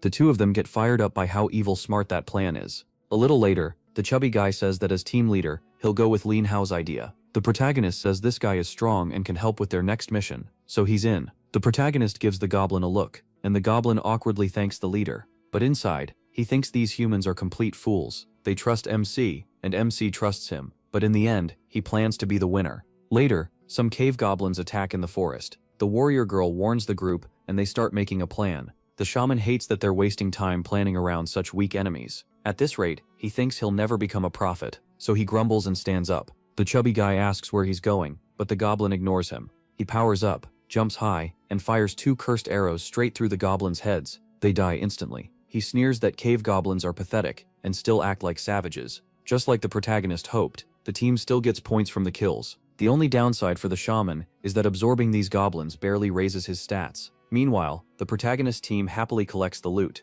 Then a huge goblin with a club appears. The shaman figures now, the humans will finally have to do something. Instead, the other two just run away screaming for help. The goblin mutters about how weak they are, while the protagonist acts helpless and says he doesn't want to use his spider because it would scare his allies, so the goblin is on his own. As the club swings down, the protagonist just waits to see what kind of power he reveals. The goblin activates a blood transformation, catches the club with one hand, then punches the enemy so hard it explodes. That skill turns all his spirit into raw strength, pushing him to 37 stronger than any elite they've seen. Even the system stops mocking and warns that this guy is far stronger than your spider, so don't try anything stupid or you'll get crushed. After several days, the shaman confronts the protagonist. He says he's been helping this whole time, but still hasn't become one of the ancient gods' warriors. The protagonist says it took him a long time to earn the gods' approval too. Once the shaman does enough, they'll acknowledge him. Then he calls him out. He's noticed that in every fight the shaman secretly absorbs everything. How is he supposed to earn the gods' favor, acting like that? Privately, the protagonist is getting worried. Most of the shaman's stats are already above 20, and he may not be able to control him much longer. The goblin tries to brush it off, saying he only absorbs more, so he can help more. A liar trying to fool another liar. The protagonist answers by sharing a secret. The harder the mission, the better the chance of gaining the god's approval. The goblin finally understands. So these weak barbarians aren't worth his time. The protagonist agrees. They need stronger prey. Time skips ahead again. The warrior girl has learned a new skill. The chubby guy got a new cloak and hat, and the whole team is gearing up. Even so, the shaman is getting uneasy. Are they making this guy too strong? This could turn into a disaster. The protagonist calms him down. They still need the shaman, since he's the one who finds everything. They keep moving, and soon reach another cave. The chubby guy points ahead. He senses something huge there. The protagonist also notices a lot of people, and wonders what's inside. The shaman couldn't care less. Anyone in his way is dying. At the entrance, someone stops them. King Luke is hunting here, so they need to find somewhere else. The girl starts to back off, but then one of them recognizes the group. It's the guy who tried to steal 400 points from them. Points he claimed were his. As they move closer, the group acts harmless, saying they don't want trouble. Nobody buys it. The others explain that King Luca entered first, and their readings show strong creatures inside, so no one else is going in. They plan to clear it little by little. The chubby guy gives in and steps back, though he's obviously annoyed. The shaman mutters under his breath, and the protagonist decides to see how he'll react. He tells the chubby guy to search for other missions nearby. Once he leaves, the protagonist pulls the shaman aside for a quick talk. He asks if he noticed something, and why he stayed quiet. Caught off guard, the shaman plays dumb, but the protagonist knows he's hiding something. He tells him to stop lying. How can he earn the god's approval if he isn't honest? After a pause, the shaman admits there's a mutated stone lizard in there. The protagonist asks what that is. The shaman says they studied it while experimenting with life force, but lost access when the barbarians drove them out. Interested, The protagonist asks what he means by life force. The shaman says it's hard to explain, but capturing the creature would push their life power research much further. Pretending to be impressed, the protagonist says that sounds like a perfect way to impress the gods, too bad it's trapped in there. The shaman assures him not to worry, those idiots won't matter. He knows this place well. Once they're inside, the girl is impressed that the new guy is already useful. He brushes it off, saying he just knows the cave. The chubby guy tells him not to be modest. Luck counts as talent too. Still, the protagonist finds it odd that the chubby guy hasn't warned them about any danger. Maybe he can't sense anything here. Then the antenna on his head suddenly tilts in one direction. Following the shaman's route, they go deeper inside and find a chained monster girl. The shaman laughs, saying he knew it. The barbarians worked hard to control her and set up that magic circle. The girl feels sorry for her. She looks like a child. The system identifies her, Andura, a stone lizard mother, though still young. She has incredible healing magic and can recover from almost any wound. But after being locked in this cave, studied and sealed for so long, she now hates everyone she sees. That gets the protagonist excited. Healing magic and she's sealed. He wants to make her his second capture. The shaman warns him that the chains are packed with magic. If they break them, the owner of this place will know right away, so they should just leave and look for something better. But the protagonist isn't letting this go. She fits exactly what he wants, and he's not leaving her behind. He quickly buys an item from the shop that lets him speak into someone's mind, then sends the shaman a message. Blood treasure. Startled, the shaman asks what that sound was. The others look confused and say they heard nothing. The protagonist keeps talking in his mind. This is your test. He says he was pleased to see the shaman trying to abandon his goblin nature and become one of his warriors. He's been watching him, and now comes the final trial. The shaman is thrilled. The ancient god finally noticed him. This is his chance to grow stronger and become a prophet. A huge grin spreads across his face as he realizes the perfect chance is right in front of him. The protagonist sees that look and thinks humans and goblins really are alike. After all the shaman gave up to reach this point, there's no way he'll back down. So the shaman tells the group he received a mission. He has to free this lizard, but he can't do it alone and needs their help. The protagonist gives a sly smile, and the others agree right away.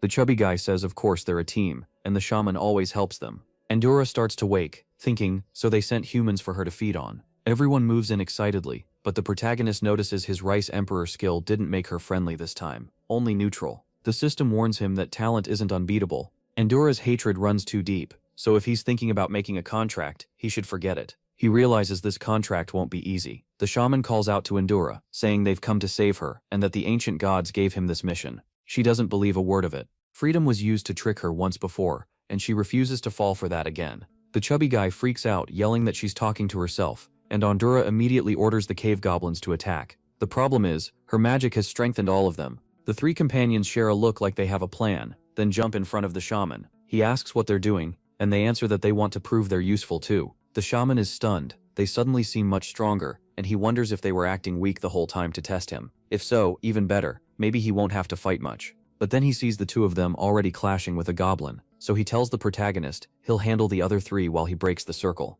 Then he rushes in with his blood transformation power, and goblins start dropping fast. Andura, shocked, tries to fight back, but he keeps pressing. He mixes cursed power with his arrows, smashing the goblins into the ground. He tells her healing magic means nothing if her goblins can't survive his hits. Andura freezes. She remembers the 4 shamans who stole her power and tortured her. This goblin is one of the cursed ones who dragged her into this nightmare. The shaman wipes out the 3 goblins with ease, and even the protagonist is impressed. This guy really is strong. But the girl isn't accepting that. She shouts that today he dies and uses her divine favor. Seeing that, Andura boosts the others again and fully heals them. The protagonist is amazed. Then Andura stares straight at the shaman. She swears he will never escape. Even if it costs her the freedom she always wanted, she'll destroy him. The shaman finally understands. She knows he's one of the ones who imprisoned her long ago. Her heart is overflowing with hatred, and the goblins go wild as he realizes this is her boss-level skill. Whoever sealed her here must have feared her escape and left all her power intact. Now all that hatred is locked onto him, and all he needs is for the protagonist to break the circle. He yells for him to do it now, but when he looks over, the protagonist is holding a scroll and getting ready to run. He calls the shaman a fool. If he wants to blame someone, blame himself for trusting him. From the start, he only planned to use him. Thanks to the shaman, his biggest problem is gone. Now he can go to hell. The shaman screams in rage as the protagonist escapes. Andura burns with fury too, remembering the name Sunin, and swearing that today he dies. Now desperate, the shaman screams back that they'll all die. His arms glow red as he roars that he'll kill her first, then those wolves. His mind finally snaps while the group uses an expensive teleport scroll to get away. The chubby guy senses the shaman's mad aura and points ahead. They need to finish this, so they take off running. though the protagonist still isn't sure the shaman can really kill the warrior girl. Then someone else shows up, complaining that even with earth travel power, this cave is impossible to navigate. It's a maze, and he's completely lost. Then he spots the group. He recognizes the chubby guy and his friends, wonders why they're running, and decides to follow since he's still lost. Back in the cave, the shaman grabs a goblin and tears it apart with his bare hands. The fight gets brutal, and the protagonist is shocked. It's 4 against 1, yet the shaman is tanking everything. Another goblin tries to attack from behind, but the shaman roars and blasts everything away with an exploding bubble. The girl starts getting tired and asks if they should step in. The protagonist asks the same, feeling the pressure build. The system explains that the shaman broke the magic linking Andura to her minions, which weakened her. Then it mocks him. Now that she's weaker, he wants to make a contract, doesn't he? He snaps back that he just wants to use this chance to take care of her properly. The shaman rises and declares that even if he was cast out, he's still a shaman who almost became a grand shaman. In the end, everything is magic. If you know how it works, you can break it. He explains that when he pierced the goblins, he wrapped their power with his own magic so Andura couldn't strengthen them, but it cost him a lot. Without her minions, he says, she's useless. Now she'll pay the price. Andura starts praying to Mother Earth for one last wish, even if it costs her life. Kill this man. The shaman grabs her and says she belongs to him. Now. But then everything shifts. Looking around in confusion, he suddenly sees her towering over him. He panics. Why is he small? What just happened? He realizes he's been cut in half. Looking up, he sees the huge figure above him. Lady Andura, it took a long time, and you've suffered enough. She's already recovering. But when she reaches out to thank her rescuer, she suddenly freezes in shock. A flashbang explodes behind the protagonist. It's the chubby guy trying to get smart. The mission the protagonist needed for the spiritual chest is finally done. But Andura recognizes him at once. He was with the shaman earlier. He says it's a long story, but he'll explain if she's willing to hear him out. So he tells her everything. She listens, ignoring the face he keeps making. In the end, she says she gets it, yet her status is still hostile. She mostly believes him, but her guard never drops. The rice aura charm clearly has limits. The protagonist can't believe it. He killed the man who wanted her dead and saved her, but it still wasn't enough, so he tries again, offering his hand and saying it's too dangerous here. He should escort her out so they can talk somewhere safe. She slashes his hand and Chirp the spider instantly gets ready to attack. He stops her fast, telling Chirp to calm down. They're trying to make friends. It hurts like crazy since his body isn't very tough. Still, he keeps going. She's been trapped in this cave for a long time, so what she just did was probably an accident. She even looks a little sorry, but her difficulty and hostility stay the same. The system mocks him. Did he really think she healed him because she trusted him? She's just trying to play with his feelings. He admits she almost fooled him. That healing looked sincere, and now his hand is completely fine. Not even a mark left. Endera points out that Lizard Clan healing magic is amazing. Then it clicks. She acted cold, hurt him, then healed him to earn sympathy. Without the system panel, he would have fallen for it. So he praises her healing and says she must have gone through a lot all these years. She shuts him down right away, telling him not to worry about it. Inside, he admits she's tough. His companions still can't tell what he's planning, and Cherub hates how Endera treated him. Even after all this, he still has to find a way to win her over. The others tell him they've stayed too long and need to leave the cave. He agrees, this is goblin territory, and if they come back, they're in trouble. So he starts walking away, saying that if Lady Endura doesn't trust their good intentions, there's nothing else he can do, and he has to leave before his allies get dragged into danger. That finally gets a reaction. She calls out for him to wait. He thinks she's still acting, but wonders if he should play along. Turning back, he asks what she wants. She hesitates, then says, all right, press to finish. She agrees to go with them. He smirks and accepts. Then he tells her to get on Chirp. Endura is impressed by the spider, while he's amazed her difficulty still hasn't dropped at all. So he pulls out the cloud. Endura is already moving out, when the chubby guy asks if the kid is coming too. The protagonist glances at the throne and thinks it's more than decoration. Then he notices someone's inside it. The guy is in trouble because Chirp is about to strike. He warns the man to get out of there, but Chirp only slices off the top, and the throne falls apart with nothing hidden inside. The man got lucky, sweating. He steps out and admits that was close. He still has no idea what's going on, except for one thing: the protagonist is dangerous. Now he's wondering how to use that to his advantage, maybe by being nicer to the chubby guy. But then Luke suddenly yells in his ear, "Where are you? And what are you doing?" Poor Luke still wants to steal the protagonist's credit. Maybe the others backed off because he killed a bunch of men in the cave and broke the magic circle. After hearing that, Luke says that circle must have been important, and thanks him for the hard work. The guy starts wondering if he's making another mistake. Is he just getting lucky and taking rewards he didn't earn? Then again, maybe that's a pretty good strategy. Outside, Endura shields her eyes and starts crying. She can't believe she really made it out. After so long, she'd almost forgotten how warm the sun feels. She breaks down, saying she suffered so much in that place and never wants to return to that darkness. The chubby guy wants to comfort her, but the protagonist warns him not to. She'll probably hit him. Even now, he thinks she's still acting. He can't figure it out. By now, anyone else would have dropped their guard. So what is she trying to do? If freedom is all she wants, why not just accept it? Why keep up the act? He also knows her weakened state won't last forever. Once she recovers, he still needs a contract. Back at the cave, everyone is celebrating because Luke let them go in and collect rewards. Too bad the biggest reward is already gone. Andorra asks why those other two-leggers are entering the cave, and if they're with him. He answers that they're not just two-leggers, they're warriors of the ancient gods, and no, they aren't together. His group only used the distraction to rescue her. She rubs her chin and says these so-called warriors of the ancient gods are smarter than she expected. No wonder the resurrection altar has been running non-stop. The protagonist asks what that altar is. She explains that it gathers the life force of dead goblins. When one dies, its energy goes to the altar, and the altar brings it back. The magic circle kept feeding it power, but now that their abilities are gone from that place, the altar won't keep working. Then she cheerfully says that if his friends can kill goblins now, she'll go kill everyone and let out her anger. So the whole life control setup came from her. That only makes things feel more suspicious. Still, Lucas should be able to clear the cave now. The protagonist already got what he wanted, so he won't ask for payment. As he watches Andorra talking with Sister, he thinks that after so many years, she should know life power well. So why is she acting like this? Why does it feel like she's trying so hard to fool them? By nightfall, they still haven't reached the city. The chubby guy sees that Andorra needs to recover, and offers her some food. She hesitates, then finally accepts it, and says she'll try. But after one bite, she spits it right into the chubby guy's face. She says it's disgusting, and guesses it wasn't good after all. Xiaoban shrugs and says it isn't tasty, but it's still edible. Maybe her taste is just different.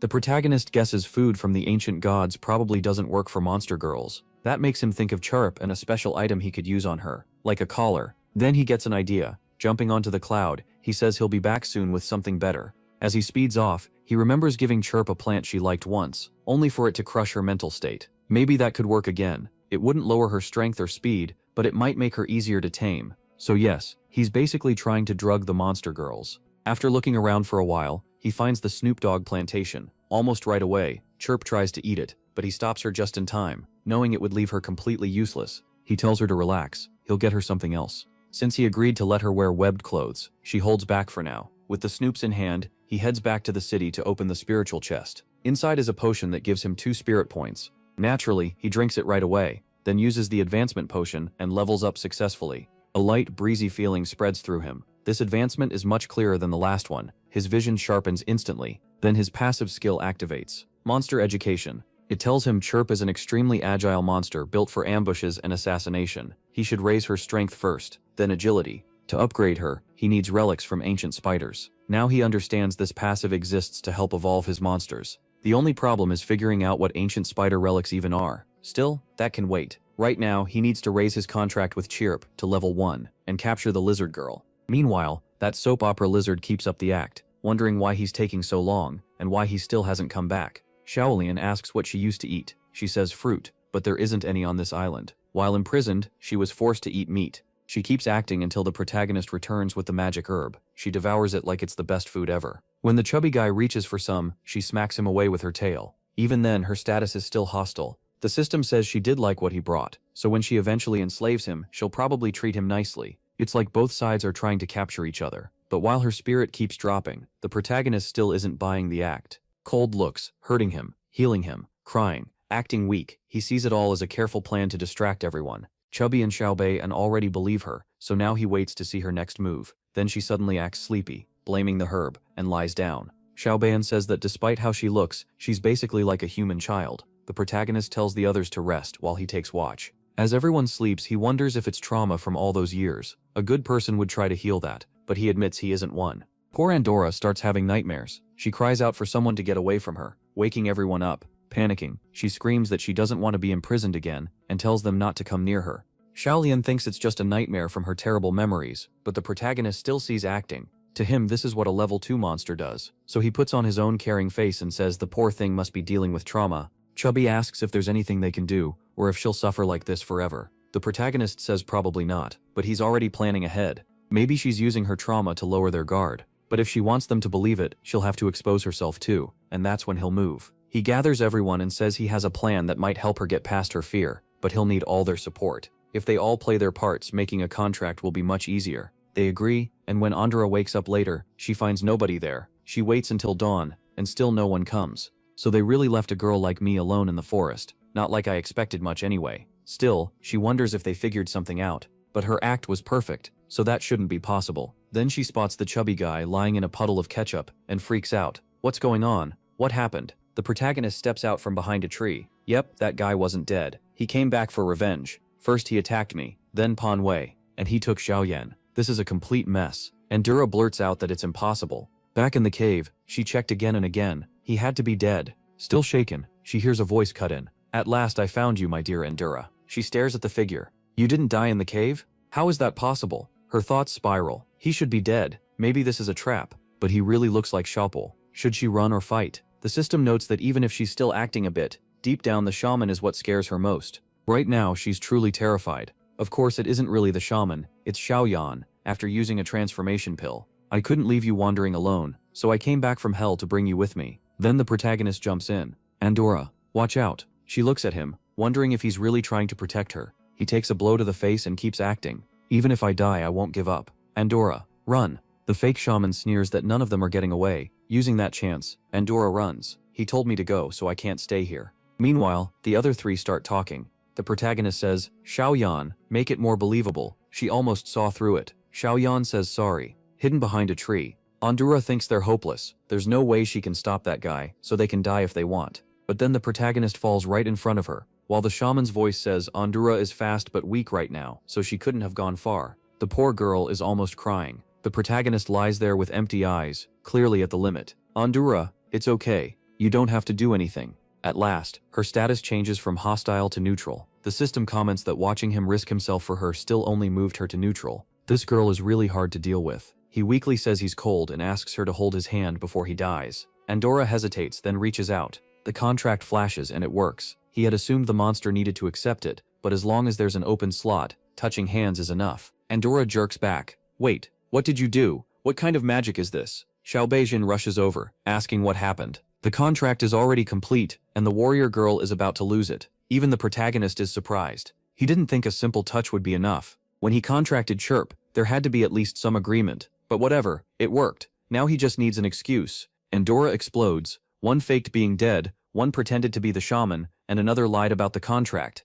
You're all liars. I want to be alone. I don't want to be anyone's contracted beast. She runs off, only to end up right back where she started. What? What just happened? The protagonist tells her the truth. Once a magic contract is made, a monster can't go too far from its contractor, so escaping now will be much harder. She curses him and screams that she'll never be a prisoner again. But no matter what she tries, her power doesn't work on him. Where did my power go? Calmly, he says he doesn't know how the contract formed, but now that it's sealed, she can't hurt him. She drops to the ground in defeat. The protagonist then brings up her mind magic. Before the contract, she did try to control him, didn't she? She stammers out a denial. Pan Wei cuts in, saying he gets it now. When Andorra tried to control him, his stronger contract must have pushed back, and caused a backlash. That isn't what happened at all, but the protagonist goes along with it and says that sounds right. Xiao Beijing adds that since Andorra tried to control him first, this isn't really his fault. The poor lizard girl starts to cry. Why does she always meet such cruel people? She's just a lizard. Pan Wei isn't buying it. She ran the second that guy showed up, and when she came back, she tried to seize his mind. The protagonist ends it there. Like it or not, the contract is done, and she'll have to live with it. She tried to control him first, so she can't blame him. Andorra sighs. It's just a magic contract, right? There has to be some way to break it. She spends the whole day trying to undo the contract, but the ancient god's magic is unlike anything she knows. On the second day, she finally comes to him and asks to talk. Since he made a contract with her, he must want something. If she gives him what he wants, will he let her go? The protagonist looks at her evenly. What he needs is a monster girl who can fight for him. Until he finds a replacement, she'll have to protect him. Andorra grumbles that he's the worst, but she doesn't have much choice. Fine, she'll protect him, as long as he frees her, once he finds someone else. So they make the deal. At the same time, deep in a cave, Luca and his group finish off the boss there. Luca wipes away sweat and says that fight was rough, but they finally won. Now they should head back and check their loot. Then a message window appears. Kingdom of the Goblins. It says the ancient warriors have done well. The smoke over the world will clear, and after all these trials, they must now help bring the goblin world to an end. Luke is shocked. So everything so far was only a small fight. A main quest appears. Enter the Goblin Empire. Far in the northern mountains lies a huge goblin empire with ranks, dynasties, and a full civilization. The objective is to reach it and learn about it. Everyone is confused. Goblin Kingdom? What is that? Luke figures everyone in the raid got the same mission. Maybe this is their reward. Then the system starts handing out prizes, and of course, Luke's team takes first place. He gives an excited speech, saying it's time to hunt down the Goblin Empire. They split their forces before, but now all the captains need to unite for this new front. Meanwhile, the protagonist's group also gets rewards for helping defeat the boss. They receive 1,500 points and a golden chest. They open it right away, staring as it shines. Inside is ecstasy, an epic-grade item. It's a hypnosis tool that plants a mental suggestion in the target. Whether it works depends on the gap between the user's mind power and the target's. If it succeeds, the target can be controlled for 1 minute, and it can be used 10 times. Xiaolian frowns and says it seems kind of useless. If the target gets hit, the hypnosis breaks, so it doesn't sound very practical. Panwei agrees, but the protagonist thinks otherwise. The ancient gods don't give useless rewards, they just haven't figured out how to use it yet. So for now, they'll keep it. There's no direct reward tied to the Goblin Kingdom quest, so he thinks this is only the starting mission. Xiaolian points out that Luke's mate's group is much bigger, so they'll explore faster. Panwei turns to Endura. Since she's lived here so long, she should know where the Goblin Kingdom is. The protagonist reminds her that she can't lie to her contractor. Following Endura's directions and riding the cloud, they quickly reach the Goblin Kingdom. The place is far bigger than any city they've seen. Just seeing it triggers the mission. The first person to enter the Goblin Kingdom will get 100 points. But since it's already late, the group decides to camp on the mountain until morning. He summons Chirp from the shadows to watch over Panwei and Xiaolian, while he goes to talk with Endura. She's annoyed at first, but softens when he tells her to relax and says he likes her more now. That makes her blush a little. Endura asks what he wants. He asks right back what she's hiding, and she eyes him with suspicion as he presses closer. He traps her, and says she's still hiding her real power. She pauses,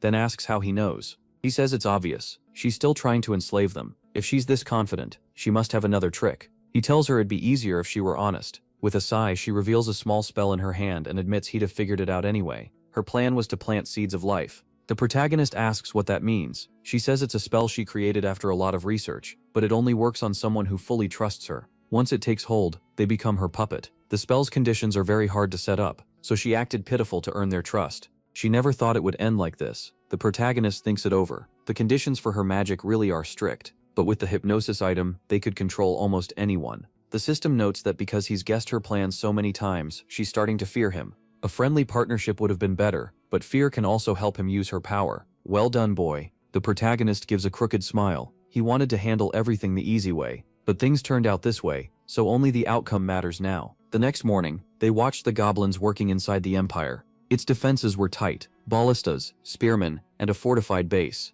Getting in wouldn't be easy. Lin Hao admitted there was no way in from above, and charging the front was hopeless. This place was basically sealed shut. The system added that even the patrols were strong. Around level 6, those patrol goblins were also completely loyal, so mind games wouldn't work on them. The three were worn out. No one had found a way in, Seiyunqing said. She had checked both east and west and found nothing. The guards stayed alert, and only goblins were allowed inside. Wei had searched the whole wall and came back with the same answer. Lin Hao then took out a disguise pill, but there was only one. That meant just one person could enter, so they agreed Lin should go. Su Ying trusted him, and Wei had no desire to rush into danger. Disguised, Lin Hao got in line to enter. He noticed everyone else was carrying something while his hands were empty. For a second he wondered if he'd messed up. Still, he got through with no trouble. The mission to enter the Goblin Empire was complete, and because he did it alone, he got 50 extra points. While checking the mission screen, a few noisy goblins slammed into him and rushed off shouting for everyone to run. The Grand Prince was about to appear.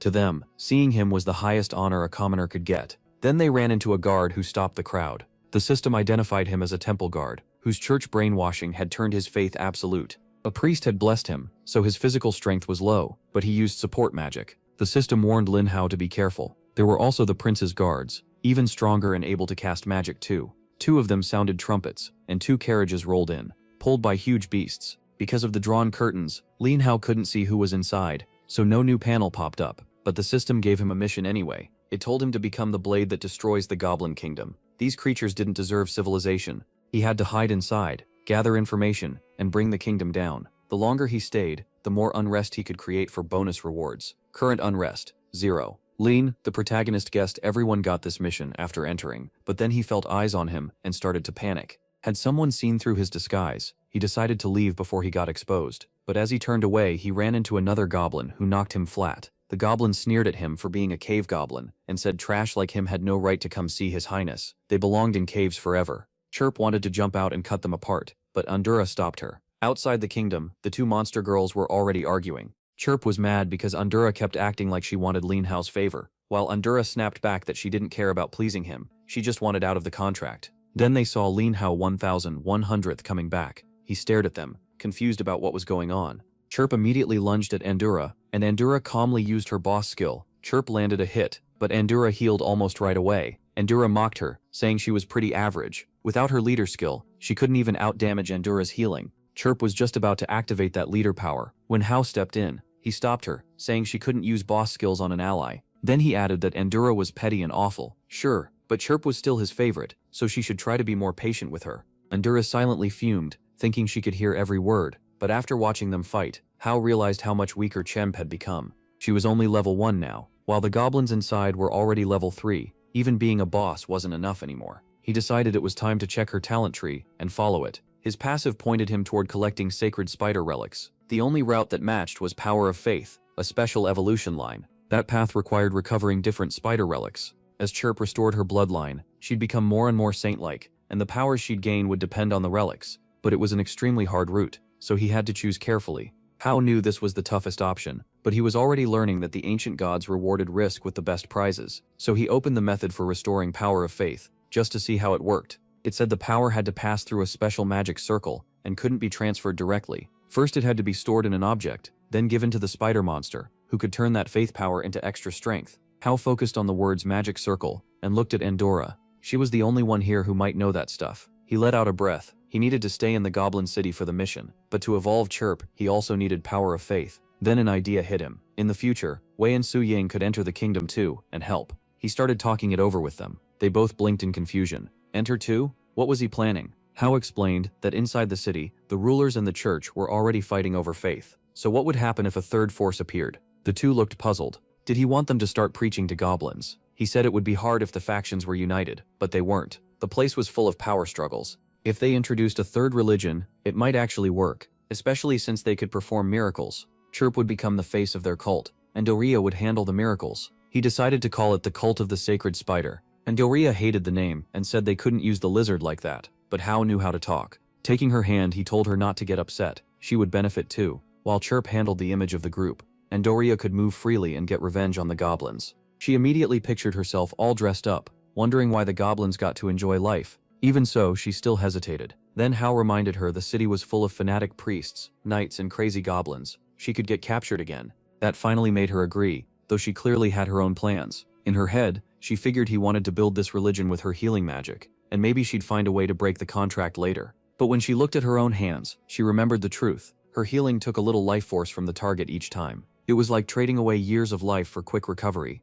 The protagonist just watched, and the system warned that her feelings were shifting, not because of the contract or the cult, but because she saw a path to freedom. Tian thought to himself that she was trying to slip out of his control. Still, Andoria said that if revenge on the goblins was part of the deal, she accepted. MC answered that it sounded like a partnership that helped them both. In truth, they were both thinking the same thing. Soon, this contract would be broken. He couldn't help thinking that compared to his spider girl, this lizard was way more sly. Just then, their strong companion walked over and said they had a problem. From what he'd learned, the goblins fought among themselves, but their religion was still focused on one god, and most of them had gone through some kind of brainwashing. That meant people might reject a new cult entirely. Growing their influence could be hard, and they might even get wiped out as heretics. Hayo was about to answer, but Andoria cut in and said that if they wanted followers, they needed to go to the Shangsung district. When they asked what that was, she said the lower city. Then she pulled out a chalkboard like a teacher and scolded them for not knowing. She explained that the Goblin Kingdom had a huge gap between rich and poor.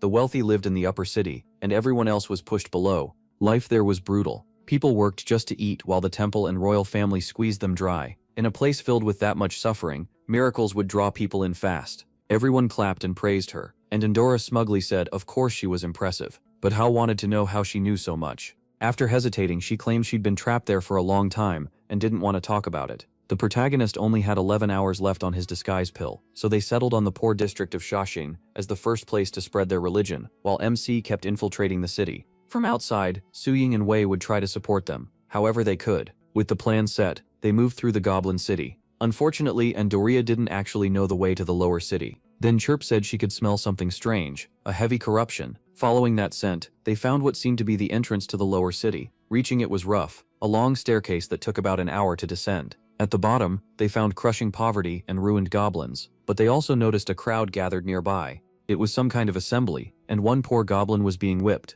Church officials were beating the goblins for being lazy and not working hard enough. One goblin on the ground, holding his daughter, begged a shaman. He said he'd bought all the indulgence coupons, but his daughter still hadn't gotten better. The shaman coldly replied that he hadn't bought enough to cover her sins. The mother burst into tears, and the shaman spread his arms, saying this was what happened when the gods rejected someone. If they wanted mercy, they had to keep worshipping and begging for blessings. Then he made the kind of offer those creeps always make to women. He lifted her chin, making his meaning clear. She refused, so he backed off. No one there was living well. An old woman stepped in to comfort them, but then someone stopped right in front of her, and there stood the boy. The hooded boy raised his hands. By the sacred power of the spider, I bring blessings. The woman's wounds started closing right away. The crowd froze in confusion. She was glowing. An old woman gasped. Wait, I've seen this before. Even the shaman could only stare as the injuries disappeared. Then Lee Hawk got a new mission. He had to break the temple's hold on the lower city. If 100 goblins lost faith in it, he'd earn 100 points and 100 agitation points. The healing was really Endura working through the shadows. He told her to make it flashy, but to remember they were preaching the sacred spider, so she sent out a huge spider-shaped healing aura.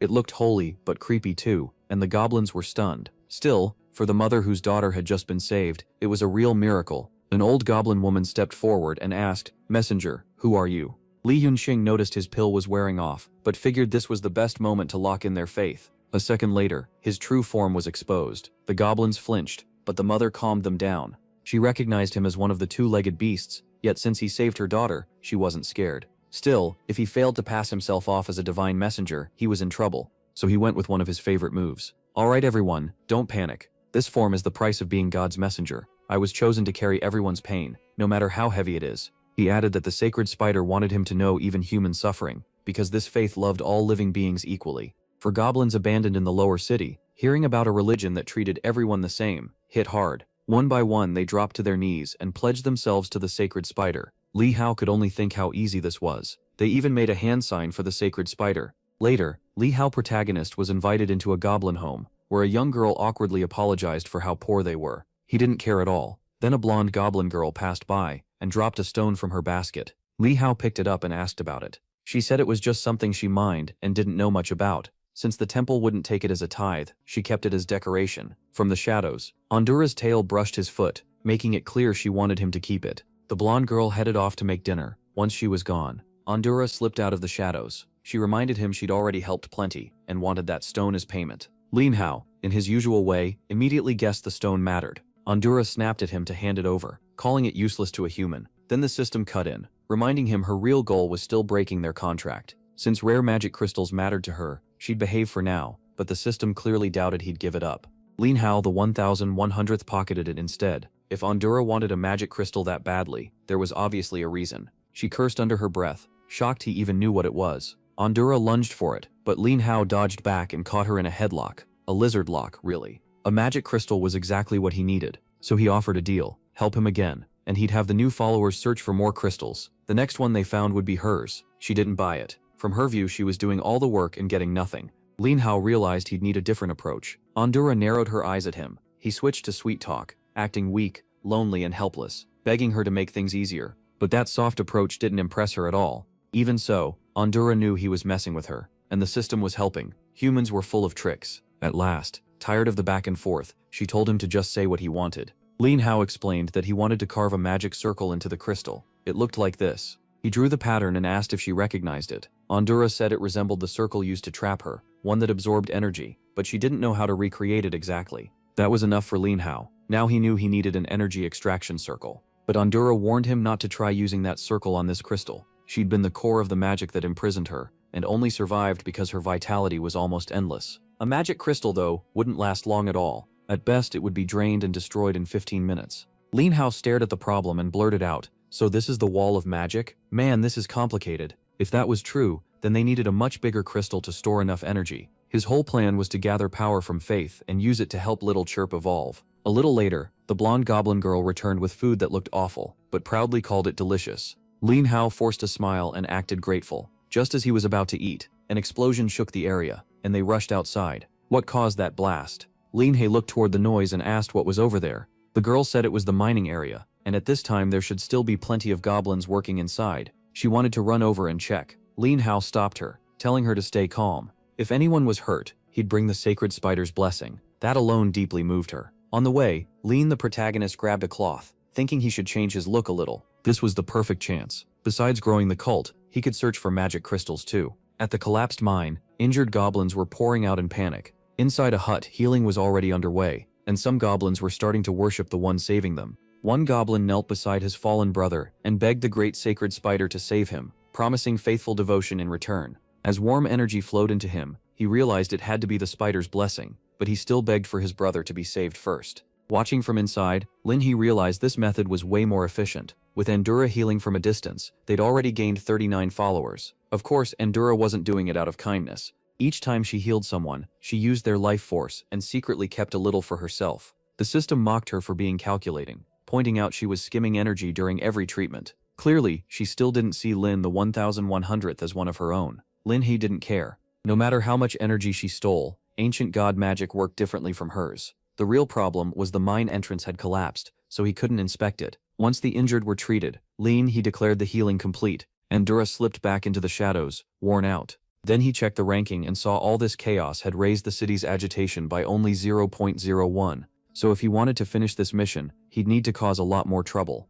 Soon after, the blonde goblin girl came running over with a warning. The Bone Gang was coming. If they heard about a new god here, they wouldn't take it well. She explained that the lower city was controlled by 3 powers: the Bone Gang, the Heroine Association, and the Temple. Then they looked over and spotted the Bone Gang leader, Andres. Lin Hao immediately pegged him as the boss. What really caught his eye, though, was the crystal-covered shoulder pad. Beautiful, and definitely worth taking. Nearby, a terrified goblin shook as he begged forgiveness and promised to clean up the mine. Andres just glared, demanding to know how they planned to pay tribute, now that the mine had collapsed. Without payment, there'd be no protection. He asked how much the loss would cost, and one goblin answered that it was around 100 mining carts worth. Andres exploded in rage. 100 carts? Then he crushed the goblin's head without a second thought. He ranted that they'd cost him too much and were now just lying around uselessly. Even Lin Hao was stunned by how brutal he was. A system message popped up. Royal Goblin of the City. Hostility 30. Strength 14. Agility. The system explained that anything threatening his money made him snap.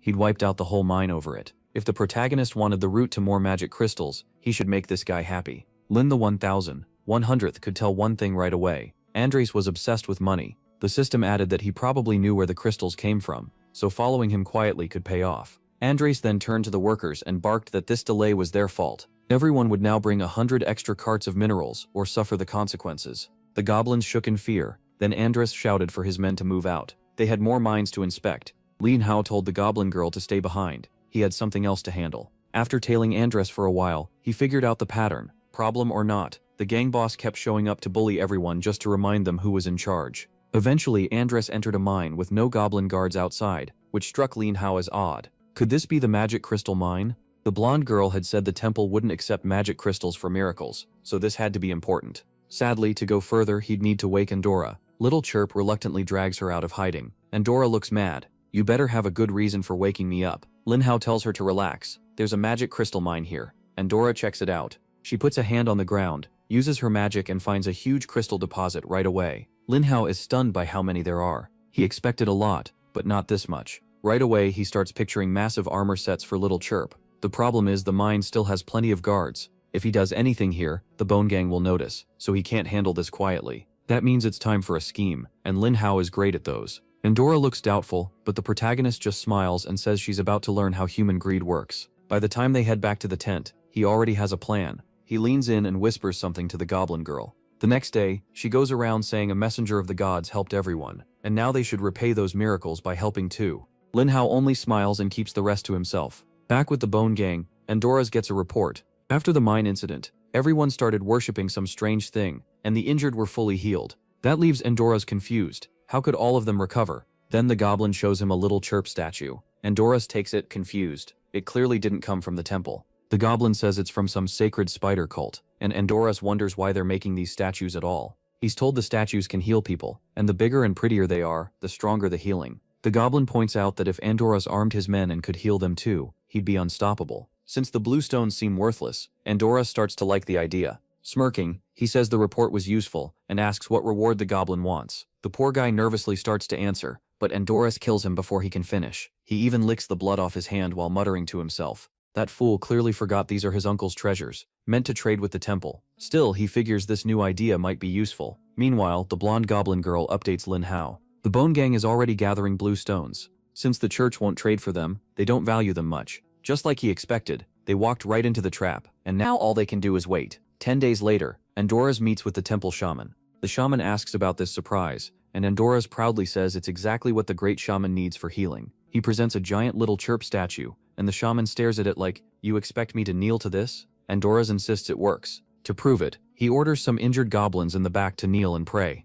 They obey and beg the sacred spider for a blessing. Nothing happens. The shaman is not impressed. Andorras panics and says there must be some mistake because it worked before. The shaman cuts him off, telling him to stop making the temple look ridiculous. As soon as the shaman leaves, Andorras starts beating the goblins nearby, furious that they made him lose the temple's support. Then a voice cuts in from the shadows. "If the temple abandoned you, why not work with me?" It's Lin Hao. Andorras sneers at the sight of a two-legged creature. MC fires back that goblins stand on two legs too, then asks why a king like him is here. Andras warns that the shaman would be very interested in him. He orders his men to grab him, but Lin Hao doesn't flinch. He declares that his blade belongs to the sacred spider, and they dare disrespect him? Then he quotes holy words about the sacred spider bringing healing and fire that can burn the world. The goblins freeze, suddenly unsure if he really is protected by a god. Andras is shaken too, and the system gives Lin, the protagonist, a warning. The miracle scared him, but he's even more worried about the shaman. If MC doesn't quickly offer a clear benefit, he'll need a new plan. So Lin Hao says it's a shame the great shaman is starting to hate him. Still, everyone knows how the shaman works. Bring him more riches, and his mood changes fast. With the sacred spider's help, that can happen if Andras cooperates. Andras starts wondering how this guy knows so much about his problems with the shaman. Maybe he really does serve a god. After hesitating, he asks what more riches means. Lin Hao explains that the goblins in the mines trust him completely now. He can push them to work harder for Andras, or unite them against him. That makes Andras snap, asking if this is a threat. He calmly says he wants friendship, not trouble. Even Andras knows he can't kill every rebel, or he'll run out of workers. So he gives in and agrees to cooperate, as long as the protagonist helps him get richer. MC nods and says the first step is placing the statue in front of the mining area. Andras asks why. Lin Hao answers by reminding him he's the sacred spider's messenger, so why question him? Andras still smells a trick, but if all Lin wants is the statue set up inside his own territory, it seems safe enough. He agrees and says he'll have his brother move it. The protagonist adds that if they're honoring a god, they should at least build an altar too. Of course, the real reason is to hide a magic circle under it. A few days later, two goblins walk through the city talking about work. Then one suddenly stops, tears up and drops his axe. He can barely believe what he's seeing. In front of them stands the grand statue of the sacred spider, and both goblins are awestruck. They instantly start arguing over who gets to pray first. Just as planned, Andras already had the magic circle placed there. Every prayer feeds it with faith energy. It gathers slowly and needs 10 days to fill, but once it does, things should get interesting. Andras, still unsure, asks Lin Hao if all this worship will really make the goblins mine more. MC says yes, it just takes time. 7 days later, Andras is starting to lose patience. It's been too long. The statue's faith level is only at 18, which starts to worry even Lin Hao, but he keeps his cool and says everything is still on track. They've come too far to ruin it now. Andras wrestles with his anger, then gives him 3 more days to make it work. The system notes just how greedy this goblin is. Lin Hao baited him well, but Andras still doesn't trust him. Andras says he'll wait for now, but he better not try to run. He has to stay and keep charging the statue. Lin, the protagonist, realizes Andras is basically putting a thug on him, but that's fine. The main thing is buying time. He also figures out that stronger goblins give the statue more faith when they worship. If more Bone Gang members prayed to it, the process would speed up. Best of all would be getting the boss himself to worship. But on the 10th day, the statue is still only at 20%. Andras is furious. From Lin Hao's count, none of the Bone Gang ever knelt before it. Then the gang leader storms in, shouting for that cursed two-legged beast to get out. MC promised the mines would produce more, but instead they've dropped. Now the boss says it's time to wipe this place clean. Lin Hao fires back that the Bone Gang was forbidden from worshipping the statue, so Andras broke his own word. That's why nothing happened. They didn't offer enough worship. Andras only gets angrier. He says he's not stupid, and after all this time, there should have been results. Enough talking. He raises his axe to end it, and Lin realizes he can't stall anymore. Suddenly Little Chirp jumps in and cuts down 2 goblins. She spins into the leader with another strike, but it does nothing, and his eyes flare red. Even the system mocks them. Her attack dealt no damage. Lin Hao freaks out. The hit was perfect, she was buffed, and it still didn't work. The fight turns into a brutal one-on-one, and Little Chirp starts losing. She's only a level 1 boss, while he's level 3. The system explains the faith gathered still isn't enough. As Andrea desperately heals, she yells at Lin Hao to do something before the spider dies. He knows the only way to win now is to evolve Little Chirp, but then the leader smashes her weapon. Now things are really bad. He lands a heavy blow, sending her crashing into the statue and breaking it apart. This boss is insanely strong. After bragging that she survived only his warm-up, he charges at Lin Hao, but Andrea quickly throws up a vine barrier to protect him. And that's exactly what Lin the protagonist was waiting for. He pulls out the hypno crystal, and the boss gets caught in the trap, forced to worship. That was Li Hao's real plan from the start. A powerhouse like this gang leader gives the statue a huge boost of faith. Still conscious inside the hypnosis, the boss yells, asking what MC did to him. He can still think clearly, he just can't control his own body. Li Hao shrugs. Why ask? You're dead either way. As the hypnosis wears off, the boss rushes Li Hao. They clash while Little Chirp, now grown into her teen form, joins the fight. The boss sneers that his pets care about him too much, so he'll kill them first. Lin Hao answers by using Little Chirp's new level 2 skill. She spins like a top, spraying webs everywhere. The boss smirks, saying he can track her, but the moment she lunges, she slams right into his chest and stuns him. Lin Hao realizes she gained the stagnation skill. Moving unseen, she keeps wrapping the boss in thick web after thick web. He still isn't panicking, figuring he can rip the webs apart by hand, but Lin Hao has a bigger plan. Little Chirp keeps circling and striking the exact same spot over and over, and the boss starts wearing down. Before long, blood is leaking from all over him. Lin Hao stacks up 27,000 points, but the faith meter still isn't high enough. Now battered and collapsed, the boss notices something stuck in his flesh, a shaman card with the Bone Gang emblem. That card gives Lin Hao authority over the rest. So he rounds up the idiots and orders the mine shut down. Work stops completely. Instead, everyone starts worshipping the statue. Li Yunxiao takes control of the whole gang, and Little Chirp crushes anyone who won't listen. Those she beats get healed by Andura at the statue, creating a perfect loop that lets him control every area. Now Little Chirp reaches level 3. Li Yunxiao wonders just how far the statue can push her. But the Luki group has been farming points too. Next chapter starts with Penwei asking how they got so many. While Li Yunxiao was busy with the statue and that boss fight, Luki's team was smashing through the temple and making the clash between the shamans and the royal family even worse, which earned them a huge pile of points. Wanting to know Li Yunxiao's next move, Penwei asks what the plan is. Li Yunxiao, always plotting, says his first idea was to build up faith, power her up, and then cause chaos. But since Luchek is stirring the pot, he'll have to change course. Penwei suggests messing with Luchek so they stop gaining points. Li Yunxiao tells him not to bother. He already has an ace ready. He's going to summon them to the Bone Gang meeting. To make it work, Li Yunxiao spends 120 points on a persuasion pill, a drug that makes whatever he says sound convincing. Penwei is still nervous, barely holding himself together under his hat, but Li Yunxiao walks straight to the door. He calls out that he brought the invitation. They're let inside at once. Inside, the shaman is relaxing and thinking about which side to follow next. The whole meeting is just a bunch of crooked people talking business. Then a messenger announces that kids from the Bone Gang are here. The shaman scoffs, thinking Andre sent them. He expects the fool is finally here to apologize after causing trouble last time. But it isn't Andres at all. It's Li Yunxiao and the other two. The shaman stares and asks who these clowns are. Li Yunxiao steps up and tells him the one he's looking for is right here. Then he reveals Andres' severed head. Nearby goblin women scream and scatter, and the shamans freeze in shock. They yell that he's crazy for killing the king, and demand to know who he is. Li Yunxiao doesn't miss a beat.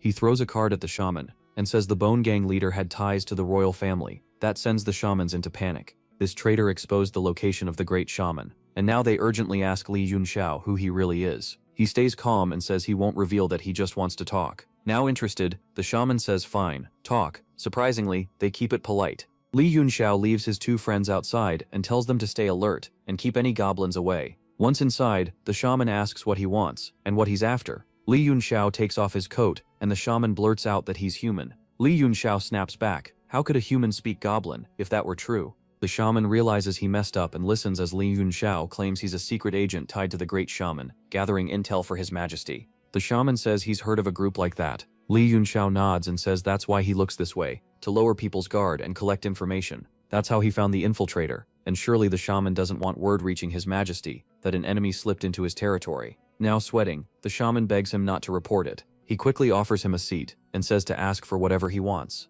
Li Hao smiles and says he'll even let the shaman take credit for catching the traitor. The shaman hesitates. If Li Hao serves his majesty directly, how is he supposed to present him? Li Hao leans in and asks what that says about the palace. If a traitor reached this city, the shaman gets it right away. There must be spies everywhere. Exactly. Li Hao says, there are so many enemies around His Majesty that he needs a strong excuse to return up the ladder. The shaman finally understands, so that's why he needs a roundabout recommendation. Li Hao says yes, then tells him to spread word that he's going to heal His Majesty's body, but his real identity must stay secret. Completely fooled, the shaman thanks him and promises to take care of his companions too. Li Hao says that's enough. His friends are waiting outside. One of them stands there with the hood up, and soon they all step out together. The shaman tells everyone Li Hao's identity has been confirmed, so no one should doubt him and the party can continue. Li Hao casually scratches his nose, their signal that everything worked. He also figures out who's in the room, one from the Bone Gang, and one from the heroine's side. Since it's been a while, he decides to use his talent again.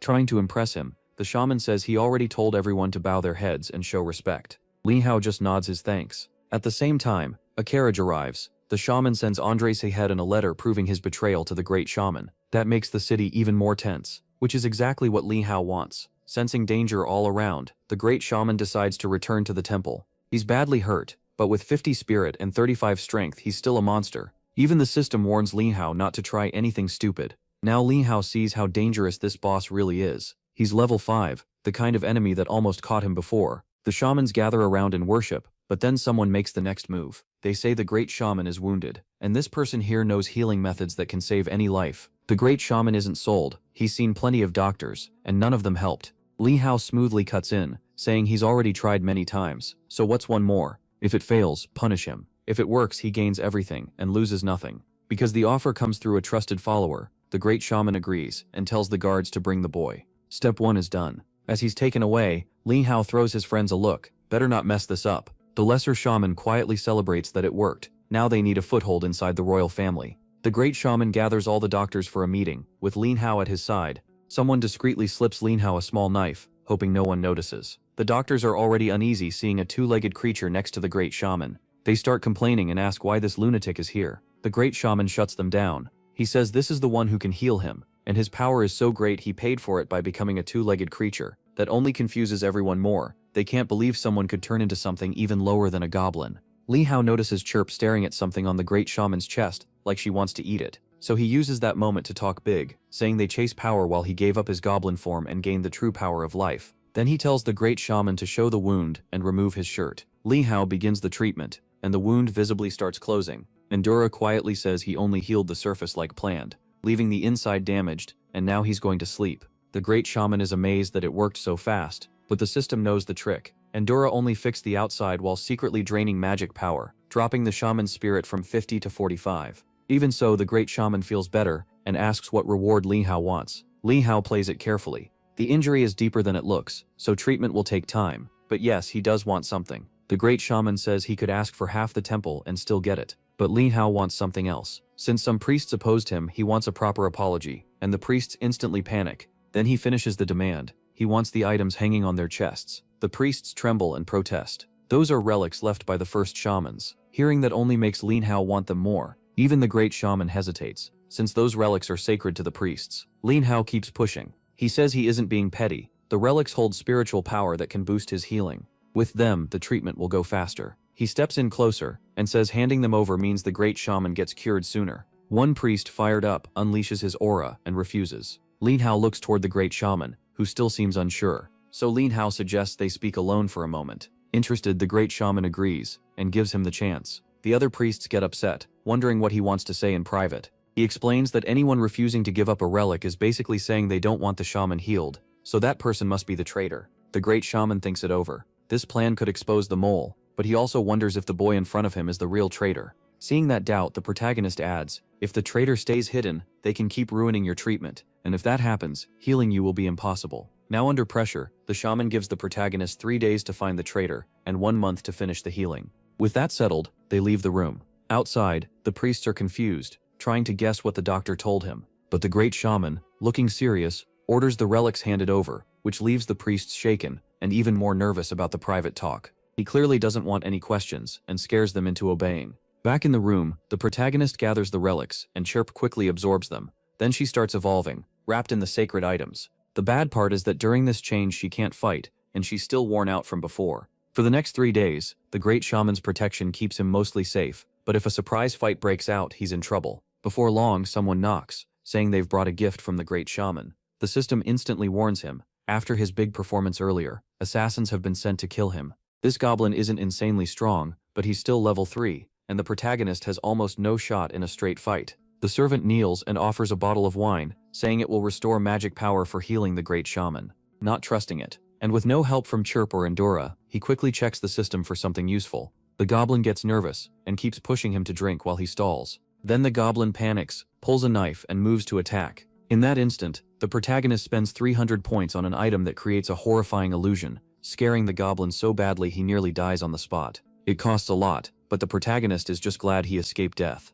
He then makes up a story, saying the illusion was protection from an ancient goblin ancestor, and the brainwashed goblin runs away believing it. When the other shamans rush in to check the noise, the protagonist says the goblin tried to murder him and claims the mastermind must be somewhere inside the temple. He looks around and spots one shaman acting strangely calm, too calm. The system tells him that despite the man's face, he's terrified inside. So the protagonist points right at him and says, "I know who the traitor is. It's this one." The accused shaman tries to argue back, saying there's no proof, but the protagonist pulls out a blank sheet and claims it's the assassin's confession before he died. The great shaman reads it while watching the suspect's face. Then he says, "There's nothing written here, yet you still looked scared. Someone usually that calm shouldn't react like that, unless he's hiding something." With that, the traitor is arrested. The great shaman thanks the protagonist again, and promises a reward after he's fully healed. Still, during a meeting, the shamans begin to feel uneasy. The great shaman also feels something is off about how, but for now he lets it slide. He'd rather wait for the cure first, then decide what to do.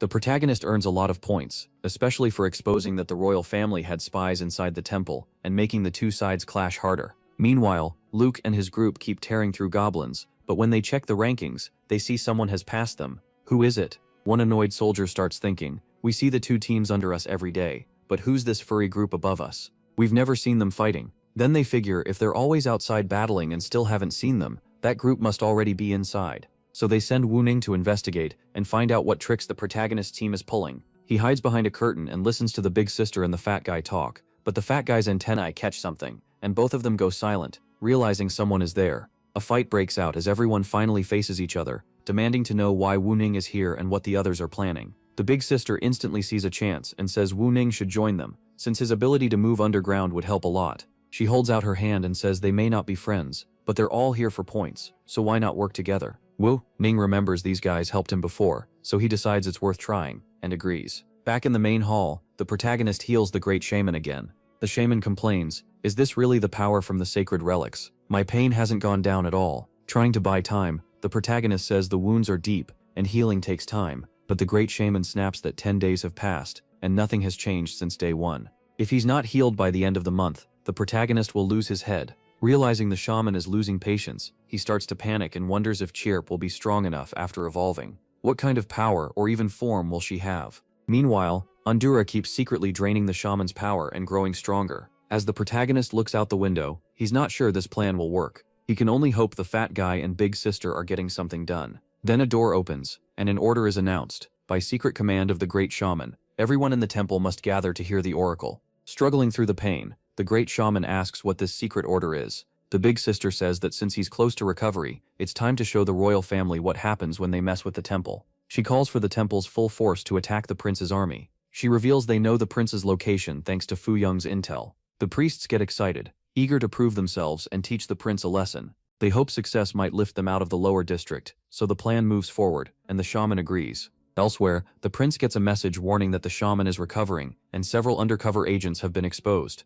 Right then, a guard rushes in to report that a large force is coming to attack his troops. The priests are ready for battle, hoping to earn favor, but the prince is sick of all this chaos. He knows that if the shaman fully recovers, he's finished. Since his side is outnumbered, he decides this is his best chance to strike first. He orders every soldier to prepare an assault on the temple, and kill the shaman before he regains his strength. Still, one royal advisor feels something is wrong and wonders if he should warn the king that the prince is going too far. At the same time, a priest excited for the attack gets warned by a goblin ally that many soldiers will die or be badly hurt, but he doesn't care at all. To him, dying in battle should be an honor for them. He returns to the room and proudly tells the others, "Great spies, I did it. I set up an attack on the prince's troops." Big sister answers, "Good, now we just need to hold the temple, right? But Huang is already coming from behind. Still, you're not coming with us. Bye, sucker." Back at the upper city temple, the protagonist speaks to the guy. What did you want to tell me? Our boy says he's been healing His Majesty, and he knows this man is next in line to inherit the temple. The guy calmly drinks his tea and says that doesn't matter. If the shaman is healed, their future will be bright. But the protagonist presses, if I heal him, then you won't become the top of the temple, right? That seems like a problem for you. The man acts unfazed and says that if the shaman is healed, it's good for the temple, and good for him too. But our boy keeps pushing, asking if he's really sure he'll become the successor. With the royal family sneaking in everywhere, he hasn't done anything, and His Majesty is pretty disappointed in him. Still, as a possible successor, he may have one more chance. Now sweating, the man asks what he needs to do. Hao tells him that in the next few days he'll get a chance to make up for his failures. The guy demands to know how, and he says that while His Majesty is being healed, he must guard him with all his soldiers and command guards. But then someone rushes in and reports that the prince has arrived with his troops, and he's already tearing through everyone. The goblins are getting crushed. The temple forces have no chance. The prince demands to know who from the temple attacked his troops. The priest is confused and says the temple has always treated the royal family well, so why is he here? But he quickly understands. You're going to act fake until the end. Fine, then I'll kill you. The protagonist panics and says the best way out is to kneel and beg forgiveness. Sure that a temple man would never kneel to royalty, but the guy actually kneels, and our boy is stunned. How could a man of the temple bow to the royal family like that? Then suddenly, a sword is right in his face. Stay still, pal. Even so, the protagonist feels relieved. At least the man didn't completely give up the fight. But then purple arrows come flying in. An explosion follows. Someone recognizes the spell right away. It's Irene's magic. She was supposed to be on a mission, but just happened to pass by with a book in hand. So much for thinking Irene could be won over with a little sweet talk. The battle hasn't even really started, and it already looks like the prince's side got hit hard. Irene is already ordering the temple forces to surround the guards. The prince's team is badly outnumbered, 4 against 40. The young prince starts sweating, until another voice cuts in. Everyone stop, the king has arrived. At once, everyone bows. The royal order tells the prince to pull his troops out of the temple immediately, or take 100 lashes. My dut. But the guy tells him to relax. He won't get lashed. He just said that to make them back off. Calm down. After that, they leave, and Lian Hao is stunned, since he needed a bigger mess to earn agitation points. He feels crushed, while the shaman is pleased. But Irene is already on her way, so the plan clearly worked. She seems completely charmed now, and acts weirdly friendly. And wow, she has 49 spirit points. With that much spirit, capturing her is impossible. She even asks about the man healing His Majesty, and whether he's free tonight. The system says she's the temple's second strongest after the great shaman, and now she wants Lin Hao all to herself. It jokes that this could be fun, but warns him to watch out for her strange tastes. The protagonist is totally confused. Last chapter ended with that beautiful monster woman trying to tempt him. The system warned him she was planning to give him something, so of course he wanted out of that. At the same time, the temple prince bragged that if he'd been there with the guards, he would have stopped them from escaping. Then people from the lower city came to speak with him. They said they were done living under the people above, and had come to follow him. They even brought his rival's head to prove their loyalty. The man beside him warned that accepting a shaman's head would only bring more trouble, but the prince took it anyway. He was sure the people below were plotting to push him out, so he accepted their gesture and promised to protect them from then on. Lin's allies realized this would ruin his plan, so they needed to go back and see how he'd respond. Lin Hao never expected things to turn out like this, and now he has to think up a new plan. Just then, Irene calls out to him, and of course she starts with a slap. As they walk through the castle, she praises his talent, and says the leader will be healed soon. She can't help herself. Every time she sees him, he looks even cuter. Leon says he's only doing his duty, while secretly wondering why the charm effect is stronger than ever. Then someone steps up beside them, and calls out to the pair. A big muscular guy asks Irene why she ignores all his love but sticks with this skinny pretty boy instead. He mocks Lin Hao for hanging around monster women, chasing power, and avoiding real fights. Noticing she looks annoyed, he asks if he's wrong. She opens her book and coldly asks if he really means to insult the divine doctor. Before he can answer, she strikes and sweeps his legs out. Lin Hao is stunned by how brutal she is. Right after that, she loops a chain around the man's neck and drags him over, saying she brought him to apologize. Lin awkwardly thanks her, not sure what else to say. She keeps smashing the guy's head into the ground, saying it's absurd for trash like him to compare himself to the sacred doctor. Lin, the 1,100th, just realizes how dangerous this woman really is. Then she turns to him and says she's sure he won't dare disrespect Lin again. Meanwhile, she's secretly thankful he's so thin like he might snap from one rough move. The system even reveals she's imagining all kinds of wild things about him. Lian Hao is still trying to process this insanity, when a temple messenger arrives with news. Some gangs have joined the prince and may attack the temple again. Lian knows his friends are behind it, so it's time for the next step. He tells Irene that fighting now is too dangerous while the king is still recovering, and asks her to let him negotiate with the prince instead. She argues that it's too risky, and he could get hurt. But Leon says this time it'll be fine, he's going there to make peace. All she has to do is follow his plan, and this place will fall into chaos. Irene says her duty is to protect the temple and the great shaman, but she still can't stop worrying about him. After a lot of back and forth, he finally gets away from the crazy woman, who stays behind practically drooling and saying she'll be waiting for him. Before meeting the prince, Leon talks with Xiaoyang and Panwei about the next move and where to meet later. Then he notices another man has joined them and says that should make things easier. The newcomer says he's only helping because there's profit in it for him too. Leon points out that as far as he remembers, this guy isn't the kind to help anyone. The man answers that he was pressured into it. When Leon asks how, the chubby one explains they threatened to expose everything this guy did to their group. Leon welcomes him and jokes that with that much dirt, it's best none of it comes out. They gather in a cave and start talking through the next part of the plan. What they really want is the fake death item Ri has. He clearly doesn't want to give it up, but Leon already knows about it. The second he says he thinks the boy has it, everyone rushes after it. Then the story shifts to the prince's palace. A servant reports that someone from the temple has come to negotiate. He asks why Leon is here, and Leon answers that he came for peace. The prince makes it clear he wants no peace, he wants revenge on the temple. Lin replies that even with the 3 lower gangs united, the temple still won't surrender. The prince immediately orders his men to attack,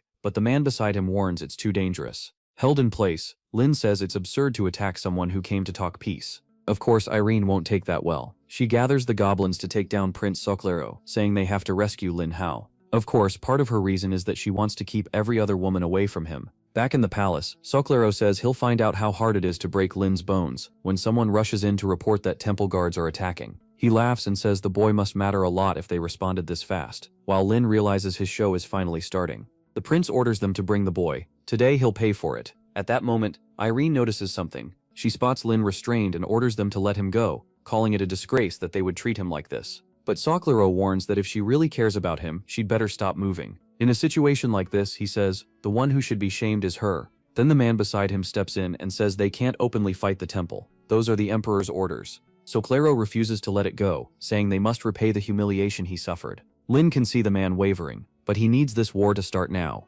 Meanwhile, Panwei and Shuyun get ready to finish Lin off, once things truly spiral. Then Soclero orders Irene to kneel and apologize. She answers that doing that would shame the temple. From where he's tied up, Lin says he's not worth the temple lowering itself for, then calls Soclero the most shameless and weakest goblin he's ever seen. At once, Shoyan shouts that he must be silenced because he's disgracing the temple, and stabs him. Irene screams for him to hold on, promising she'll heal him back at the temple, but Lin dramatically declares that the temple will live forever. Everyone is shocked, and then he collapses. Soclero is horrified. The plan was only to cut a piece off his ear, not kill him. That finally snaps Irene, and she orders her forces to attack. She and the prince clash at once. Both fighting like this ends today. The prince's men jump in, and the temple side charges too. In the middle of the chaos, Lin's friends can see the plan is working. Lin is celebrating inside. The item Ru Yang got is perfect, flashy, and timed just right. He remembers getting it, and the seller saying it was incredibly rare, which made it perfect for this plan.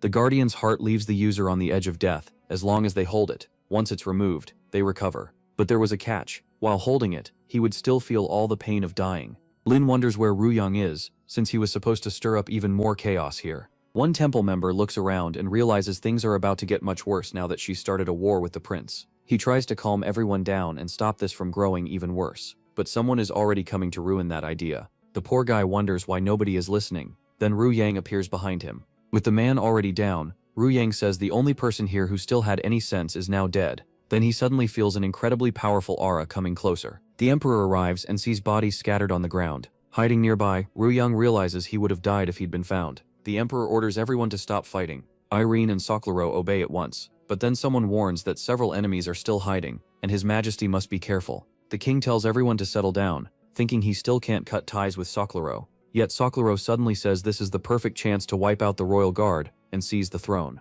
The knights object, saying it's too risky because they're outnumbered. He snaps that they're all useless and demands to know where those revolutionaries from before are. Of course, the goblins and Lin's friends are just hiding. Irene tells everyone to show respect for the great shaman's arrival and stop this stupid fight. But Soclero snaps back that she doesn't control him. He's taking this to the end. Then the king shows up and orders everyone to calm down. The temple shaman can already tell this mess can't be controlled anymore. What feels odd is how fast the king arrived, as if someone tipped him off. He asks what happened and why there's a battle in front of the palace. The others also notice he looks much healthier, so the healer was likely helping him. The shaman claims it's all just a dispute between Irene and Sokoloro. During the confusion, Litten manages to free himself from the cross. Sokoloro keeps mocking Irene, and she fires right back. The king then warns the shaman that taking Sokoloro to the temple would destroy the kingdom's balance. Even the system points out how sly the king is. Now that the shaman is recovering, he suddenly wants peace. Meanwhile, Li Yunqing is thrilled. The chaos he wanted is finally happening, and the plan is moving forward. With the adventurers, Lu Yun notes that everyone is getting stronger and stacking up points, but the blue-haired girl warns that at this pace, it'll still take at least 6 months to reach what they need. One guy slams the table, saying he refuses to stay with these filthy goblins that long. She reminds him how strong the elite soldiers are. They barely beat even one. Until the generals hit level 4, and the rest reach level 3, they have no shot at winning. That's why he came here in the first place. Back outside, the king tells the shaman that since things are settled, this should end here. The shaman knows he still hasn't fully healed, so being offered a way out of this mess might be the smartest choice. But Irene shouts that they can't let the divine doctor's death mean nothing. That makes the shaman freeze. Did the boy really die? Irene says yes, they only came to save him. The shaman can't believe an idiot like Sokoloro would plan to kill the very person healing him, so he starts wondering if the king arranged it to stop his recovery. The king quickly realizes the dead boy must have been the shaman's healer, since hearing it shook him so badly. He bows and asks if the boy who died was the one treating his wound. As an apology, he offers the sacred elixir. He admits he was foolish before, but now understands the empire can't afford to lose someone like the shaman. The king has already figured out that someone in the shadows is setting this all up, and he doesn't want to play along. Lean is impressed that with only a few clues, the king already guessed outsiders were behind the trouble, but Sokoloro cuts in, saying he won't let them hand over a sacred relic to that man. The shaman responds by raising a hand and firing an attack at him. Sokoloro knows he can't dodge and takes it head on. It almost looks like he gets erased mid-air, and the king steps in saying he'll handle this. Panwei says causing chaos was clearly the best move if they couldn't beat these monsters directly. Su Ying agrees. If they had challenged the king or the shaman themselves, they'd all be dead. Then the king says killing Sokoloro would spark a war that could destroy everything, so he really did survive after all. The king respectfully asks the shaman to step back and let the matter pass. The two of them worry the plan is falling apart now that the king is calming everyone down. But Len appears and tells them not to worry. He already expected this. He knew the king would choose peace and protect the balance of power. That's why he prepared one more big surprise. Meanwhile, the cave goblins are tearing through the nobles' district. Apparently they believed the sacred spider gave them a sign that now was the time to invade. Just then, a soldier rushes over to the king and the shaman, reporting that the noble quarter is under attack by people from the lower city.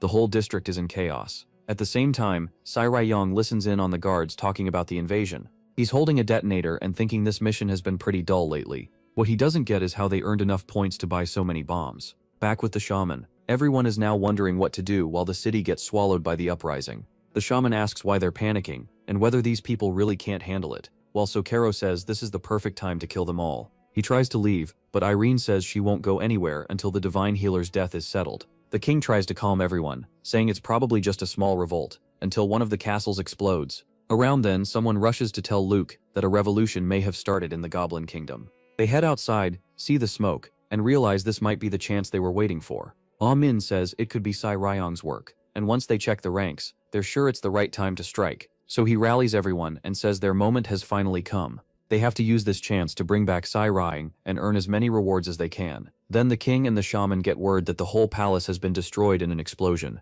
At once, Sokoloro orders everyone to head back and kill every last person there, calling on anyone loyal to the kingdom to follow him. The temple people point out that the prince is moving to defend the castle while they're still standing around. And of course, Lean's group also heads toward the attack. Irene suddenly runs off, and the others wonder if they should follow. The city is in total chaos, and soldiers are rushing home to check on their families. Then Sokoloro launches an attack, vowing to wipe everyone out. But another strike nearly hits him first. It's Irene. She says the healer's death won't go unpunished. Fed up with her, Sokoloro says he'll finish this now. Their battle starts again, while explosions keep rocking the city. Both Sokoloro and Irene are wearing down. Then Panwei slips in and kills Irene, the moment she loses focus. Sokoloro thanks him and promises a reward, only to get stabbed in the back by Su Cheng. The two of them leave both victims behind in agony. Outside the city, the adventurers use the goblins' weakness to start taking over the outer area. They pick off high-ranking goblins trying to flee with their families, and wipe them out all at once. Then, everyone gets a notice that the mission has been completed. There is a group called Furry with 665,000 points, and nobody knows who they are. Luke is stunned. He organized all the attacks so no one outside his side should even be here. Still, the adventurer's mission bar has hit 100. People celebrate, but Lucas' team wants to know who beat them. Of course, Lian's group celebrates even harder, because they already know they won. The system confirms their team caused everything in the lower district, and was behind Prince Sokuro's death. For that they get a purple chest, and more than 6,000 points. The chubby guy is thrilled, saying he's finally about to get something good, and begs to open the chest since that's all he's ever wanted. Lian tells him to go ahead, but if the reward is trash, he'll pay for it for a month. The chubby guy boasts that he's lucky, and his charm never fails. But the chest only gives him a basic level 2 power potion. Lian says it's a letdown, and immediately gives it to Shoyun so she can get stronger. She thanks him, admitting it's been really hard to improve lately. Then she decides to open her own chest too. Inside is a potion that makes someone giant for 10 minutes. Lin thinks it's perfect for her fighting style, but she says even if it fits, becoming a giant woman doesn't sound very fun to her. Then they open the last chest, and Lin is begging for something useful. This one contains a book with the blessing of wind. It boosts speed, lightens the body, and lets the user move more quietly. Lin knows right away it's perfect for Panwei, and would make his assassin skills even better, so he hands it over, saying it suits him best. Xiaobei gets a little embarrassed, saying he's the only one who got nothing, but Lian says that's fine. It's all luck, and what matters is making the whole team stronger. Even so, inside he's dying, thinking these gods keep doing everything they can to stop him from handling things on his own. He tells Yona to drink the potion now, and says he'll buy another from the assistant so she can reach level 3. She takes a sip and starts glowing, saying she can feel her strength rising. The system congratulates her, and tells the protagonist to always keep someone that strong and fiery by his side. Lin thinks having her around really does make him feel stronger. Then another notice appears, and they wonder if it's a new mission. It is. The mission changes to collecting the heads of the Goblin King and the Shaman King. The reward is a mythical red chest. It's the rarest reward they've ever seen, and everyone is stunned. But the chubby guy says the mission is impossible, after the pressure he felt when those monsters showed up. Lian starts wondering if the gap at level 5 is really that huge. Then Shoyun says she has something to tell them about Sitkin and Irene. They watched the battle for a long time, waiting for the right moment to jump in. She warned that if the three of them had rushed in earlier, they would have died. Then someone asked if they were seriously planning to run away. It was Andura, saying Lin didn't look like the guy she knew, the one who never quits. Lin thought again that this girl was the most dangerous one there. He knew the second she hit level 4, she'd break their contract without hesitation. Even the system noted that once she was 2 levels above him, the bond would snap. Andura told him not to give up and to go after the king and the shaman. But in her head she was already planning to absorb both of them, break the contract and kill Li Hao. Xiaoyun says she might be right, and if Andura reaches level 4, they may have a chance. The chubby guy shuts that down, saying the monster is too dumb to be enough on her own. All of a sudden, a golden light rose from the middle of the city. Xiaoyun tells everyone to look and asks what it is. Panwei says the energy is huge,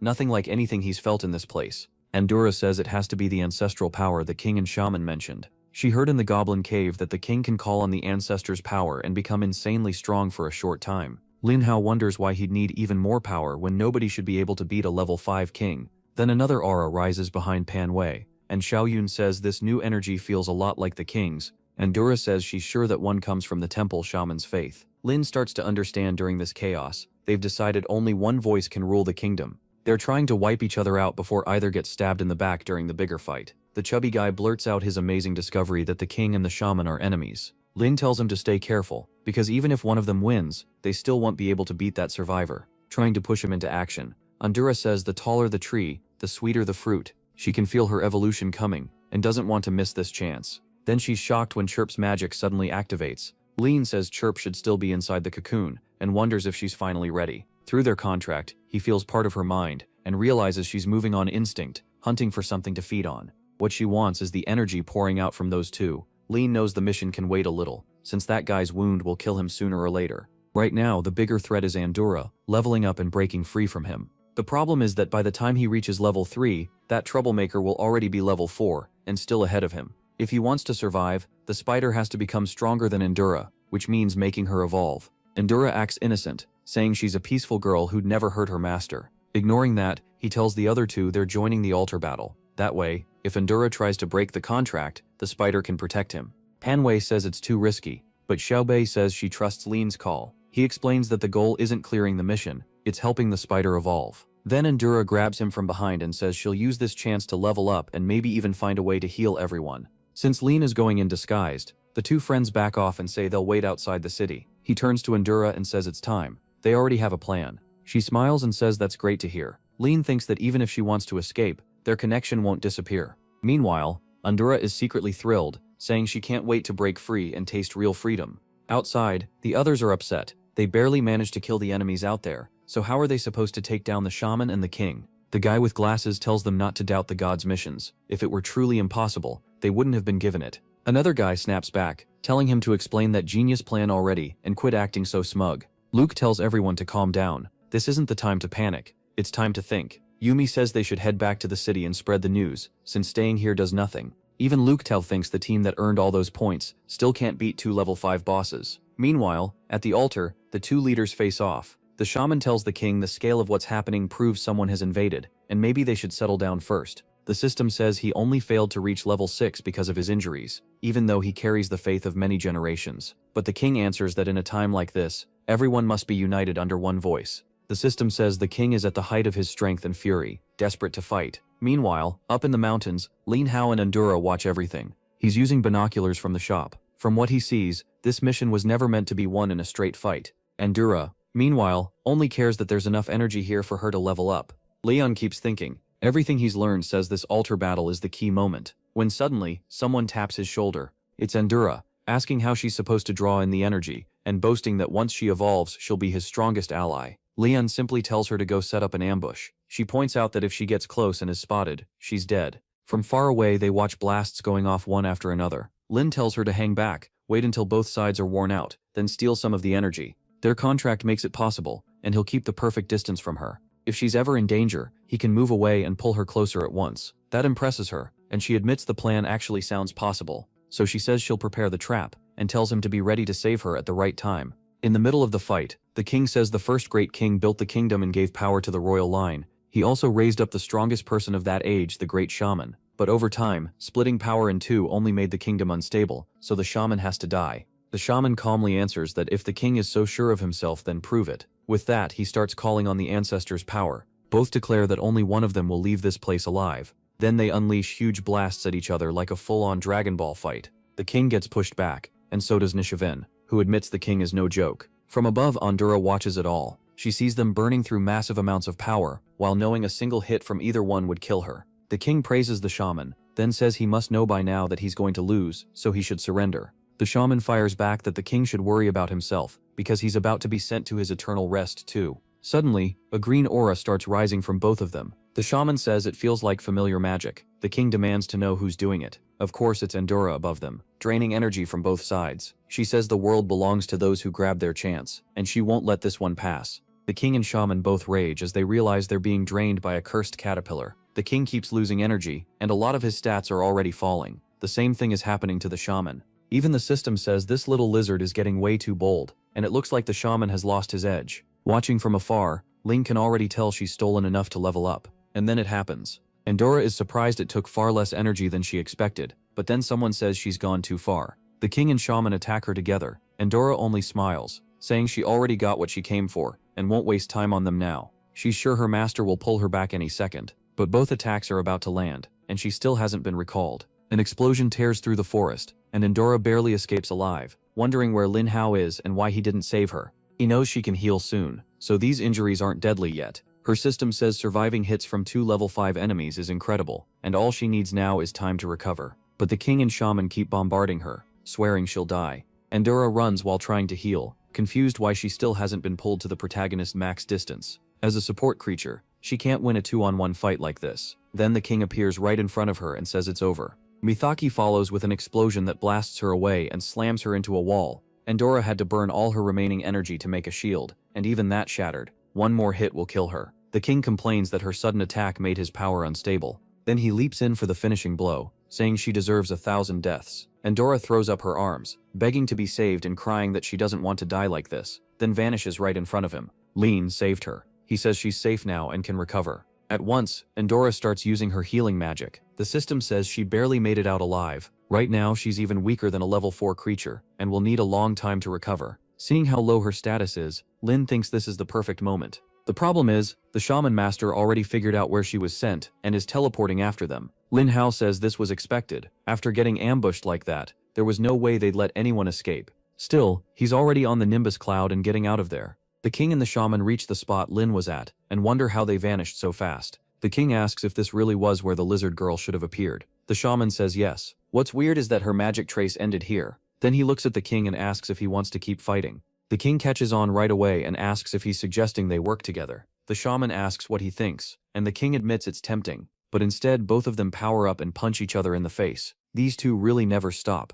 The king says teaming up is worse than killing the shaman now, and taking the whole goblin kingdom for himself. The shaman agrees for once they want the exact same future. Their energy erupts again, and the fight restarts. While escaping, Li Yun notices it and smiles, saying another chance is opening up. He keeps flying, happy that the longer they fight each other, the better it is for him. Soon, he's back at the temple where this all started. He notices the spider girl reacts more strongly the closer he gets to the altar. When he raises his hands, her aura forms around it. Then he realizes her evolution cocoon is slowly fusing with the altar. As long as those two keep fighting, the altar stays active. The info says the sync needs at least 10 more minutes. Back in the battle, the shaman says the ancestors are always with him, and he'll lead this kingdom to glory. Right then, magic pierces the king from every side. The shaman says once he absorbs the king's energy, he'll recover all the damage from this fight. Then a huge aura suddenly erupts behind him. All across the city, goblins wonder what that massive energy is. Li Yun's group starts asking if this has something to do with him.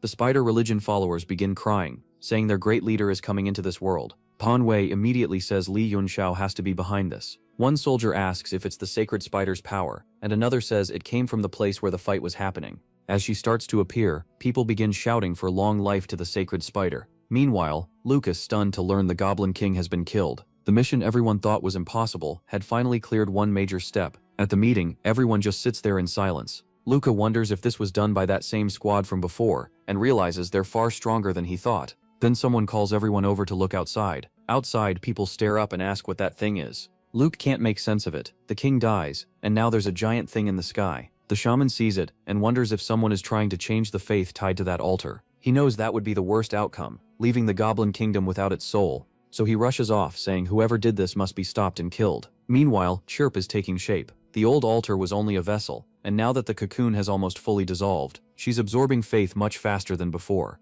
At last, Li Yun had created the spider relic. He thought he'd have more time before the shaman noticed, but her power is rising so fast, there's no way he won't show up soon. Still, most of the faith has already been absorbed, and the evolution is nearly done. Then someone says Loki had suspected him of being the thief. Li Yun looks back and thinks that's why he's the great shaman. The guy got here way too fast. The shaman says he knew Li Yun was a heretic with strange plans, but Loki never imagined the altar itself was the target. The system notes that the shaman is weakened, but even like this, he's still deadly in a fight. Li Yunxing says the shaman must have the wrong idea. He's only taking some energy to heal his injuries. The shaman replies that now that the king is dead, his wounds don't matter anymore. Li Yun is shaken by how decisive he is, and wonders if he should give up on this insane plan. But he pulls out the scroll and says there's no time to hesitate, he has to see this through. Then a shield appears, and right after that a dagger. Li Yun asks what the two of them are doing here. Tianyin says all this chaos had to be his fault, and luckily Pan Wei told them. They excitedly say the only way to win now is to finish the spider's evolution. The shaman just laughs that Lin brought helpers and says they'll all die the same way. Kido tells Lin to protect the altar while she and Pan Wei buy time. And Pan Wei says he's been getting ready for this moment, his whole life. Lin keeps watching Chirp's egg as it gathers more and more energy. Just a little longer, and the evolution will be complete. As the two attack from both sides, the shaman says this plan is pathetic. He reaches out and says they'll both die in pain. In that instant, Tianyin realizes she can't move. The shaman fires another attack, and she barely blocks it. She unleashes her aura and says Lin isn't his only enemy, but in the same instant, she's trapped. He says the fate of anyone who fails to strike is death. He closes his fist and bids her goodbye. The attack seems to hit her head on, while Pan Wei looks for an opening. He lands a hit on the shaman, but it's blocked easily. Then the shaman starts growing larger and declares that all of them are going to die. At that moment, Tianyin drinks the potion from the chest. The shaman says he has to end this fast because he can feel the pillar's energy being drained. Then he senses something off. Tianyin rushes in and slams a one-punch style blow straight into his face, smashing him into the stone. Pan Wei asks if that finally finished him, but Tianyin can already tell something is wrong. The shaman says it's getting late, and he needs to end this now. Meanwhile, the egg keeps soaking up energy, and Lin Hao starts feeling Chirp call out to him. The shaman says this is where it ends, stretches out his hand, and tells MC to die. Purple spikes burst from the ground and stab through his body. Pan Wei shouts for him, and Tianyin can't believe this guy still had that much power left. The shaman says it's an honor for Lin to die like this, but Lin pulls a Naruto move. The substitution doll activates. The shaman stares in confusion, asking what that was. Our boy silently thanks himself for stealing that substitution doll before the other guy could. The egg is already at 98.9% with only seconds left. The problem is surviving a monster like this. The shaman asks where Lin thinks he's going and what he's doing. He starts forming a giant ball of energy, and Panwei and Tianyin jump in front of it. Lin turns back, confused by what they're doing. Then he drops to the ground and says this is the only way. He pulls Endora out of his shadow, and she's in awful shape. He lifts her up and says she needs to lose a little weight. Naturally, the poor girl asks what he thinks he's doing. Lin just throws her. She flies forward, freaking out and asking why she's suffering this much today. And then she crashes into the shaman's energy sphere, which starts sucking away her healing power. In panic, she cries that all her power is being drained. The system practically mourns for her. She suffered so much, she even lost a level, and now she can't break the contract. The shaman recognizes her, and realizes everything from the start was part of Lin's plan. At that moment, Tianyin appears beside him with an enlarged fist and drives another clean punch into the shaman. He barely reacts, but Pianwei is already behind him too. They know they only need to stall for Chirp. The shaman smirks and asks if they really think he only knows magic. He punches Tio Yin, then drives a palm strike into Pianwei's stomach, and to top it off, he kicks Andura in the chin. Then he leaps high, saying his end has come, and dives in with a punch, admitting he underestimated the goblins. Then the egg explodes. In the next instant, a slash tears through and sends the shaman flying back. Li Yun shouts out to Chirp. She's stronger than ever, now wearing celestial armor. The system announces that by gathering the faith of countless people, she reached level 4 and is now ready to face the shaman. Before Lin can say anything, she already launches at him with even more power than before. The blow lands hard enough that the shaman has to raise a barrier. He asks if an angry bug is the only backup Lin could get. Lin realizes Chirp is out of control because the shaman tried to kill him. He looks at his friends and sees they're completely spent. They can't help anymore. Andura complains that he worries about everyone except her. Meanwhile, Chirp and the shaman keep trading blows. The shaman keeps backing away, but his shield is almost broken. On top of that, Chirp gained a sacred trait that lets her pierce any evil defense. Lin sees their odds have gone up, but he still thinks it might be smart to get some teleport scrolls ready. Then the shaman's shield finally shatters. He still looked calm, but the blast slammed him into a wall. Chirp raised her staff and cast another spell. A huge golden spear appeared overhead. Then a massive image formed in the air. She pointed at the shaman and told him to die. The strike hit dead on, and he knew he couldn't dodge it. The whole mountain blew apart. Chirp was raging, but she had already burned through most of her power. The system warns that she's only barely holding on. If the shaman attacks again, she'll die for real. That finally scares Lin enough to realize he should never push things this far again. Still, he now has a new leadership skill that deals sacred area damage, though he can only use it twice a day. Then everyone is stunned. The shaman is still alive. He shows up and coldly says he expected more from them. The teleport starts counting down from 10 seconds, while the shaman mocks Chirp as just a tougher bug. The system warns he's recovering his stats, and if they stay, they'll die. But teleport still needs 9 more seconds. Pianwei says that was the strongest attack he's ever seen, and it only ripped the guy's clothes. Lin tells Andura and Chirp to hang on until the teleport activates. Just then, a web lands on Andura's back. Chirp grabs her and holds on. Now the group just has to survive the last 5 seconds. The shaman snaps his fingers and asks if they're really trying to run. He says it's stupid to offend him and think they can leave unharmed. Lin's system suddenly reports that the teleport was cancelled. Lin is stunned. The shaman seems able to shut down even the elder's items. He turns to the girls and tells them to get ready. There's no other choice. Chirp keeps fighting off the attacks while Andura tries to back her up. The shaman says none of it matters, and that no one is leaving alive. Then he pauses, wondering where the other 3 went. He mocks them, asking if those 3 really left their friends behind. Meanwhile, Lian is escaping on the Nimbus cloud, thinking that item was absolutely worth getting. The shaman says that's fine, he'll just kill the 2 left there. Andura tells Chirp to keep going, because distance should trigger their teleport soon. But the shaman says their end is here. Right as he moves in to finish them, both vanish. Andura appears furious, saying this is the 3rd time today they almost died. Lian just cheers because everyone got out alive. He says he'll use another teleport scroll now, and wants to see how the shaman tracks them this time. When the shaman reaches the spot, he wonders why their magic trace suddenly disappeared. Then he raises a hand and swears that since they stole an altar, he'll hunt them to the ends of the world. His magic spreads through the whole forest. While healing Xiaoblan, Andura thinks that if Xiaobei hadn't evolved, she'd kill Lian Ho right now. Panwei asks what they do next. Lian says they rest, recover, then come back and finish this. But then a strange mark appears on his face. The same mark shows up on everyone else too, and they all ask what it is. Panwei curses the shaman, saying he's set on killing them, and now they're just waiting to die. Lian tells him to relax. The shaman is still far away. By then Xiaobei should recover, and they can buy new items from the shop. Panwei says that's sadly their only move. So they open the shop and decide to spend all their points, because there's no time to train, and dying with points left would be stupid. Sometime later, Xiaobei recovers and finally wakes up. But after a full day passes, they're just staring at each other. The shaman still hasn't shown up. Pan Wei asks if maybe the mark failed. They ask Endura, and she says she's already given in, so what else does he want? Lian ignores that, and asks if the shaman can really track them as long as the mark stays. She says obviously, and tells him to stop asking dumb questions. The spell linked them to the shaman with a chain. As long as that chain exists, he should know where they are. What confuses her is why he still hasn't found them. Maybe something is slowing him down. Far away, the shaman is stuck in the middle of nowhere, trying to get his bearings. He realizes they're so far away that his magic is getting muddled. That only makes him angrier, and he starts thinking stronger magic may be blocking his search. Endura says there are too many possible reasons to know for sure. Lian guesses it's because they're in the beginner area, which could be messing with the spell. If the magic had been erased, Endura wouldn't still see the chains. Since she can, the shaman is probably just confused. Lian thinks the gods who made this game put some kind of barrier here to keep the place from being attacked. Meanwhile, the shaman keeps searching and is running out of patience. Kijoyan agrees, even someone as strong as that shaman would still be trapped by the gods' rules. Han Wei says that's probably true. No matter how arrogant someone is, they can't beat those gods. The gods want the game to stay fun, so they need safe zones where players won't die right away. Then the chubby guy drops to the ground and reminds everyone, the gods said they can only stay in this city for 48 hours. Lin says he knows, and maybe they can use the gods' own power as a trap. Pan Wei asks why the gods would help when they never interfere. Lin says they'll die if they stay and die if they leave, so they might as well try.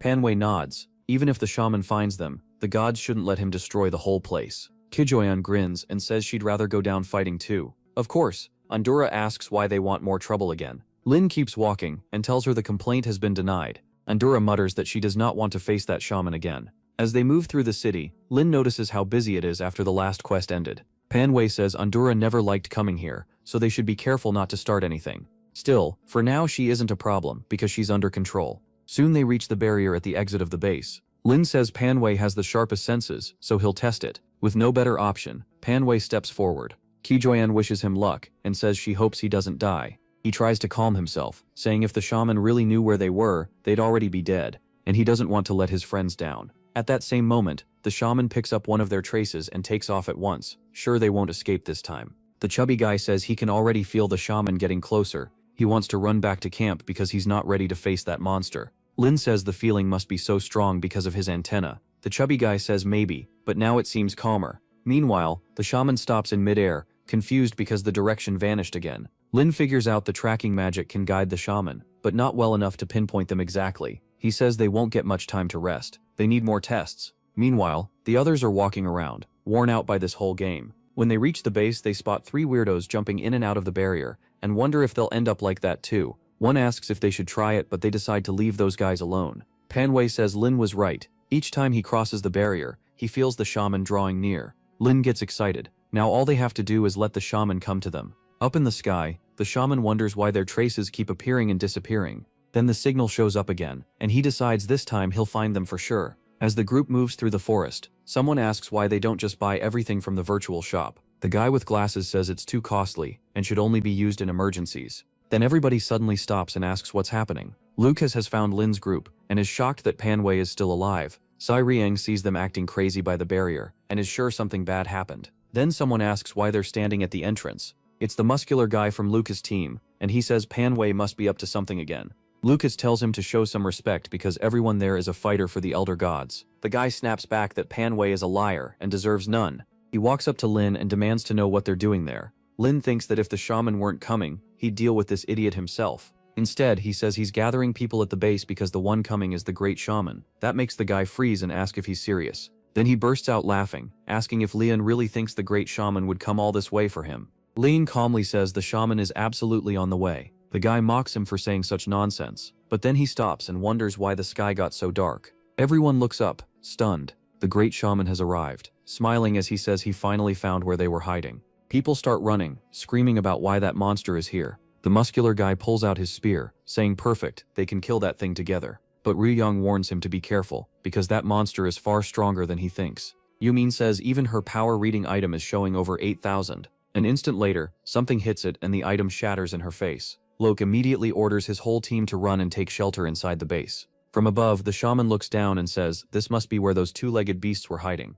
Still, Loki gets a bad feeling and orders everyone to run. Lien thinks that caution is exactly what he expected from him. The shaman is thrown off, wondering why those three still aren't moving. Earlier, Lien told Pan Wei they had to gather everyone at the base, or they'd all die anyway. Pan agreed and said he could handle his part. From behind the trees, the others wonder why they aren't running, and if they really have a plan for the shaman. Then Pan Wei starts openly mocking the shaman, hurling insult after insult. Everyone nearby is stunned. The big guy hiding in the trees says they better know what they're doing, or everyone's dead. Yang believes they do have a plan. He's just scared to see what crazy thing they'll try now. The shaman's patience starts to crack under Pan Wei's taunts. Pan Wei turns to Lien and asks if this guy has any pride at all. He's been roasting him for half an hour, and the shaman still hasn't reacted. The system notes that even while getting mad, he's still thinking carefully. Lien sees words alone won't push him over the edge, so he needs another way to make him snap. He opens the system to look for an item that might help. Then Sujing says she knows how to make the shaman enter the base. The shaman knows the temple's faith changed hands, and this may be his best chance to take it back. Still, he's uneasy. They were hiding before, and now they're suddenly standing out in the open. Shuing slams one fist into the other and sends out a shockwave, daring the shaman to come fight them. That finally gets under his skin. He knows it's a cheap provocation, but he still starts moving closer. Pan Wei says it actually worked, though now Shuing is the one getting nervous. Then the shaman suddenly stops. Pan Wei asks why he won't come any closer. The shaman raises an arm, purple energy gathering around it, and wipes away the pressure Shuing created. He mocks her for trying so hard when she never had a chance.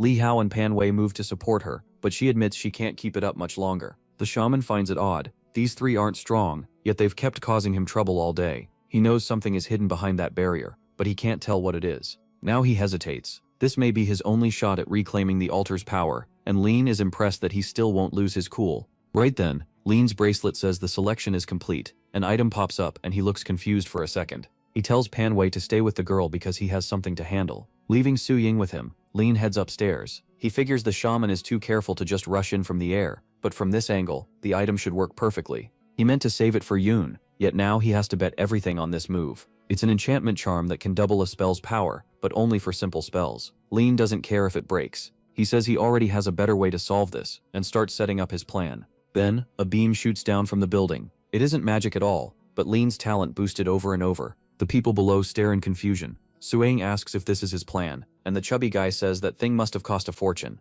Dripping wet, the shaman asks what kind of water magic this is. What bothers him most is that he can't sense any mana from it. Then he gets it. Lien used a talisman to multiply his talent many times and dumped the whole attack on him. Now the shaman finally loses his temper and roars at Lien. He throws up his arms and gathers energy into the clouds, while Pan Wei and Su Ying run, saying the plan worked. The shaman vows to burn the whole place down. That was exactly what Lien wanted, and the blast lands right where he had been.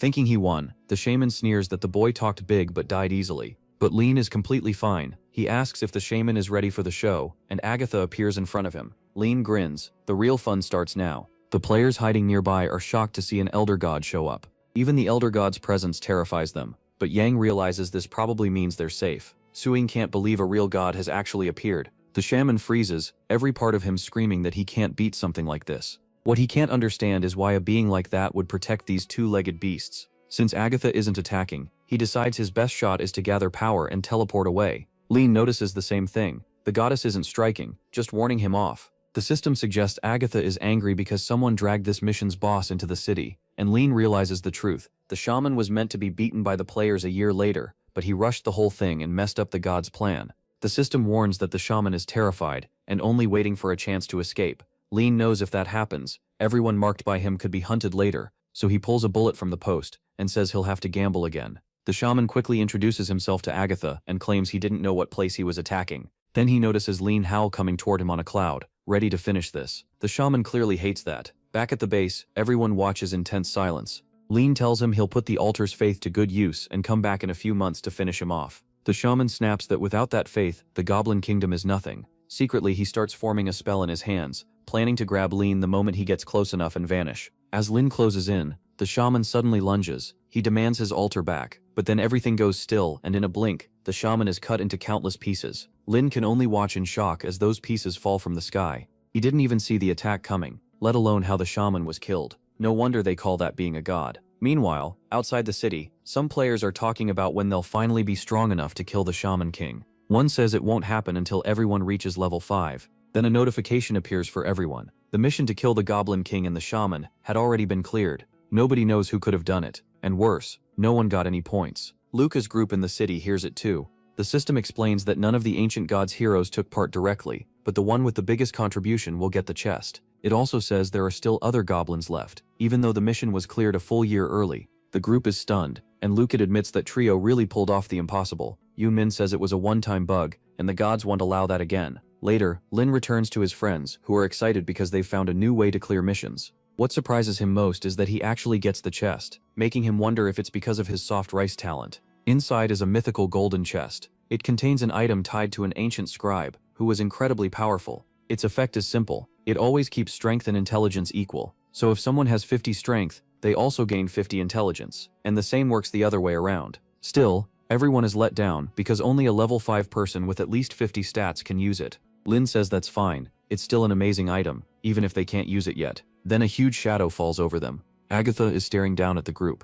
She reaches out with a tentacle, and Lin vanishes instantly. He's teleported to the northern part of the continent and dropped from the sky. After climbing out of the crater, he says the gods apparently don't want him dead yet. What bothers him is that he has no clue where he is. The gods gave him no explanation, and his whole map is dark, except for the exact spot he landed on. Enro appears and says the energy here is so pure that she should recover very fast. Lin is confused, wondering how she came out without his permission. Then he notices something strange in the system. He's been given a mission called This is War. Because he messed with the god's game, he now has to infiltrate another god's game and sabotage it by stopping the other players from achieving anything. The reward hasn't even been decided yet, and Lin hates the idea of doing a mission like that for no clear payoff. Still, he wonders if the gods are training them to fight other adventurers. The mission also says combat is always active in this area, so he can kill other adventurers freely. The number of fragments he gets depends on the level of the person he kills, and those fragments can be traded for chests. To Lin, that sounds like a great chance. He just doesn't get why his goddess wants him killing other adventurers.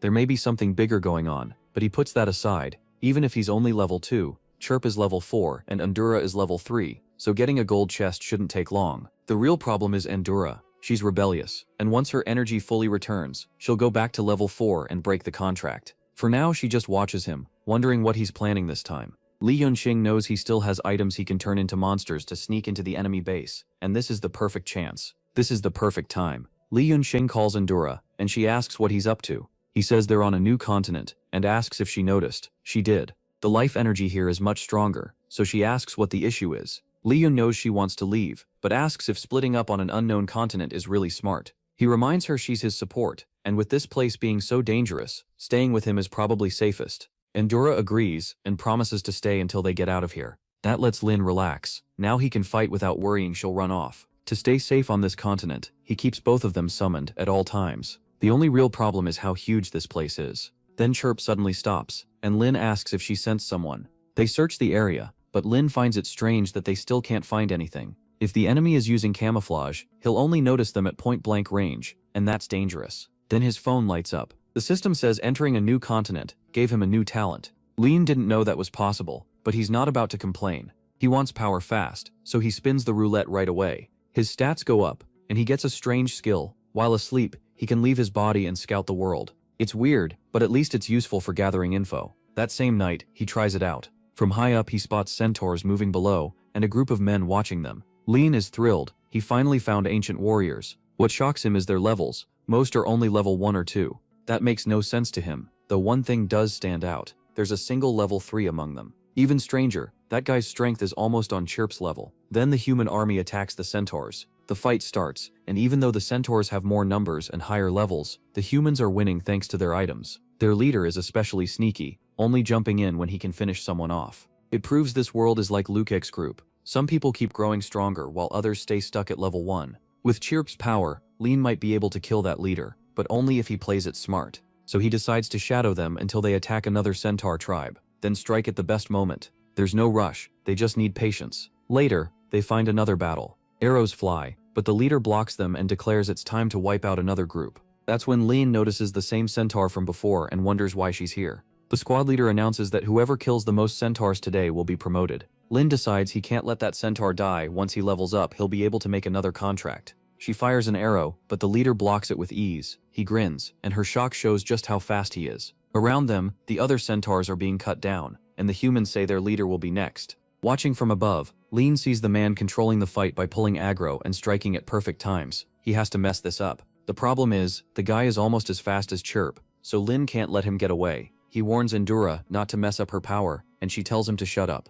A moment later, the leader appears behind a centaur, but then he notices Endura on the mountain, glowing with a green aura aimed at him. Right then, everyone on this continent gets a mission: kill the protagonist for a mythical red chest. At the same time, Lin gets his own mission, to kill the people here, and earn points he can trade for chests. The soldier is stunned when he realizes Lin is an adventurer from another world. Everyone is confused about why the mission popped up now, but a mythical red chest is too big to ignore. Maya recognizes Lin at once, and says it looks like he came to save her. The leader judges him as only level 2, with support creatures around him, and decides he should be easy prey. Then he uses a teleport talisman, and appears right above Lin, ready to kill. Lin barely gets his barrier up in time. The captain smirks, knowing it won't last long. Once it breaks, he pierces Lin's hand, and Endura quickly starts healing it. He's impressed by the color of Lin's creature, but Lin reveals they're already linked. The captain calls him an idiot, and asks why he'd keep an enemy so close. Then he charges again, saying he'll send Lin back to his own world. That's exactly when Chirp appears, and Lin says the whole point was to stop him from escaping.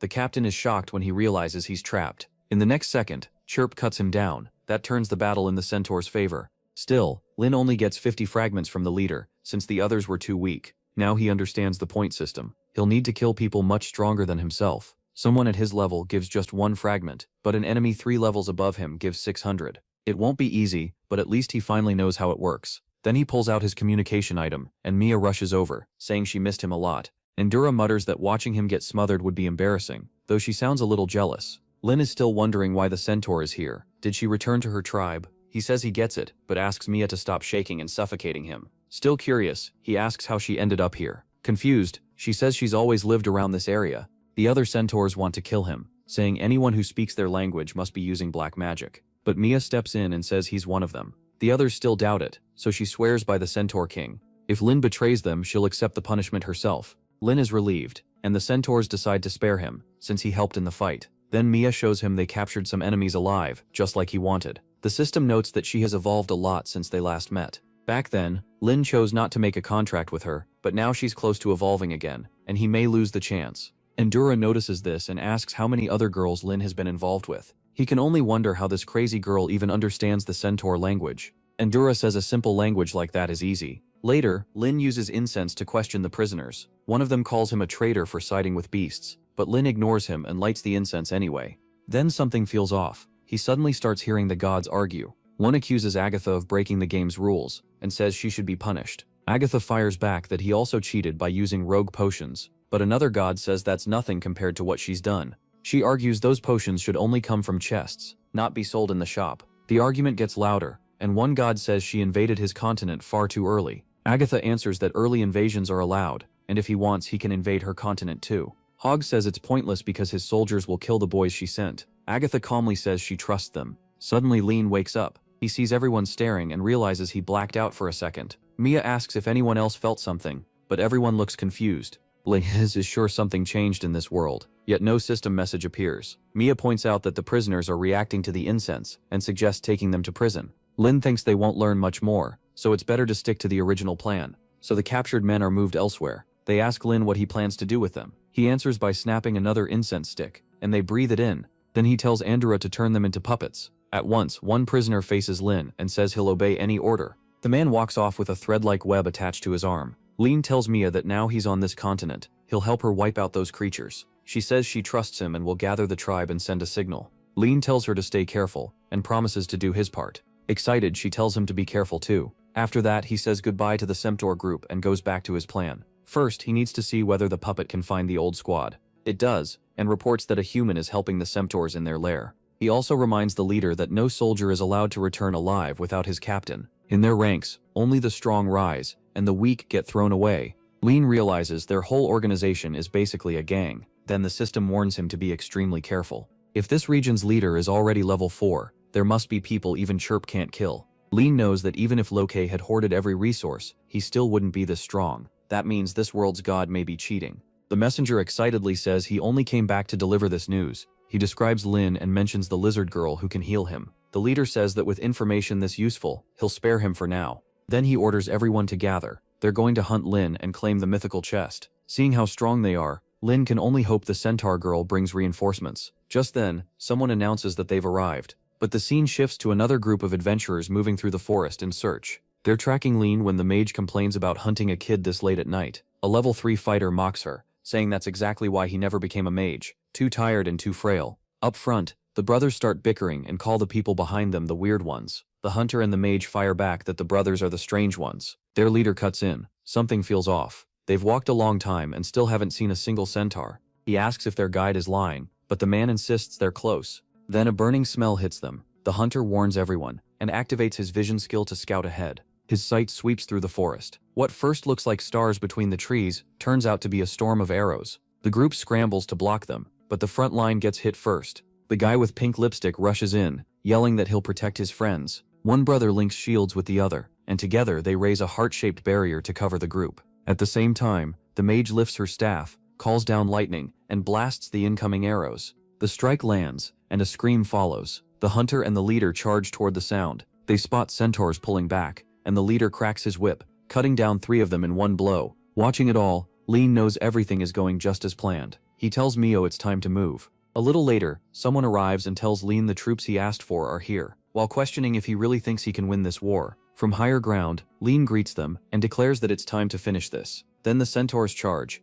The island soldiers yell for everyone to form up and get ready, but they're quickly weakened, while the centaurs stay boosted by Andorra's support. One of them can't believe the centaurs have this much life force. Another studies the battlefield and says he knows exactly who's behind it. Centaurs normally don't work together like this, so the key is killing the one controlling them. Then he spots Andorra channeling energy. Andorra tells Mio to use the opening and wipe out the mages while their side has the upper hand. But suddenly a man appears beside her and says it's over. He lashes out with his rope, but Chirp jumps in and blocks it. The man is thrown off by all these strange creatures he's never seen here before. Chirp is already glowing with her golden buffs. As Andorra falls back, the man wonders how he's supposed to get past this spider. Elsewhere, Lean tells Mio to fire her strongest shot at the mages. She nods and takes aim. Her arrow slips past the fighters without touching them, and flies straight toward the heart barrier, protecting the mage in the rear. Right then, someone lands on Lean's back and tells him he's not going anywhere. Lean turns around. The leader steps in and promises the human traitor dies today. The system warns Lean that this level 4 enemy is way too strong, like these people are cheating.